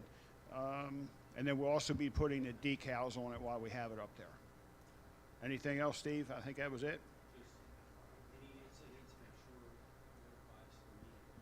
Yeah, notify President Cox, past President Cox immediately if we have any issues, or myself, whether it be damage or incidents or whatever with the vehicle, so we can take care of it. Very good, Mitch. Anything else for our President's Vehicle Committee? Okay, thank you. Get into partner organizations, NBFC, Dave Lewis. Past President Dave Lewis, excuse me. Thank you, Mr. Chairman. Report MVFC was filed electronically. I was late, so you would have to done the re-download again this morning to get that report.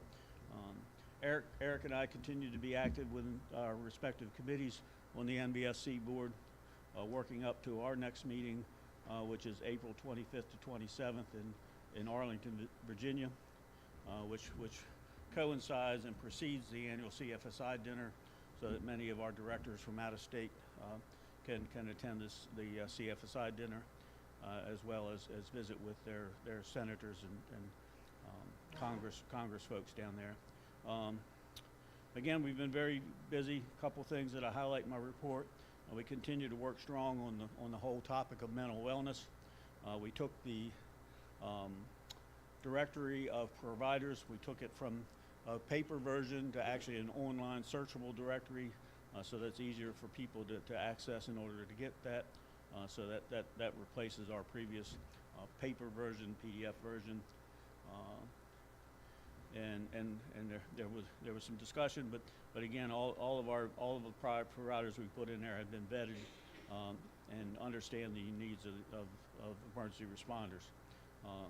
And again, as I've reported before, our partnership with Provident Insurance, all members of the NVFC have access to the mental wellness benefits offered by Provident, their members and their families, relative to any type of issues, whether it be stress, depression, grief and loss, family relationships, substance abuse, whatever it might be. So that is there.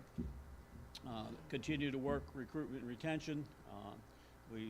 Announcement was put out on a roundtable February 21st online, engaging youth in the fire service. So if you're interested in that, please look for the link off the NVFC webpage, as well as linked on my report. Probably of probably deeper concern, we're just starting to take a dive into, and this organization needs to do with the new OSHA 1910.150. OSHA 1910.156 ruling. It's about 650 pages if you have trouble sleeping at night. It's bound to change the way that we do business. As OSHA, as you know, OSHA was established with the intent of providing a safe place of employment for all workers. And they are expanding that with 1910.156 to include emergency providers. So the question always comes up, does that mean volunteers? Are volunteers employees? And it depends on where you're at. And even in Maryland, it depends on where you're at. Because if you look in that red book, and in the section there, it goes county by county. In some counties, volunteers are considered employees for purposes of workers' compensation. In some, they're explicitly excluded as employees. So then you kind of have the argument, does OSHA apply or does it not apply? I would hedge on the side it does apply, even that, because the intent is that we treat them as employees. So there's a lot of things that are in there. We had the benefit of sitting in on a webinar that New England OSHA did, but they kind of opened it up to everybody, and there were several hundred of us on from around the country, not just New England, where they kind of went through a lot of those. So the link is in my report. You can go there and you can actually get a copy of their PowerPoint as well as a copy of the 650-page ruling. So there's a lot of things that have expanded. One of the things is that they did is that they incorporated by reference 22 NFPA standards. So whether you say you pay attention to the NFPA standards or not, the fact that they have been incorporated by reference put you some binding requirements to those NFPA standards, and that's all in that briefing there. Will it be facilities? Will it be equipment? Will it be apparatus? Will it be your PPE? So again, by let's just say, for instance, incorporating NFPA 1971, which covers your turnout gear, and we all argue about this whole 10-year rule on turnout gear. If I'm injured and I happen to be wearing a turnout coat that's 15 years old, OSHA could come in and fine my department for providing me inferior gear, which does not there. So there's a lot to be had. It was expected that in the Federal Register, January 31st, which just passed, the interim ruling would be issued. It did not happen, so we pretty much are expecting that any day. That opens up a 90-day comment period. I know that MDSC is trying to put together some issues that we believe affects the volunteer fire service across America. It would be good for, well, I guess I'll point back to Chip, since he's chair of the Risk Management Committee for MSFA, to kind of look at that too, and kind of look at that. So we are waiting for that. I would encourage you, if nothing else, go on to that New England link that I provided. You can look at the PowerPoint. You actually can play back the webinar. It was about an hour and a half webinar, and you can kind of play that back as they went through and discussed that. So I'll pause there for a second. This is nothing new. This started about 4 or 5 years ago. Yes. We originally started working on this, and it kind of went down, and it was anticipated it could wind up back. And the bottom line is, I think as Dave referred, what they're doing is taking the NFPA standards and making them law. I mean, if you write it down to it, that's a lot of the basic is what you always said. Well, it's a standard, it's recommended. It's no, it will then be law. So it comes down to replacement of turnout gear, replacement of everything. apparatus, maintenance of your facilities, maintenance of equipment. Yep. Because again, OSHA basically is that the employer is required to provide a safe and hazard-free workplace. Yep. And well, you can't do that in the fire service, but again, what can you do? And that's where they kind of, again, incorporate by reference 22 of the NFPA standards. So I have not made comment, but when it comes up, we'll be into it. I did earlier on the first time around. We made some formal comments, so we will again. Any other questions for MBSC or? Yeah, just a couple of things I wanted to mention on training, but I wanted to pause there because I think that the OSHA issue is very important. Okay, and, go ahead, and Dave. we as the MSFA need to pay attention to that as well. again, you know, I encourage everyone to take advantage of our training. Our virtual learning network is outstanding. We just kind of grouped some of the online courses in what we call a leadership track. It's 10 different courses, and right now those courses are being offered for free. After that, if you're an MVFC member, they continue to be free. If you're not, we're going to charge you, so that's an encouragement to kind of become a member. We are planning for our next training summit, June 21st, 22nd. Yeah, that's the end of Beach Week. It always is. In Buffalo, New York. We got a great set of speakers lined up for that and presenters for that. So again, and MVSC does offer travel stipends to help offset people's costs. So I think this will be our 10th year that we've done the training summits. So, and again, I encourage people to become a member of the NVFC. Normal dues are 21. MSFA has kind of a negotiated rate of 18, which MSFA pays 1/2 of.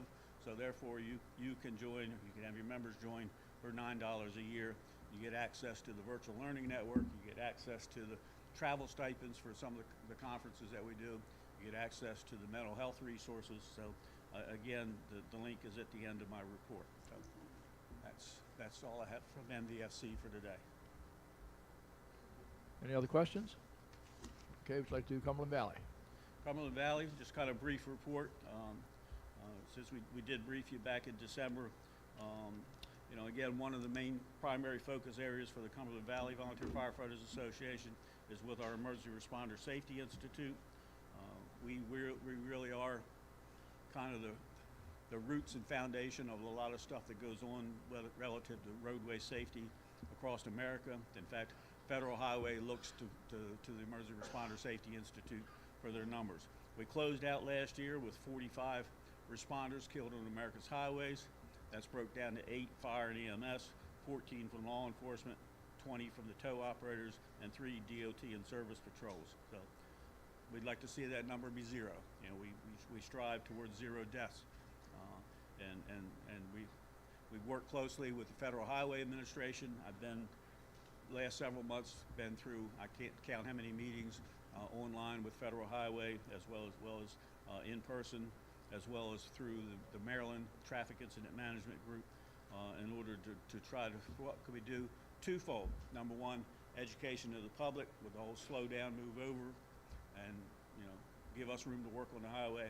And the second one is institutionalize, as Federal Highway will call it, the training for first responders in roadway safety through the TIM training that's offered through Cumberland Valley, through Federal Highway, or through MIFRI, through whatever resource. Everyone should be able to do that. You know, we've done a really good job, I think, in the fire and EMS world, because those numbers used to be much higher, but even 8 fire and EMS people killed like a road cone is too much. So, you know, please take advantage of those resources. We're working together for our spring meeting on March 16th and 17th up in Newport, Pennsylvania, and looking ahead, our convention is July 31st to August 3rd in Halfway, Maryland. So I know that our president, leadership, and our partners will be there on August 2nd, which is when we do our President's Council, where the multiple states kind of get together and say, what's happening in my state, what are my issues, my challenges, and my successes. So again, I encourage you to become a part of the team. Membership in the Cumberland Valley Association is just $5. You can be part of an organization that makes a difference on America's roadways. And please take advantage of we have a free online learning network. It consists of 48 online learning modules that are free. It can be taken at your leisure. And again, if you take the core set of modules, it's the same as completing the TIM certification. So thank you for the opportunity to be here today and give you an update from Cumberland Valley. Very good. Any other comments or questions? Mr. Chairman. Mark. Reviewing your report, and you had talked about how the incidents are down for fire and EMS. Tow operators, there's 20. Has there been any consideration, either by your group or by the highway, to try and do some type of training or education for the tow operators? Maybe look at the standards of what their equipment is, as far as lighting and visibility and things like that that may. Yeah, we've actually, for the last 2 years at least, probably even longer, but 2 years, we've gotten into intense work with the tow operators. Bob Cumberland and I have been working close with them. We've actually gone to the tow operators convention in Baltimore for the past 2 years, and you think we have a funny convention? Go up there with a convention center full of tow trucks. It's, and at one some point they turn all the lights out and turn all the flashing lights on tow trucks, and they have a big hoopah or something there. But we've been working closely with them, encouraging them with the high visibility gear, setting up traffic control areas, working closely with their first responder community, both law and police, fire, and taking advantage of the training.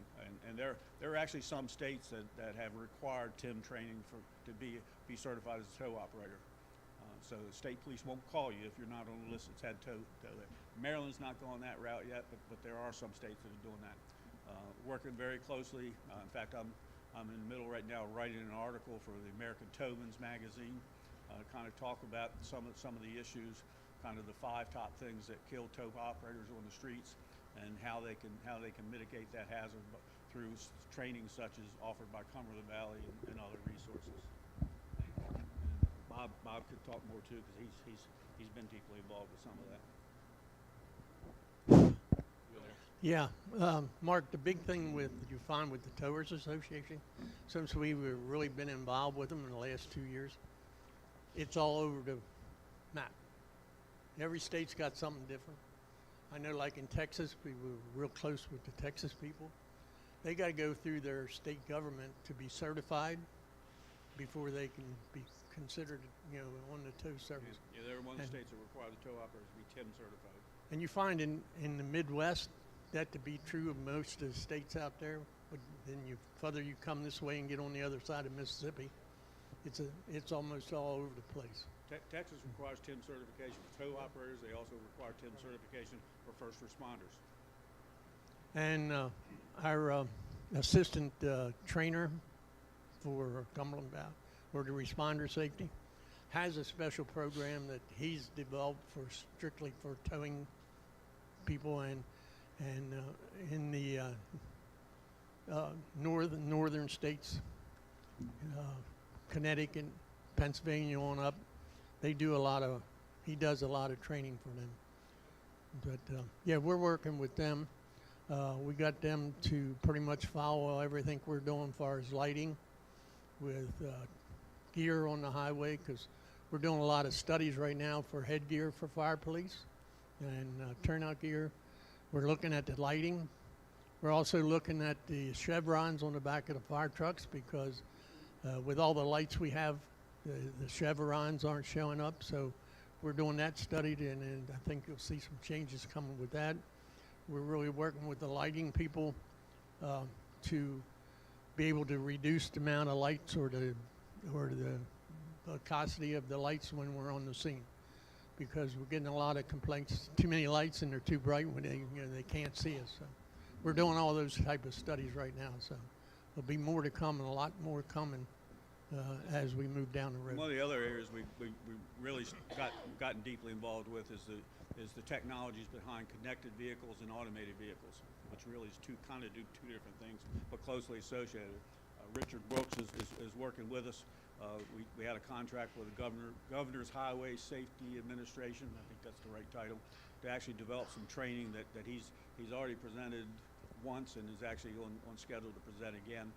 I had the opportunity just 2 weeks ago to be out in Phoenix for the Fire Department Safety Officers Conference, and Waymo operates a fleet of over 100 autonomous vehicles around the Phoenix-Scottsdale area, 180 square mile areas, and I got a chance to ride one. Here I am, sitting in the back seat, no driver in the front, no nothing. But I felt perfect. I tell you, I felt safer in that car than I probably did some Uber drivers that I've ridden with.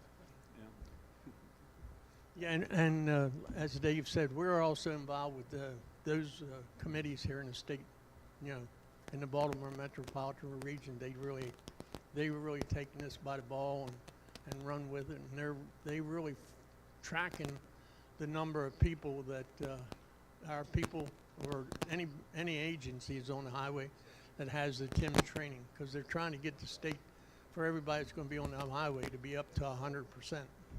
So And that's with- why we're and encouraging with that. the connected vehicles, we're really looking at reducing, actually to some degree, reducing accidents with emergency vehicles. DC's already implemented it. The same that, you know, you get your little alerts on your phone that says traffic hazard ahead, things like, well, it might be, say, emergency vehicle approaching or things like that in order to kind of give you those alerts. And those through Haas Alert and some other organizations that are developing those technologies are actually very interesting technologies, and hopefully reduce accidents, not just for us, but other vehicles involved as well. DC has actually greatly reduced their accidents through you working with Haas Alerts and the whole connected vehicle technologies and producing those through your phone systems.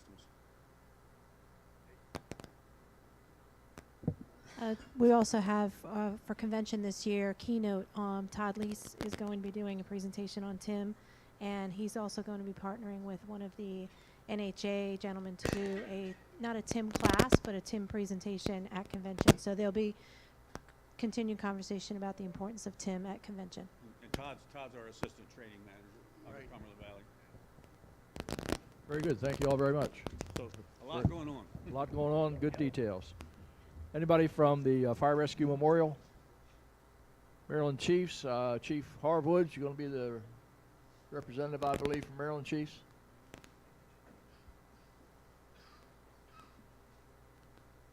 And on deck, we will do the fallen firefighters, followed by the financial team report.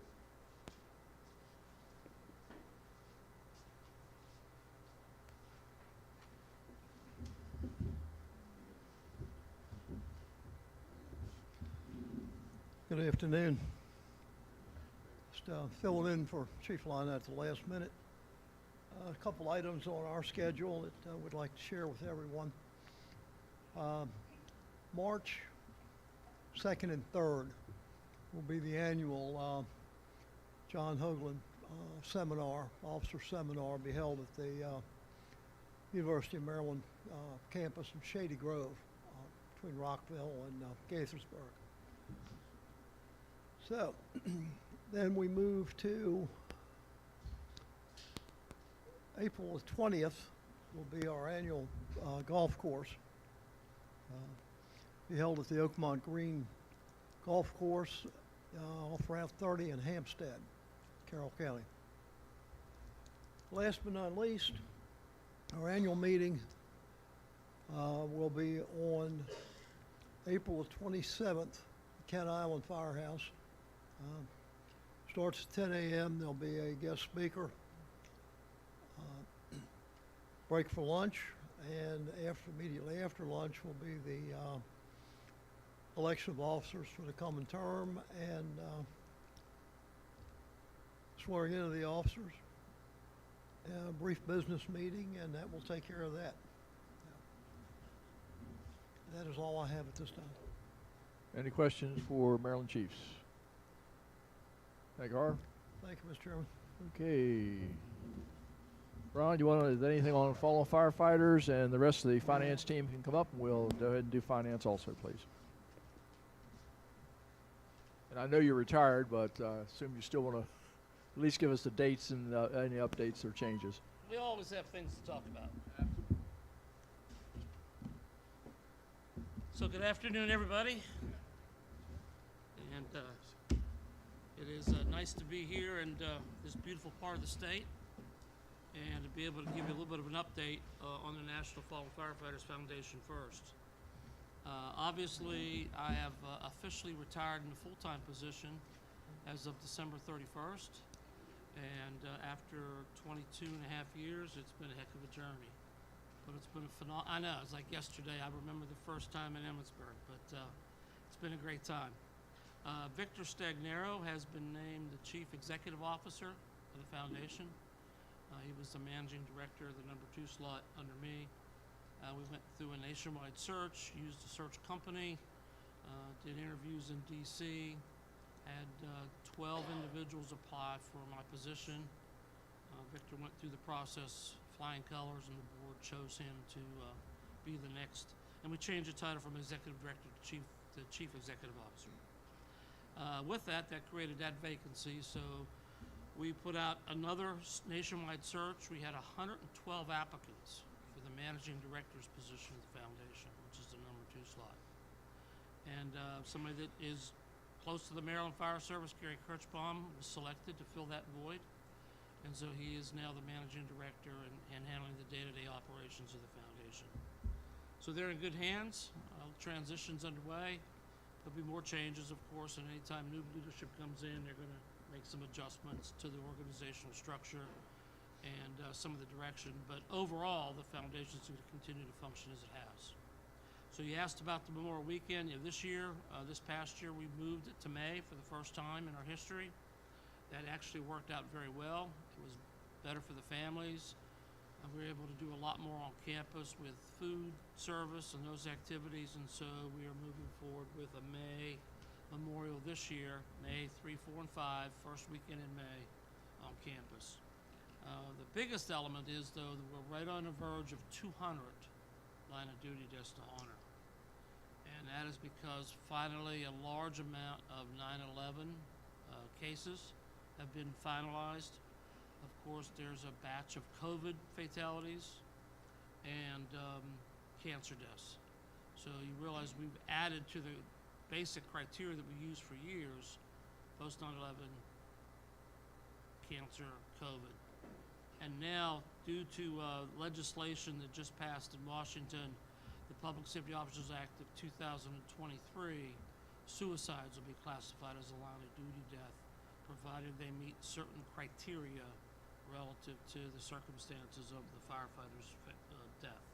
Or I should say public safety officer, because it includes police and EMS. So we don't have any cases finalized, but just to give you an idea, there's 148 cases in review of firefighter suicides that potentially could end up qualifying and being added to the memorial next year. So that's a lot of work for us, a lot more resources for the families. But we just recently found a program that was put together by Catholic Charities called LOS, and it's supporting the survivors of suicide. And it's a special campaign that was designed to help those family members of a public safety officer who takes their own life. Of course, that's different than a firefighter that dies traumatically or heart attack. Yes, it's all grief, but there's different views on that cause of death. And so we'll be beginning to begin offering that program as the cases get acknowledged for a line of duty deaths due to a self-inflicted injury or death. So a lot going on in the foundation, a lot of activities, but overall it's going well. I do want to say, though, that the Maryland State Firemen's Association has always had a position on the board of directors of the foundation. And for the past 6 years, Bobby Jacobs has filled that capacity. It is a 6-year term, and an individual is entitled to serve 2 terms consecutively. So I talked to the president, and he supported the idea of having Bobby reappointed. So the United States Fire Administrator has reappointed Bobby for another 6-year term representing the Maryland Fire Service on the National Fallen Firefighter Memorial Board of Directors. So he just has to send his acceptance letter. He hasn't done that yet, but I'm sure he will. So that's a lot of the highlights for the foundation. There's a lot of program activities going on. We're doing more outreach, more support, doing more initiatives with Everyone Goes Home. But that's the main things that are happening. Questions for anybody? I don't know if it's really a question for you, but it may be something for the trustees. Now that the criteria has changed at the national or federal level, do we need to start looking at our criteria in Maryland and maybe make some adjustments as far as the line of duty? Well, the issue is going to be sooner or later there's going to be someone that makes a claim at the state level relative to the self-inflicted injury or death, and so and that's going to need to be addressed. But it's federal law. It's in place already. So, like I said, there's like 140 cases that are in review at DOJ right now. None from that I know from Maryland, but they are across the country. I guess our attorney's not here anymore either, is he?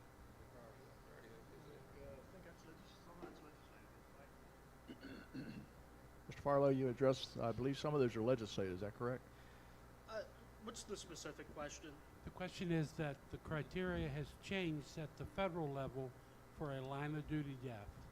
Do we in Maryland need to start looking at what we have in place and consider making the changes that have been done, or do we have to make the changes that are done by the federal government? We do not have to make the changes done by the federal government. The state and federal governments are different.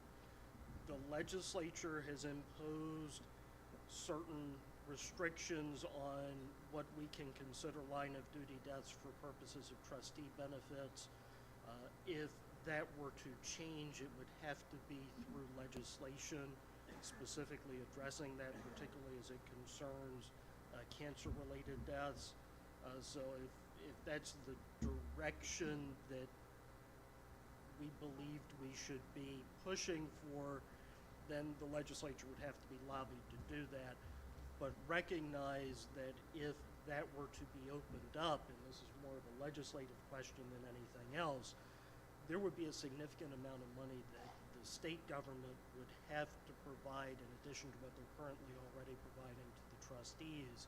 And in this environment, I don't know if that amount of money would be available. So I'm not certain that it would be realistic for the state for the legislature to amend it to add significant benefits that are not currently in existence. Thank you. Teresa, do you have a comment?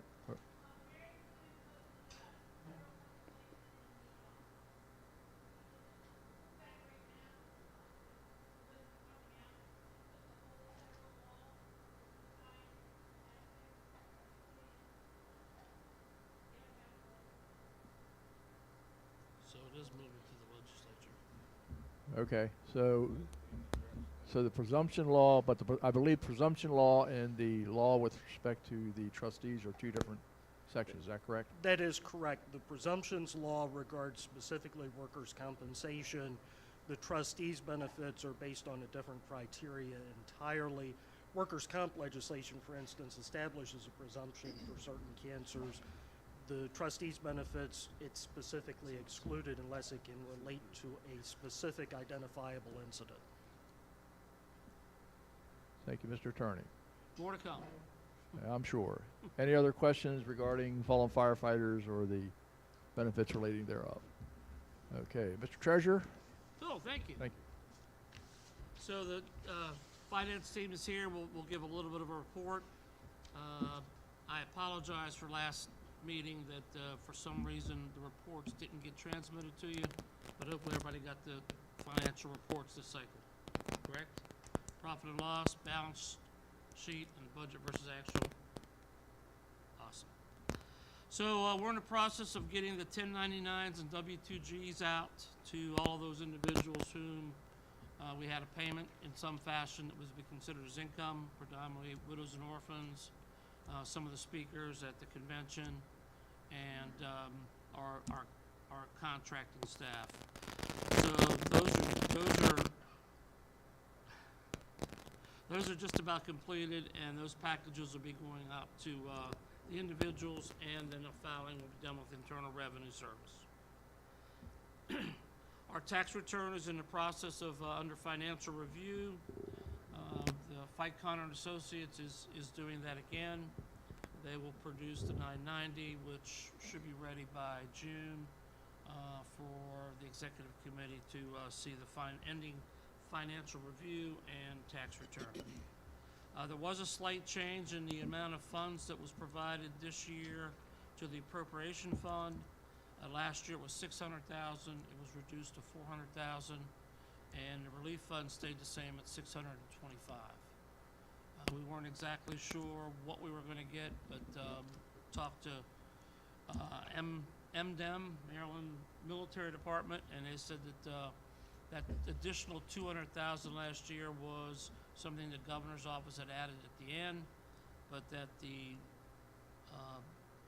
fiscal note for us for this year is $400,000 for appropriations and $625,000 for relief. And we have received those funds. They've been deposited into the checking account. We worked with the trustees to do a verification process of all of the widows and orphans who are receiving the payments, and updated their addresses and other data.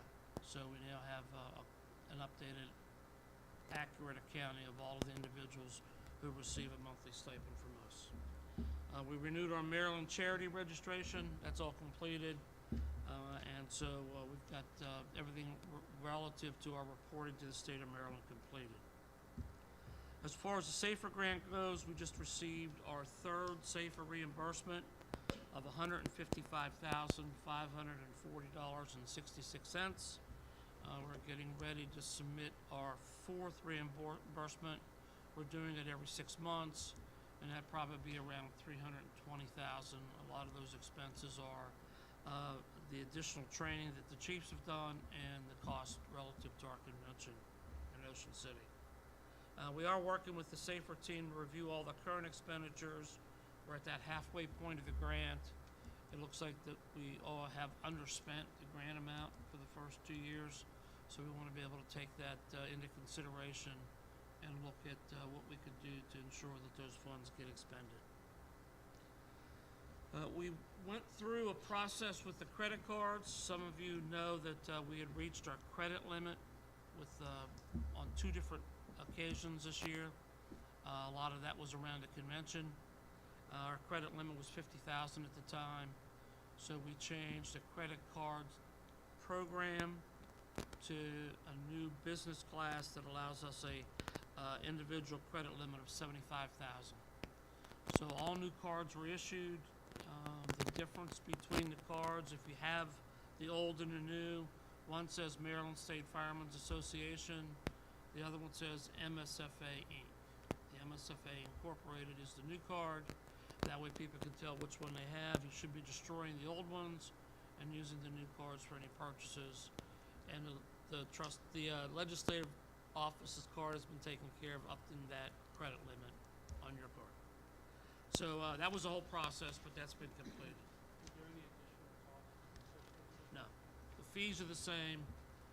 It's just it took a while to get that accomplished because we had 2 sets of cards for the same organization, but the organizational name on the cards were different. And we wanted to do that so we could distinguish an old card from a new card. So it took a while to get all that linked, but now all of that is in our PNC online banking, and Bobby Aaron has access to all the cards. So she is the linchpin for receipts. Any receipts you have for your credit card needs to go to her on a monthly basis so that we can keep up with the reconciliations and the class coding for those funds so that we can balance a checkbook every month. Questions on any of that? Yes. Now that we're a 501c3, are we eligible for the Maryland Charity Campaign contributions? Yes. How would we go about getting on that list? That's part of the charity registration that we have. So we're registered in Maryland now as a 501c3 charity, and it's a matter of getting people to designate MSFA for the donations. Any questions? So then I'll turn it over to the Financial Secretary. Okay, dues. Dues invoices were mailed out January the 2nd. As of yesterday, 268 companies have paid their dues out of 346. At least 78 still to be paid yet. Reminder notice will go out Valentine's Day, February 14th. I always use that as a mark date. And hopefully I won't have to send a third one out, but that usually goes out March 15th.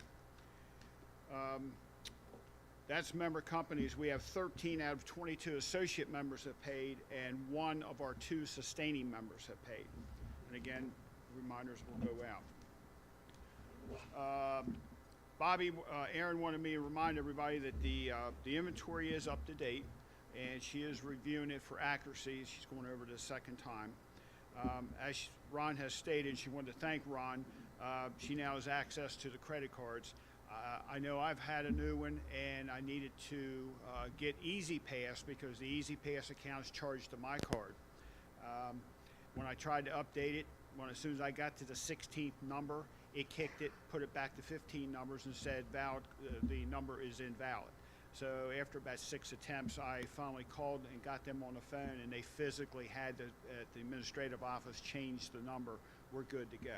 Don't know why, but for some reason that card just didn't want to function correctly.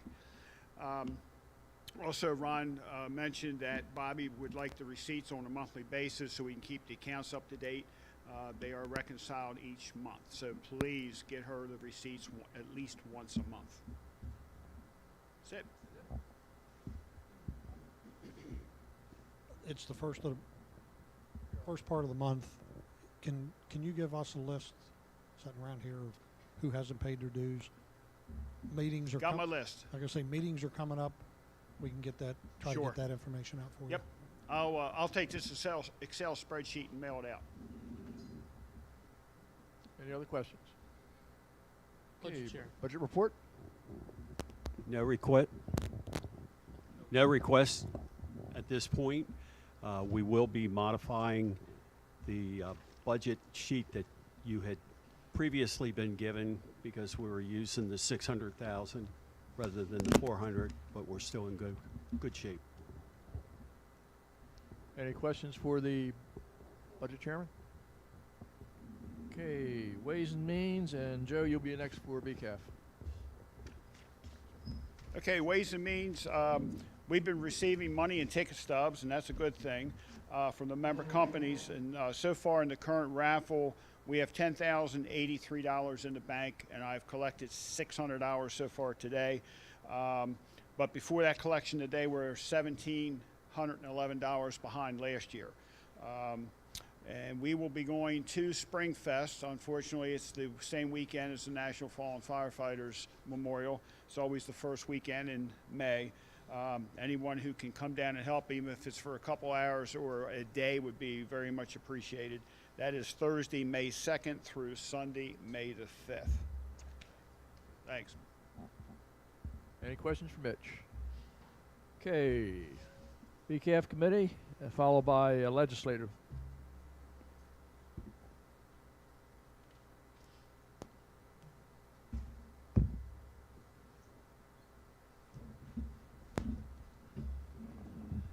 I have a really short report this month. No applications were received.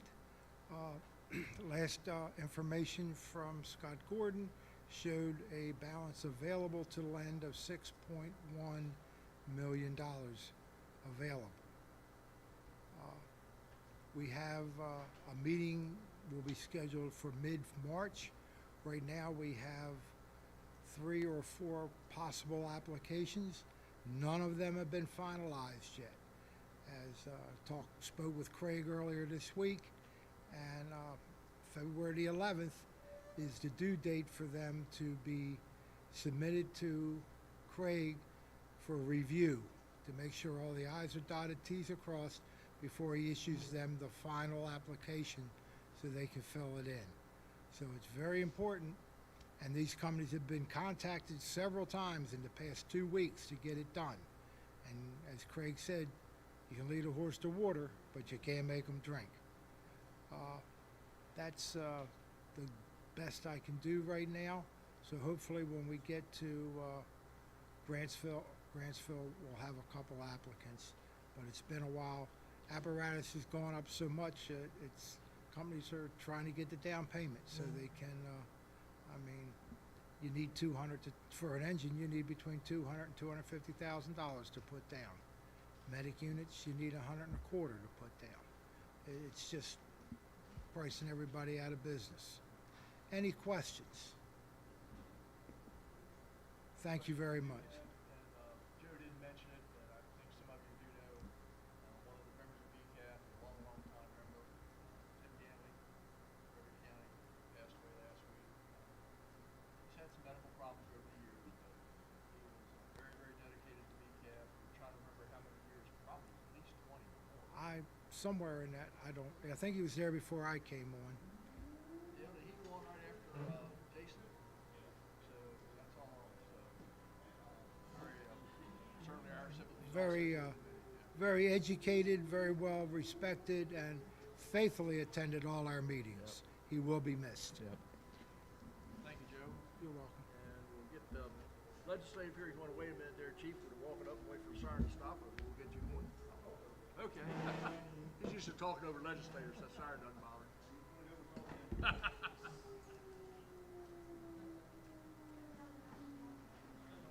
It heard I was coming and stopped. Yeah, it only goes 3 blows. That's not bad.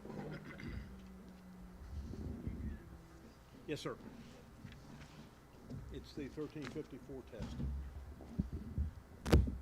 Good afternoon. I think it's on. Yeah, it is. Oh, well. You have my report. I actually filed it ahead of time this time. I'm surprised it's not snowing. I think it's the first time ever. Just to hit a couple high points here recently.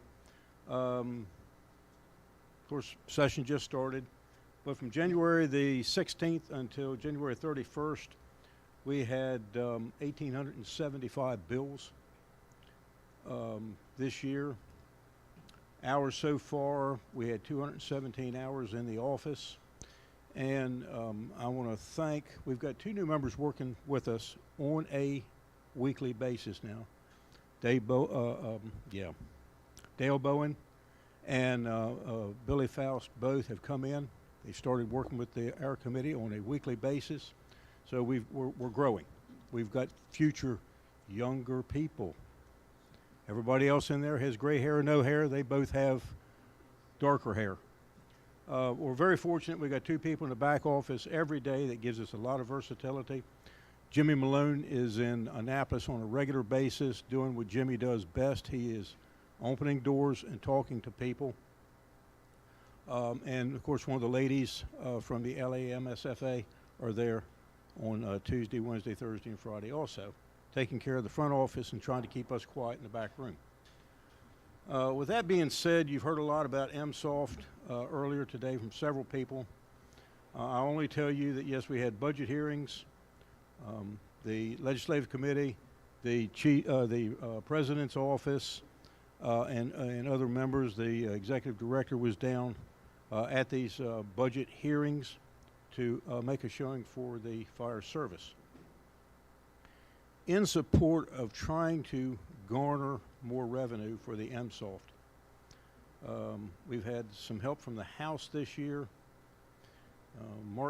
Delegate Mark Chang, put in House Bill 259.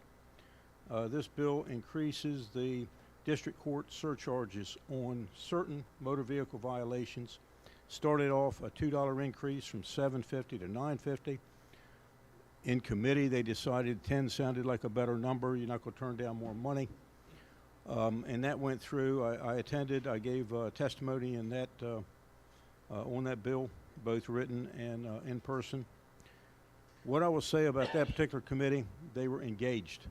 A lot of questions, wanting to know what they could do to help fund this and help get through this situation. Delegate Stein put in a bill that would raise the motor vehicle registration surcharge $4.25 per year, or $8.50 over a 2-year period on a set of tags. In working with our partners, this was a number that came up that was a bottom line number of funding we need now to keep the MSoft solvent. They've always looked at a 10-year projection. The last time they looked at one, it only lasted 7 years. Last 3 years of that projection, the general funds had to come up with a little over $30 million to keep this fund moving forward, keep everything working. We're thinking that maybe the $4.25 might get us year 5, 6, 7, something like that again. But it does buy us time to find a better, more sustainable avenue of revenue in the future. So it will keep us going. We're working on those 2 bills right now. They're both working their way through. A few other bills we got going on right now. We had a bill that's been in, I think this would be the 3rd year, and it has to do with fire police. We had asked, or we were asked to sponsor this legislation. Right now, the fire police, when they go on location, can only have red lights on their vehicles. it was asked that a contrasting light be added in there so that the red light could be differentiated maybe from background lighting, or they're trying to protect the people and direct the traffic. It was initially put in there that it would be, we would add white to that, so it could be red or red and white. That bill died a miserable, painful death last year. So we came back with it this year. There was much discussion about another color light. And after a lot of discussion, the color of green was brought up. And I'll use that as an example. I'll use this as an example. I'm sure everybody here going down the highway at some point in time has seen an SHA vehicle. And they've got yellow and green lights on the back of these vehicles. And that green light does stand out. You see that a lot of times before you see the yellow lights. So we spoke with Senator Gallion and Delegate Stein. They both put in bills this year. So the combination would be red only, red and white, or red and green. We'll see how this moves forward, but we're working on that now.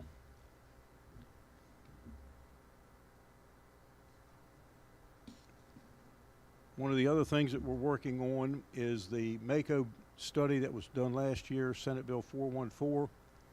Came back, of course, we did the summer study. We had a bill that was put together. Senate Bill 691 that was filed by Senator Augustine, and House Bill 899 on the House side. There were 7 sponsors on that. At this time, we do not have a hearing date for either one of these. We're looking for support. And here I'm just going to bring up a subject. I sent out a request to the Executive Committee probably a month or so ago, asking that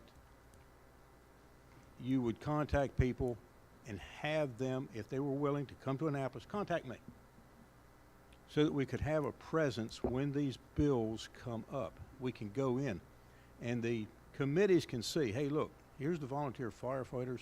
These are the people that need this stuff. They can see we're interested, hopefully, as they are, maybe more so than they are. I received information back from 2 members.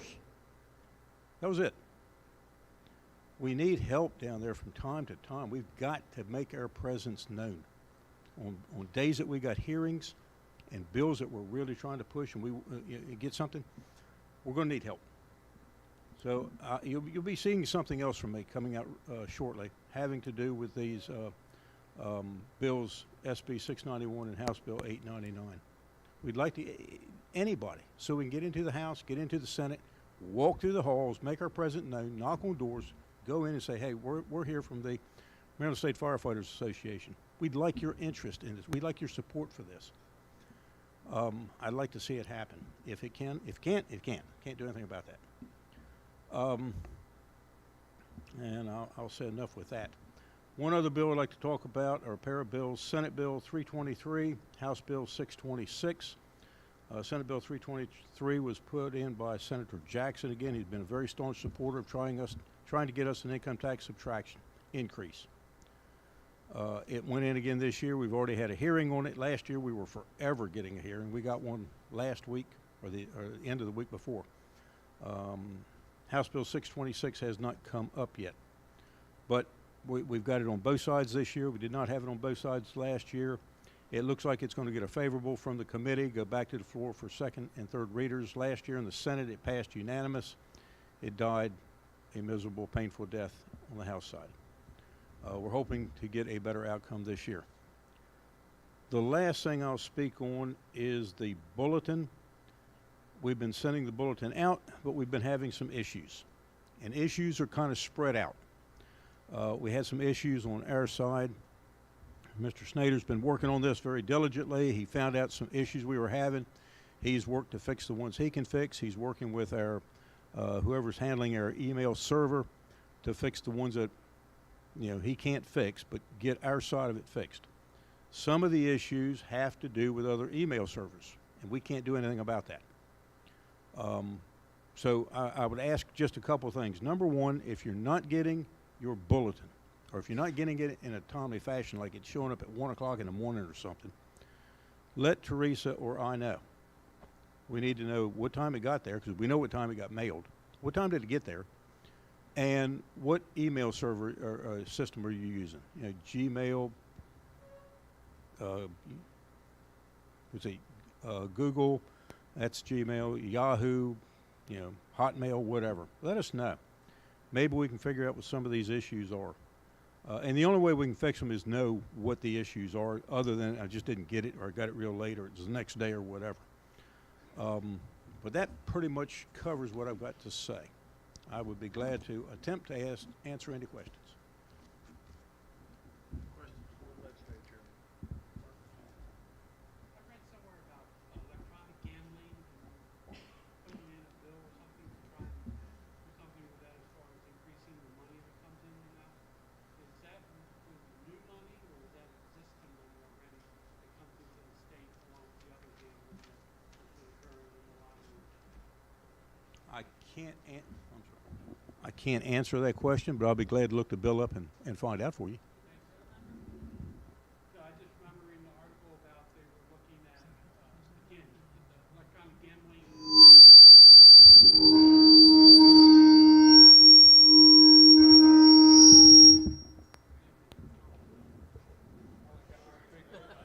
They were looking at, again, increasing the activity of electronic gambling in Maryland and how it could bring in additional couple $1 million a year. And I didn't know, again, if that money was something that we could look at either for MSoft or, again, the fire, EMS, something like that in Maryland.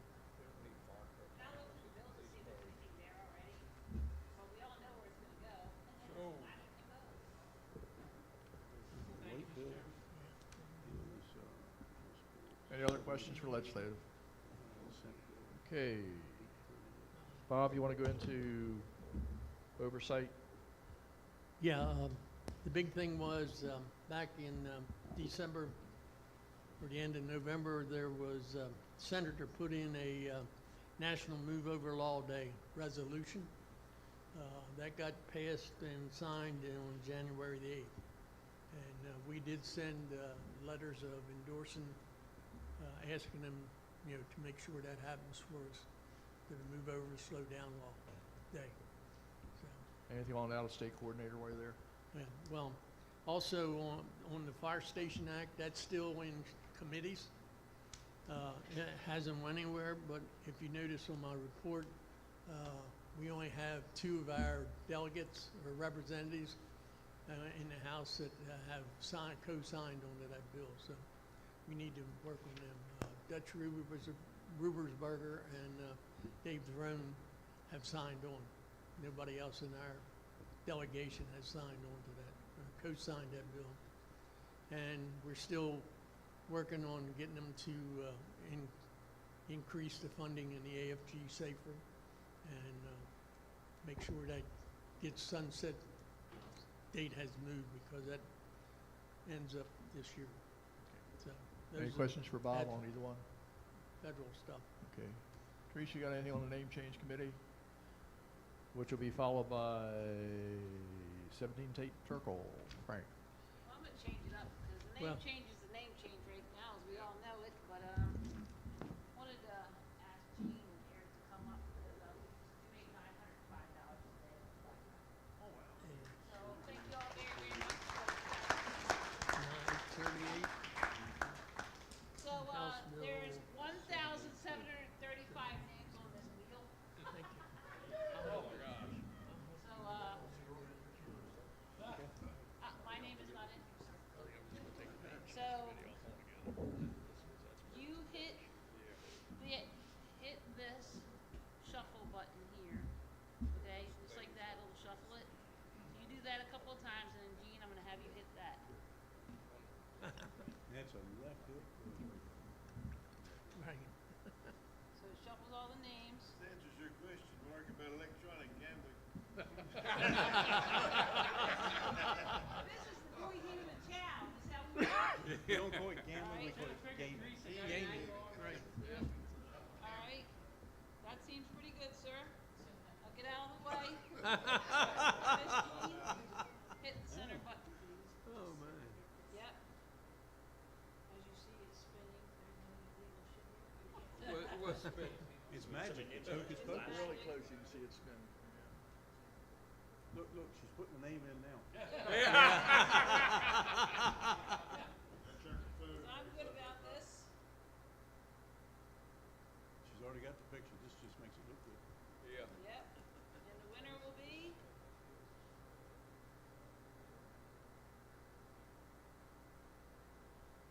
A suspense.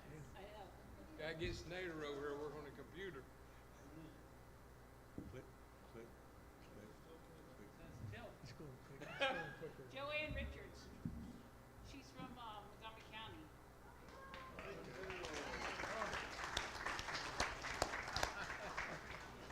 Yes, I know Jody. So now it works. Yeah, see, everybody, that's the winner. Thank you again very much.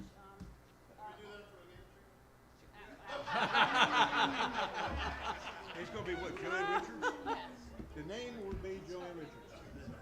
But no, I know that we talked about it, we kind of did low key on everything to ensure that the tweets wasn't be screwed this time. I have not heard from anybody saying they are going to submit a name, so I would just hope that what's been put out before just stay the course, and hopefully people will understand the importance of why we're doing this, because it's very frustrating sometimes when we sit in that back office knowing that some of our efforts are at points mute because there are certain people in the legislation that do not want us to prosper. So it's been hard for me because really it's a name. I understand that, and I understand the history, and I'm not about that part. But our efforts are about saving lives, and I don't see, some of those people see past that. But we're in that office almost all the time, and I'm on the computer, and I send him messages, and sometimes I'm like, I don't want to wake him up today, I'll just call him tomorrow. But it's really important that, you know, we're trying our best, and whatever happens, we just have to ensure that June comes, the April meeting happens, and then June will happen, and then whatever is brought forward is one single name, not a whole boat, because we know what's going to happen again at the election time. So, again, we're just working on it. We're not having any meetings. No one's asked us any questions, but it is what it is. So, I'm gonna take it off the agenda to after June. yes, please. Thank you. Thank you for your help on that, Teresa, over the time. Mark, anything on firewalls before I get to Frank? No, the chairman of the Commission. said it all. Until we get a plan for adopting the new code, there's no reason to produce a new firewall. Okay. Anything further than legislative? Out of state?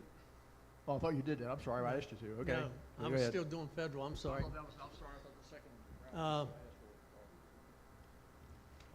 All the dates of the convention have been put out. Cumberland Valley's July 31st to August the 3rd, and the President Council meeting will be August the 2nd, Friday. All that's going to be held at halfway, which is halfway between Williamsport and Hagerstown. West Virginia is at Running Right Convention Conference Center in Juliana, West Virginia, and that date is August 8th to the 10th. New York is August 8th to the 10th, also in Niagara Falls. Virginia, first responder is September 18th to the 22nd, and that's in Virginia Beach at the conference center there. And Pennsylvania, they're still up in the air. They haven't made a decision yet. I think they had a meeting last week with the two groups, and I don't know where anything come out on that yet. I haven't talked to any of the people that serve on their board. And Delaware this year is in Rehoboth Beach, and the date on the dates on that have changed. It used to go Tuesday through Friday. This year it'll be Monday through Thursday, with the officers' banquet on Thursday the 19th. I got Friday the 19th, but that's not right, sorry. And if we're going to Delaware, or anybody's going to Delaware, I need the information, or yes or no, that you're going to attend like yesterday, talking with their secretary. They need that information as soon as they can get it because they have limited space in Rehoboth Beach where they're going. So we need to make sure we're partnering with them and give them their information as soon as possible.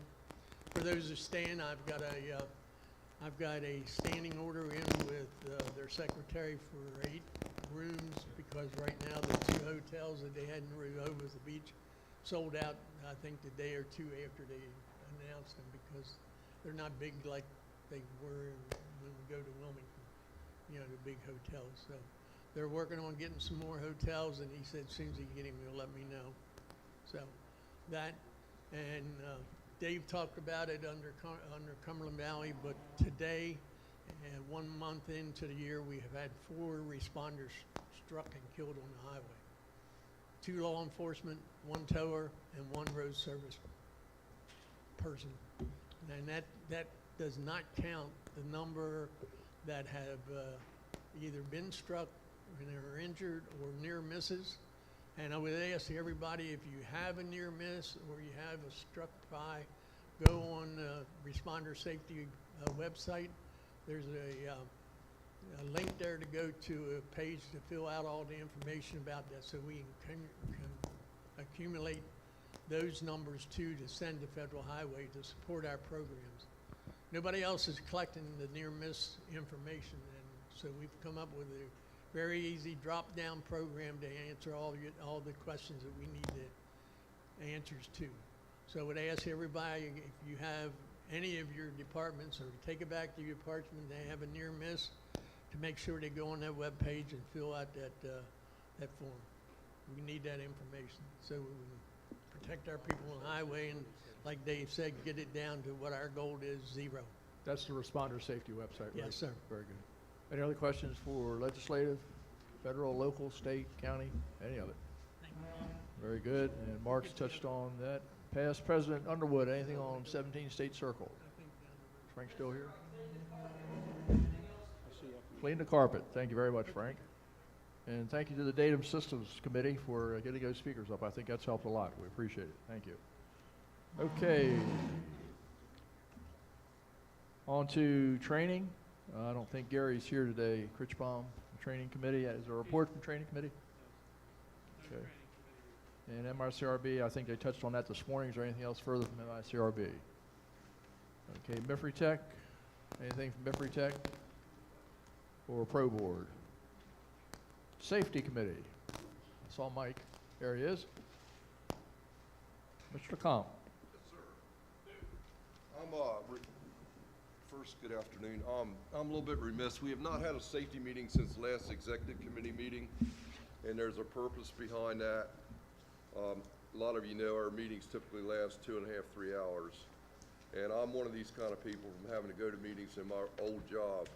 If we don't have a lot of content and you're not going to learn something new, we don't have a meeting. So, and that's my fault, but we have not had a meeting, and I'm just pushing everybody else that doesn't have meetings. Make sure that you have a good turnout. And I guess I'll pat myself on the back on this one. Our turnout at our safety meetings are typically some of the best of the entire MSFA because we make it interesting. So with that said, our next meeting is going to be at Shock Trauma in the auditorium from 11 until 2 on Sunday, March the 10th. I've talked to some people at the Trauma Center.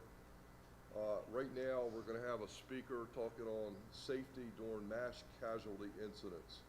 And we're going to try to use the M&T Stadium and use what happened last Saturday a week ago up on the Bay Bridge as 2 of the different focal points. Shock Trauma said if we do this, and MIMS, that we want to do this so we all learn from it. We're all in this together. So with that said, if any of you would like to attend from any committees, we would be honored to have you. That auditorium, I'd venture to say, probably holds 200 people. If you do show up, be there at 11 o'clock downstairs on the Green Street side in the lobby where the stairway is, and we'll all go up together for security reasons. Dr. Scalia's office is going to have where we can go down to the cafeteria and have lunch. And right now, we're going to be doing a tour of the facility after we get done air meeting. But I've got the state police chiming in and some other people. We're going to talk about safety during mass casualty. For instance, a major something happened at M&T Stadium during an event. So that's what we've got planned. One thing that we are doing is Mario Melfa, who is co-vice chair, he has got his hands with the Chesapeake Insurance. He's the safety guy for him, loss control. And they have put together a real good curriculum where you can go online and train your people, your training officers, accident investigation, post-reporting procedures, and including ladder safety and little things that, and traffic incident management, just to break the ice or any new concepts. So Chesapeake Insurance, who's our worker comp carrier here in Maryland, in Towson, they are working with us on that, and that's going to be proactive. It's in my report. Also, we are focusing on first responder mental wellness, and Chesapeake Insurance is picking up the cost of that, and they're bringing in the speakers and paying, I think, for lunch up in Harford County at Bel Air, and that's welcome. Everybody's welcome to go to that.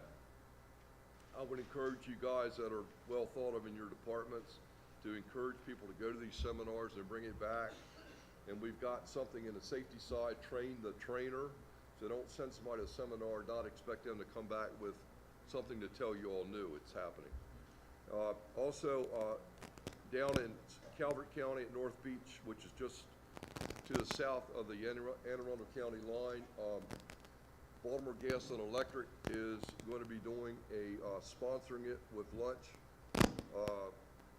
leadership lessons for line of duty deaths. They're taking the previous line of duty deaths and looking at what the causation of it was, and they're paying for this.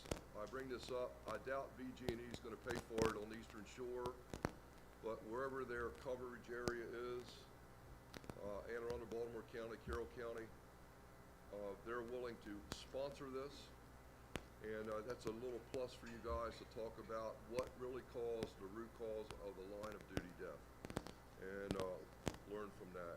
And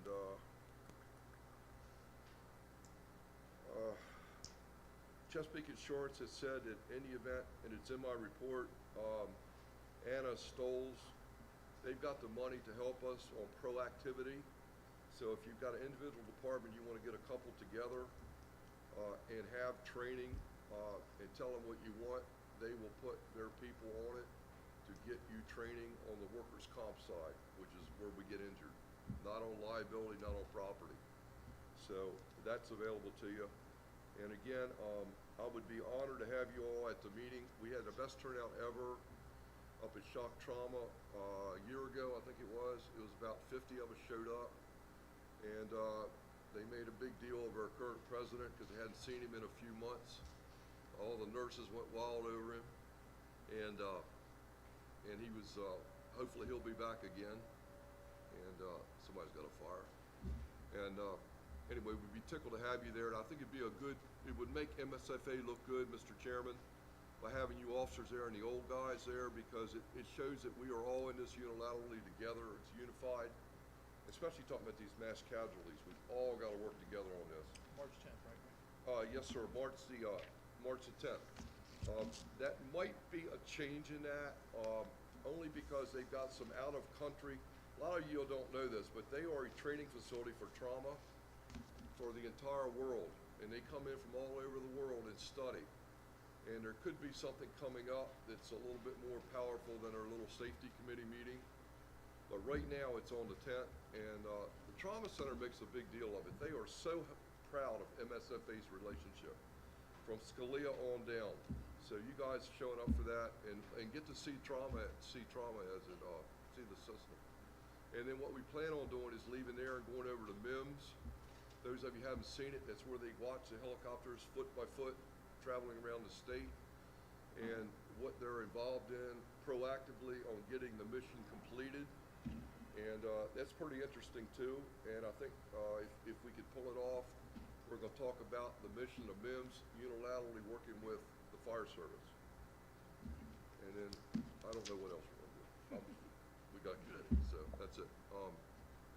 Questions for Mike? That's good, Mike. Dave, you have something else? I'm sorry. It's long. Here. Merry Christmas. I like 14 better anyway. It's a better number. I just want to add, and many of you know, I chair the Health and Safety Committee for the Maryland Fire Chiefs. Work closely, obviously, with Mike, the two organizations working together. And hopefully each of you, I guess, read and review the backstep talks that we put out on a quarterly basis. We just did one in January. Our next one will be in April. But what I wanted to highlight was I did mention that just a few weeks ago, I had the opportunity to attend the Fire Department Safety Officer Association Conference in Phoenix. There were actually 6 of us that went out because of the SAFER grant through Fire Chiefs and MSFA. Richard Brooks and I were 2 of that day that we felt that was probably one of the best conferences we ever went to, because it really was tightly focused on the topics of health and safety, and the opportunity to work together. Here's some topics really focused on the issues that are affecting health and safety for first responders, network with our peers from across the country, network with vendors that are tightly focused on those topics as well. I told the other 5 and myself that we need to bring that information back and share, because if we spent all that money to send 6 of us out there and we don't share that information, it's money sunk. And so we're actually putting together, and I hope by the end of February, a special edition of Backstep Talks where the 6 of us are going to write feature articles on one or more of the presentations that we attended and what we felt were the key takeaways from it. So we wanted to bring that back, kind of share it with the entire state, in fact the nation, because that Backstep Talks goes a little bit national there, because again, if you go to a conference and if you bring the information back and you don't share it, what good is it? And we want to show that we do care and we appreciate MSFA and Maryland Fire Chiefs for allowing us to go under SAFER funding. So look for it in your mailbox. Mr. Chairman, Thank I you, got Dave. one other thing. Good, Mike. The Maryland Department of The Maryland Department of Environment right now is taking the lead on these lithium-ion batteries, and by the end of 2025, which is a year and 19 months from now, all buses in Baltimore City, it sounds like, are going to be energized with these lithium-ion batteries.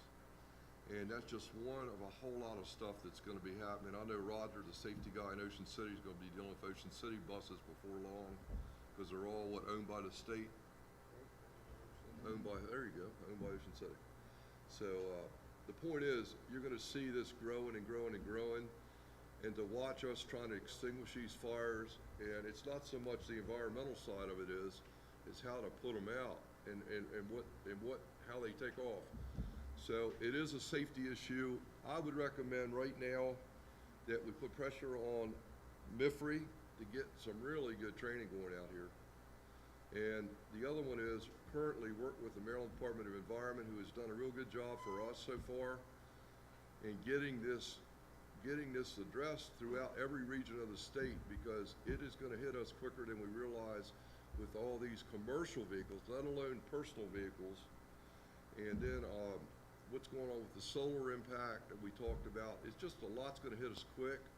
I'd venture to say by 2026, which is going to be a little over a year and a half, we're going to be looking at this thing as an epidemic, as far as what do we do on the different facets of this solarization, including our wind farms in Ocean City or wherever the heck they're going. So it's a whole lot that's going to be hitting us quickly. I would think the legislative body's going to be seeing it. But we've got to get our first responders trained on what to do and not to do, or we're going to look like fools out there. And it's just something has just hit us, I don't know. Director Cox did mention that this morning in the process of that, and of course the president's appointing the Lithium Battery Committee. So we've got a lot of wheels in motion on this. We just need to pull them all together, because it's changing very quickly. Absolutely. Very good. Thank you, Mike. Any other questions? Okay, Dan, if you could do next, and if anybody's here from Rural Water Supply, or if Ken Bush is still here for Standards, they'd be on deck.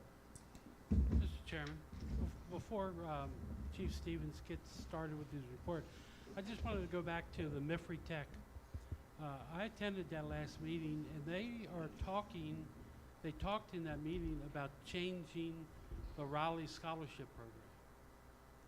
And it's being done through, I believe it was MACO is looking at it Yeah, I think through the program, or the study that was done for firefighting and EMS. But they were talking about changes coming to the Raleigh Scholarship Program.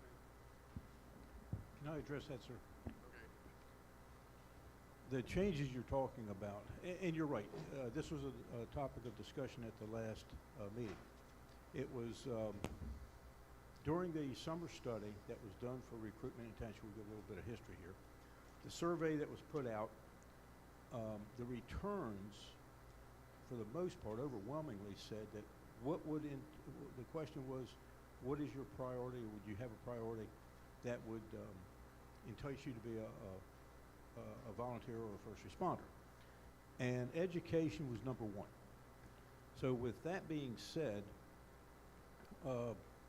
taking the results, trying to find out, okay, how can we answer these questions? How can we educate our people? And we looked at existing programs, and then other programs that we could help create or just enhance.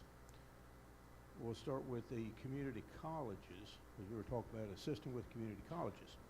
Number one, a lot of people don't know you can go to community college for practically nothing if it's a community college that's supported by a county you live in.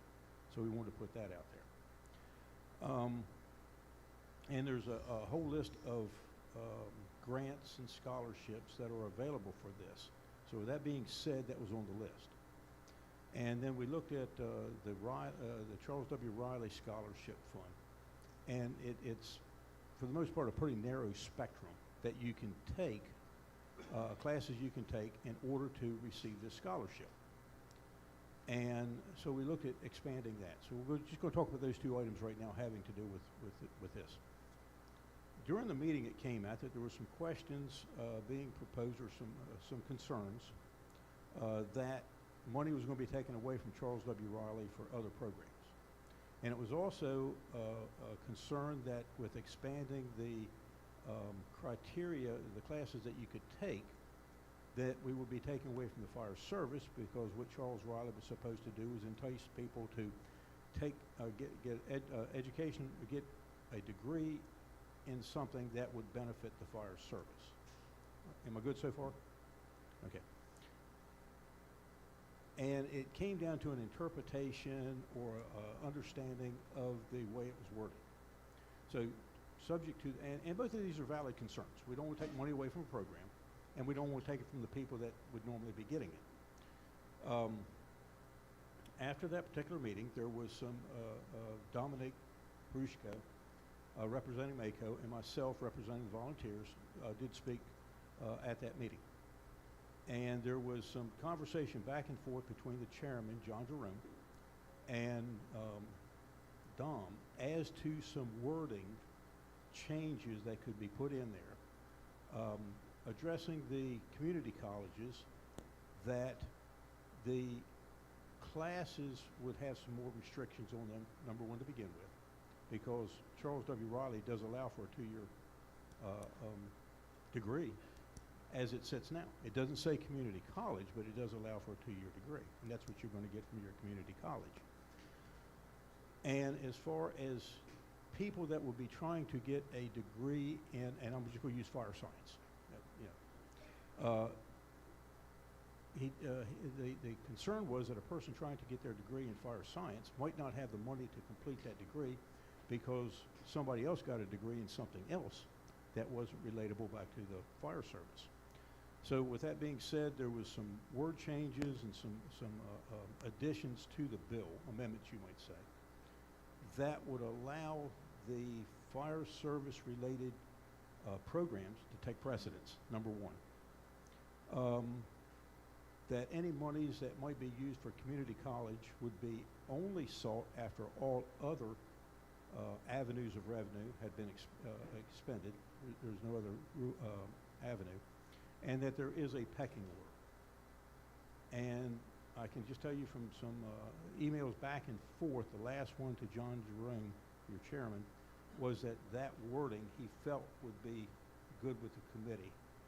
And if we could get that wording in there, then the concerns of the committee would go away. I don't know if that answers what you were after, but that's where we are right this minute. The, My concern was that basically my understanding was the MSFA started the program, got the legislation and everything through with our effort, and I just wouldn't want it being discussed somewhere and changes being discussed without this body knowing. So the reason I brought it up. I wasn't going to bring it up until we've gone back to the sponsors signed off, which we feel that's not going to be a problem. Then it would come back again. But that's where we are right this minute. Good discussion. Thank you, Martin. Thank you. Thank you, Bob. Dan? Okay, thank you, sir. My report should be electronic on the high school cadet program. The programs are underway if the county has one, and they're actively recruiting for next year.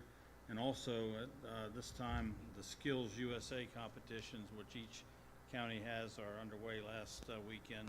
Southern Maryland, 3 counties did it, and I think many of the counties are doing it today. So I'll keep you advised on what that comes of that. And also, I'd like to again thank the executive committee for supporting the winners last year as they went to Atlanta for the National Skills USA. Once again, many of you have said something to me about who your coordinators for the high school programs are, and I would definitely like to have that information. It's difficult to come by, and my next try is MIFRE to see if I can get information from them, which hadn't been too successful in the past, but I'll give it a shot again. And we're also monitoring the MIFRE programs as they apply and impact these high school programs. And again, I'll just make the statement that if anybody, any county does not have a program or has a program that's having issues, we stand ready to help them, and my email address and all is in here. And they can contact me, and I'll try to get them started. And Jonathan, I think you're getting the program up in Western Maryland. How's that going? It's going. Good. And if you need any help, just give us a shout. Okay? Thank you all. If anybody has any questions, I'll attempt to answer. Questions for Chief Stevens? Thank you, Dan. Thank you. Okay, is Ken still here for standards? Okay. Yeah, I don't see him. Anything else from standards? Okay, rural water supply, don't believe anybody's here. Oh, there he is. I'm sorry, didn't see you over there. Sorry about that, Steve. Saw you earlier. Thought you left too. Sorry about that. All right, my report was submitted electronically, so I'll just hit the highlights. Just gave Steve Cox our budget request for the coming year. Looking for hosts for the drills for this year. We've got a couple of possibilities that nobody's signed on yet, so we're still searching. Got a really big compliment. I got a phone call the other day from Newcastle County, Delaware, and they have requested the committee to attend a drill they're doing on April 20th, and we are to be the third-party evaluators and do a full written formal report on how that drill goes. So thought that was a pretty big compliment for them to call us in out of state to do that. Otherwise, we're going to submit some standards to the standards committee to tweak a few things that we submitted last year and got approved, and a couple other things that we missed, and progress. Questions, comments? Steve, will your committee follow up with DNR regarding this new grant coming out for rural water supply? Already reached out to them. Yeah, we're going to right work on ball. that dry hydrant stuff. Great.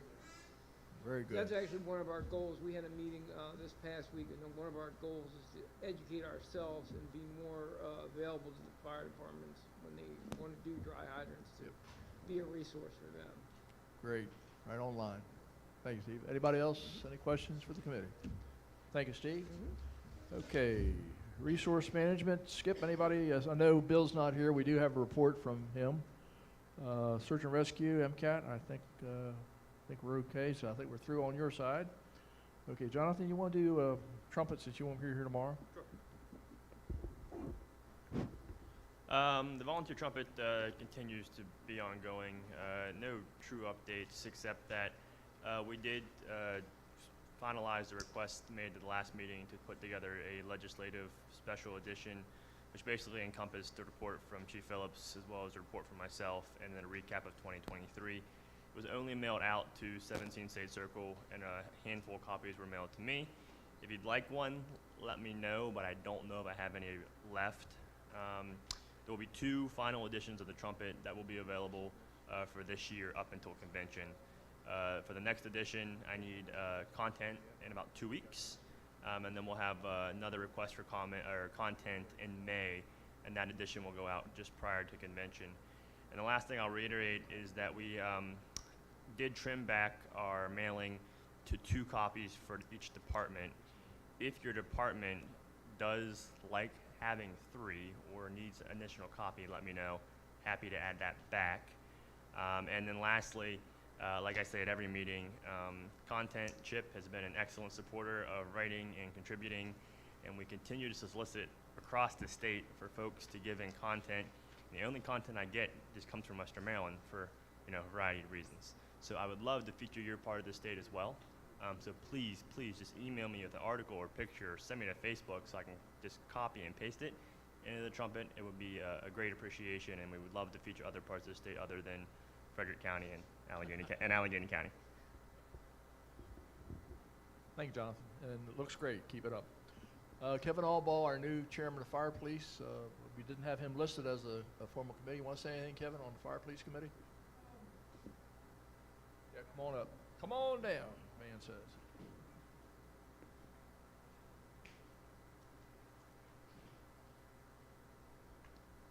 And as he's coming up, we're already into tomorrow, so we are probably going to leave. We have a few, does anybody need to report today? I won't be here tomorrow because we're probably going to be trying to get ready a little earlier today, around 3, a little after, because I know there's several banquets. So once Kevin's done, Ronnie Watkins, you'll be next. And anybody else needs a report that won't be here tomorrow, let me know. I know I've had several people say they need to leave early anyway, so we'll try to get out of here a couple minutes early. Thank you. The new Fire Police Committee is up and running. We had our first meeting on January the 20th. We found out that most of the counties that attended is falling under pretty much the same guidelines. Everybody that was at the meeting said that all fire police has to have their physicals, county physicals. A lot of the counties must have CPR, AED, and first aid. Now there was couple questions came up about the first aid, but as we build this committee, we'll get more involved into that, talking about the first aid.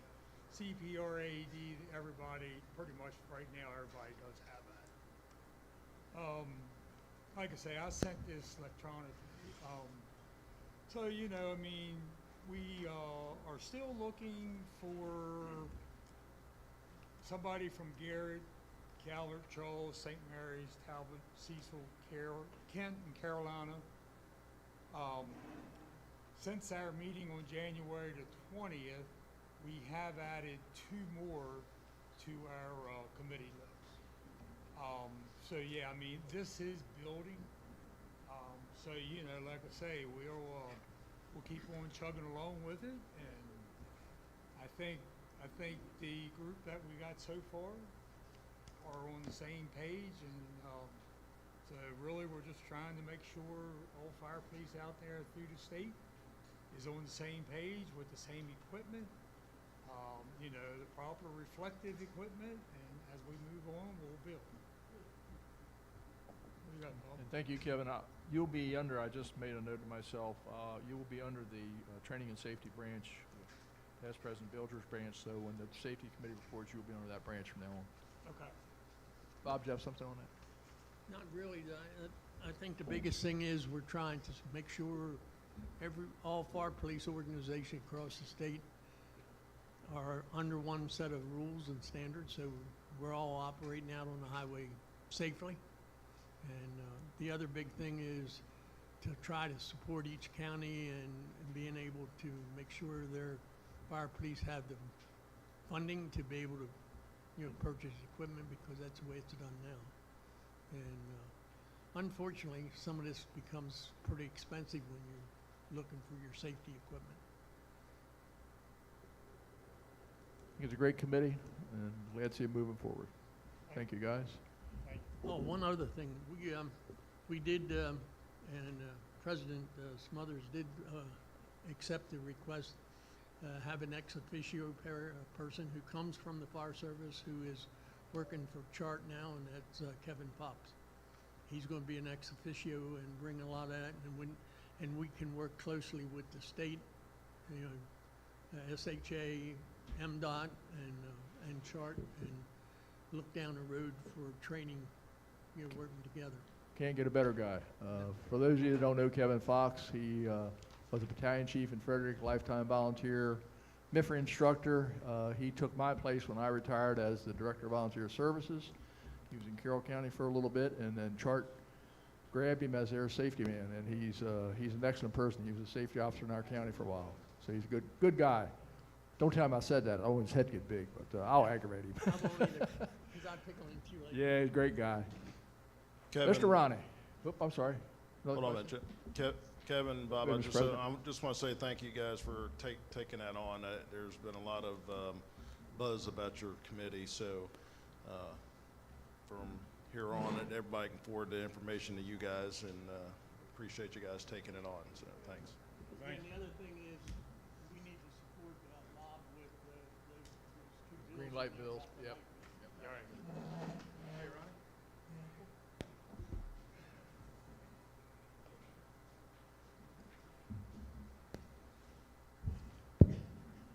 Thank you for letting me go ahead early. Ron Watkins, Public Relations Committee.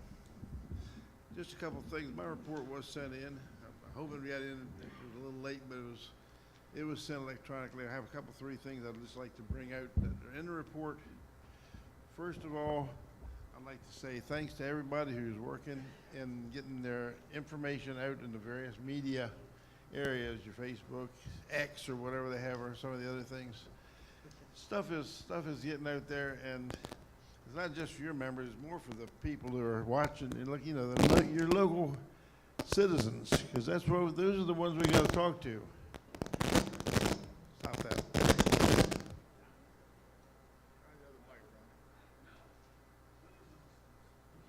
the other microphone. Try the other microphone.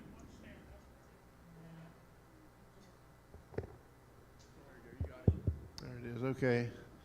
The people, the citizens are the ones that read these things. They're the ones that are paying our bills, man. They're the ones that come to our things and making sure they go to our various functions and all the various things that we're doing. We got to let these people know what's happening. Put the things on the internet, on the Facebooks and whatever, but make sure first you put your names, your dates, and the addresses of where the event's going to be. I see so many things that are listed in the Facebook. Oh, we're going to have this, and it's going to be this, and do all these other wonderful things. Not a date, no idea where it's going to be, and just assuming that everybody in town knows where all your functions are going to be is a very, very sad operation, because a lot of people have no idea. And people from other areas that could possibly come and would be happy to come and see your operations won't know where to go. I would like to give a quick shout out to the fire prevention program people, our ambassadors. They're on the news a lot, both of them. I see a lot of stuff about what they're doing, and I see in the organizations, some of the various fire prevention organizations in the counties that are getting word out to people about what they can do, how to keep a little bit safer. That's just another point, and they're doing the best they can to help keep us safe by keeping us in the firehouse and not out on the road.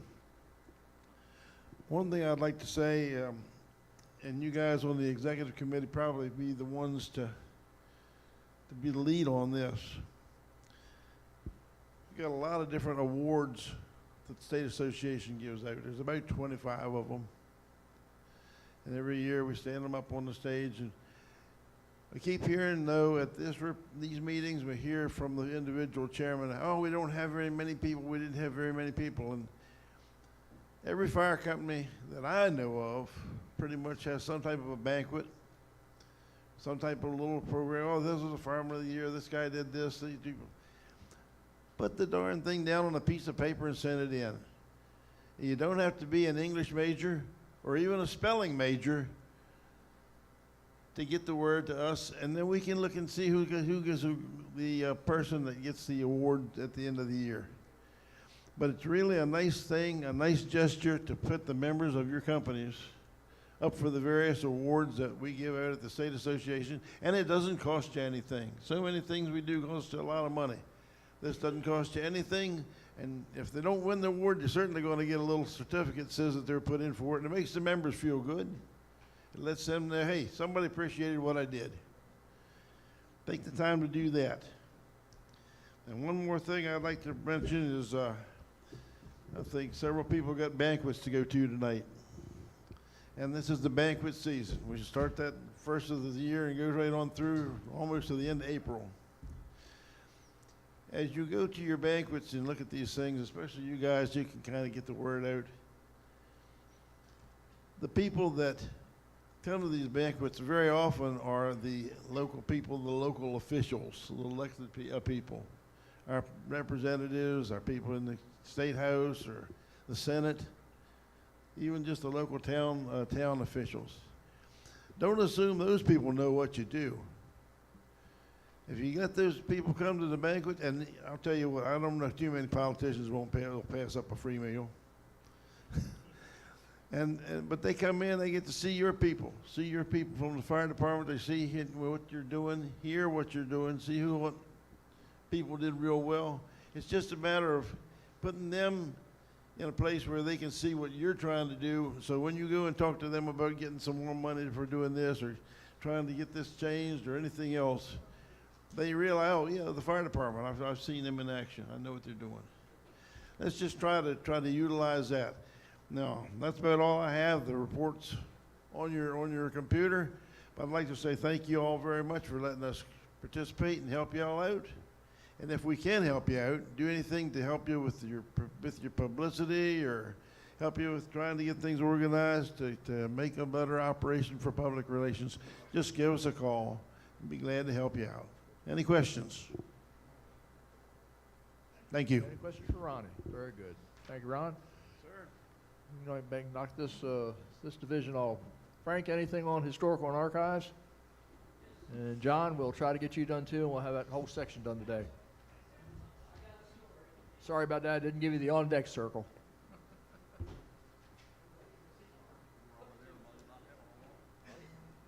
First off, the lady at the university is happy that we're going to stay, to start with. All right, Elaine Huttenlock sent me a message. The message says, I have a bell and some flags that I would like to donate. Well, being a fire person who really loves bells, I said, well, I'll take a chance. So I end up calling this lady and talking to her. Well, in the conversation, she says that she came from Coral Hills, which we know is Hillside. And we got to chatting more, and she says, yeah, when I was a little girl, my dad used to take me to Morningside at the fire department for the establishment, I think she called it, of the Pearl Harbor Survivor Society. And she said, yeah, because there was a man there when she was little, she called Mr. Jerry. Well, it turned out to be Jerry Glovitz. All right? So that got us talking a little more. And she said one of the directors' name was Davis from Hollywood area. Well, I called Rose, talked with her. I talked with Tommy Mattingly and all. Most of their family, the Davises, were in the Army and not in the Navy. So I got kind of lost there. So then I got on the internet and found the Pearl Harbor survivors, the men and women of the Pearl Harbor survivors, which are the kids of the actual people that were at Pearl Harbor. And I contacted the president, who lives out Midwest somewhere, and I contacted the vice president, who lives down in Virginia. I sent them pictures saying, hey, I have a bell, and we do believe this bell came off a naval ship, possibly Pearl Harbor. The flag is made out of a material that's like a gunny sack, which must have been made in 1958 is when they were established. Now, we know Jerry Globus was the first president, and it was formed there, and he was president for like 10 years, I guess. So me and this lady had one hell of a conversation, but the bell itself doesn't actually have a ringer. I found that years ago, these people would walk the ship, and they had a shift that they would do, and they actually carried a piece of metal that they clanged the bell with. So that leads me to believe it's somewhere from the 1940s in that era off of one of the ships. So anyway, the lady called me back. She said, unfortunately, there is less than 100 Pearl Harbor survivors left. And the organizations, which are the kids of the survivors, has pretty well depleted somewhat across the United States. So she does not want the bell or the flag because they have no use for them. So I've contacted and trying to get connections through the Naval, the Naval Academy in some. One of our first vice presidents over there, her son-in-law happens to be the fire chief of the Naval District around there, and he is checking to see if a museum or somebody might be interested in those. But I have a picture and all on my phone, but just to show you how the connections come together. And I get excited and try to trace this stuff down, you know. I never thought I'd be a historian, but when somebody starts talking Pearl Harbor and they mention Mr. Jerry, and you kind of, no, that's true too. But there's more profit in drug dealing than there isn't. Oh, meet me out back in 10 minutes. So. I had to sell my car with the big trunk when it went legal, so I don't know what I'm going to do. But anyway, I just wanted to let you know that there was a connection between the fire service and Pearl Harbor, and it came together. And me and this lady, because her father had passed away, and they were cleaning out the house. But I also got some nice flag poles and some U.S. flags and things that are newer, some of the slip and slide jobs and all that I have, which we can use. So anyway, that's my story for this trip. Thank you. Thank you, Frank. Check with that, but he's checking to see because they think there's one down by Bay District, down at the Naval Academy. Pax River, okay. So anyway, I'm tracing that out, but I just get excited when, you know, you do stuff like that. Oh, it's a great thing, and I remember Jerry very well. He appointed me to my very first committee when he was president. That's how long ago that was. Thank you, Frank. Okay, John, you want to do marketing? Is anybody else need to report today? Because we're going to try to get everybody out here a little bit early for banquet season. Okay, good.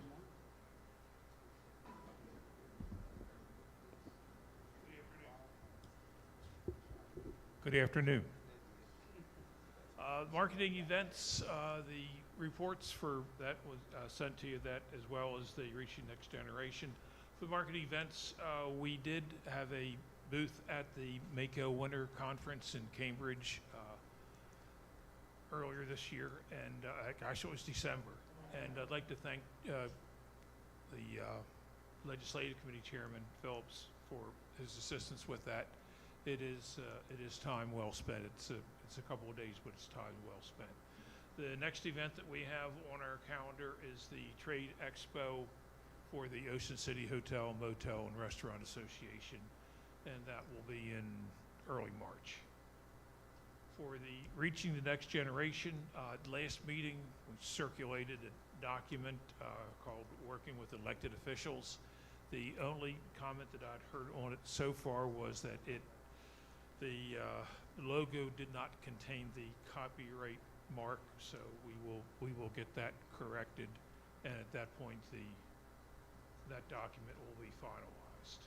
And work continues on our updated webpage and the why become involved information that we'll be putting out. Do you have any questions on any of those topics? Any questions for John? Thank you, John. Okay, Chief Phillips. Go ahead, somebody. You'll be okay for Mark? Okay. Dave, you have something else? That'd be wonderful. Go right ahead. I'd like to give you the Grants Committee report. It is electronic. Again, it was in the load for today. Again, the Grants Committee continues to monitor the FEMA Big Three. Hopefully, as most of you are aware, the FY 2023, yes, it is a year behind, application period for the Assistant Firefighter Grant Program opened just this past Monday, January 29th, and remains open to March 8th. Expect probably awards will occur somewhere around the June timeframe and continue through the end of the fiscal year at the end of September. Departments that are considering applying are strongly encouraged to read the NOFO, the Notice of Funding Opportunity, because the priorities have changed. We went to the criteria development last year as representing National Volunteer Fire Council, saying we wanted higher priority on basic need elements. Put a compliant set of turnout gear and a compliant set of SCBA on the back of every firefighter. And there are a lot of departments out there that are getting turned down. We wanted higher priority for that. So basically, we came away and we basically whittled down the equipment list that basically says what I need to get in the door. I need a set of turnout gear. I need a set of SCBA. I need a hose and a nozzle in my hand, some basic hand tools, an IDLH monitor, a thermal imaging camera, and a radio. Those things are high priority, and we added to the washer dryer for turnout gear because obviously we need to take care of it, and RIT because we want to have the backyard. Those things are high priority. All the other equipment stuff is going to drop to medium or low priority. So all this stuff that, you know, departments will say that I need this, I need extrication equipment, I need all this other stuff, that's fine, but it's going to be a lower priority because we want to address the highest needs first. So it's a drastic change to the priorities. And I was really surprised, and so was Kathy Patterson, that we got it through as easy as we did through criteria development we did. The other thing that we went on was to increase the micro grant level from $50,000 to $75,000. We've heard time and time again how prices have increased on all of our equipment, so we were able to get an increase in the micro grant program, which gives you a little bit of plus up in the pre-score criteria, but that value goes up to $75,000. If you're looking ahead for SAFER and FP&S, those application periods are scheduled right now for March 11th to open. So we'll be accepting those in. Don't really expect any significant changes to that. During criteria development, we talked about there's some things being tweaked and there's things being further defined, but no real changes in priorities for those. Some concern that we have, the federal government continues to operate fiscal year 2024 under a continuing resolution. There's some speculation that we may end the year operating the government a full year under a continuing resolution. That's going to affect at least 7 departments in the state, I know, because each of those 7 states, Hampstead being one of them, have earmarked fundings in the budget. And if they don't pass a budget, they can't spend any new money. And there's 7 departments that are affected. I've had discussions with Bart Kennedy from Senator Van Hollen's office, and we had a webinar just a week or so ago with Senator Van Hollen and Senator Cardin's office, which was kind of a guidance session for those people that are considering applying for earmark funds for fiscal year 2025, the next year budget.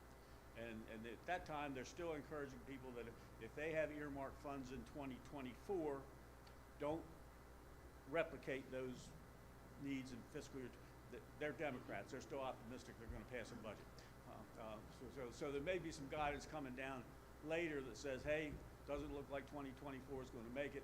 Go ahead and put your request in for 2025, and we'll try to get you earmark funding. So they don't really call it earmark funding. They call it congressionally directed spending, because earmark funding is a bad word. It's pork barrel funding. So also a concern to us, and you saw this earlier, is the reauthorization for AFG, SAFER, and FP&S. If we don't get reauthorization, those programs die on September 30th. We strongly hope that doesn't happen. In fact, we have a session scheduled Tuesday. The 9 major fire service organizations are meeting together with CFSI, kind of taking the lead to come up with some strategic initiatives that we need to do in order to get that moving, so that we don't suffer that program dying off that continuing resolution. So we'll continue to monitor the process for the grant programs as well as the budget issues that we have, and keep you informed as we need to. Thank you for the opportunity to brief today. Thank you, Dave. Any other questions for past President Lewis? Okay. one more time, anybody that has to report today? Otherwise, Mr. President, closing comments? Well, good meeting today. A lot of good information, you can see a lot of moving parts. I've always said this is, this organization has got a lot of moving parts to it, and we make it come together. A couple things for those that are staying tonight. If you're interested in going to Don's Seafood, we're going to try to get a group together. Just let me know so I can make some reservations, so I can make a phone call. That'll be at 7 o'clock. Skip wants to bring his wife, so he's got to run to Ocean City and bring her back. So I think 7 o'clock's a good time for that. And something else. And afterwards, if you're staying at the hotel, they are going to allow us to have their little breakfast area. So if you want to have a few libations and not drive, and you're over 21, be at the Holiday Inn after dinner. So more than welcome. So, thank you, everybody. Yeah, you can leave your stuff here. They'll secure this room Okay, that's for what you, Roger was so. doing. He's got it, Roger, we're okay. Okay, Harry, would you like to give benediction? Let us stand if we're able.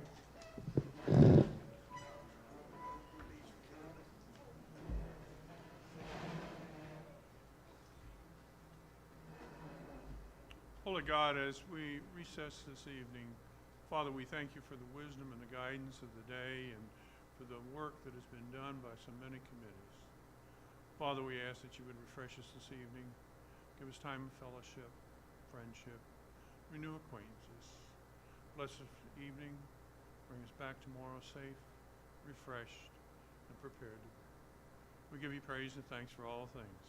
Amen. Good morning, Odon.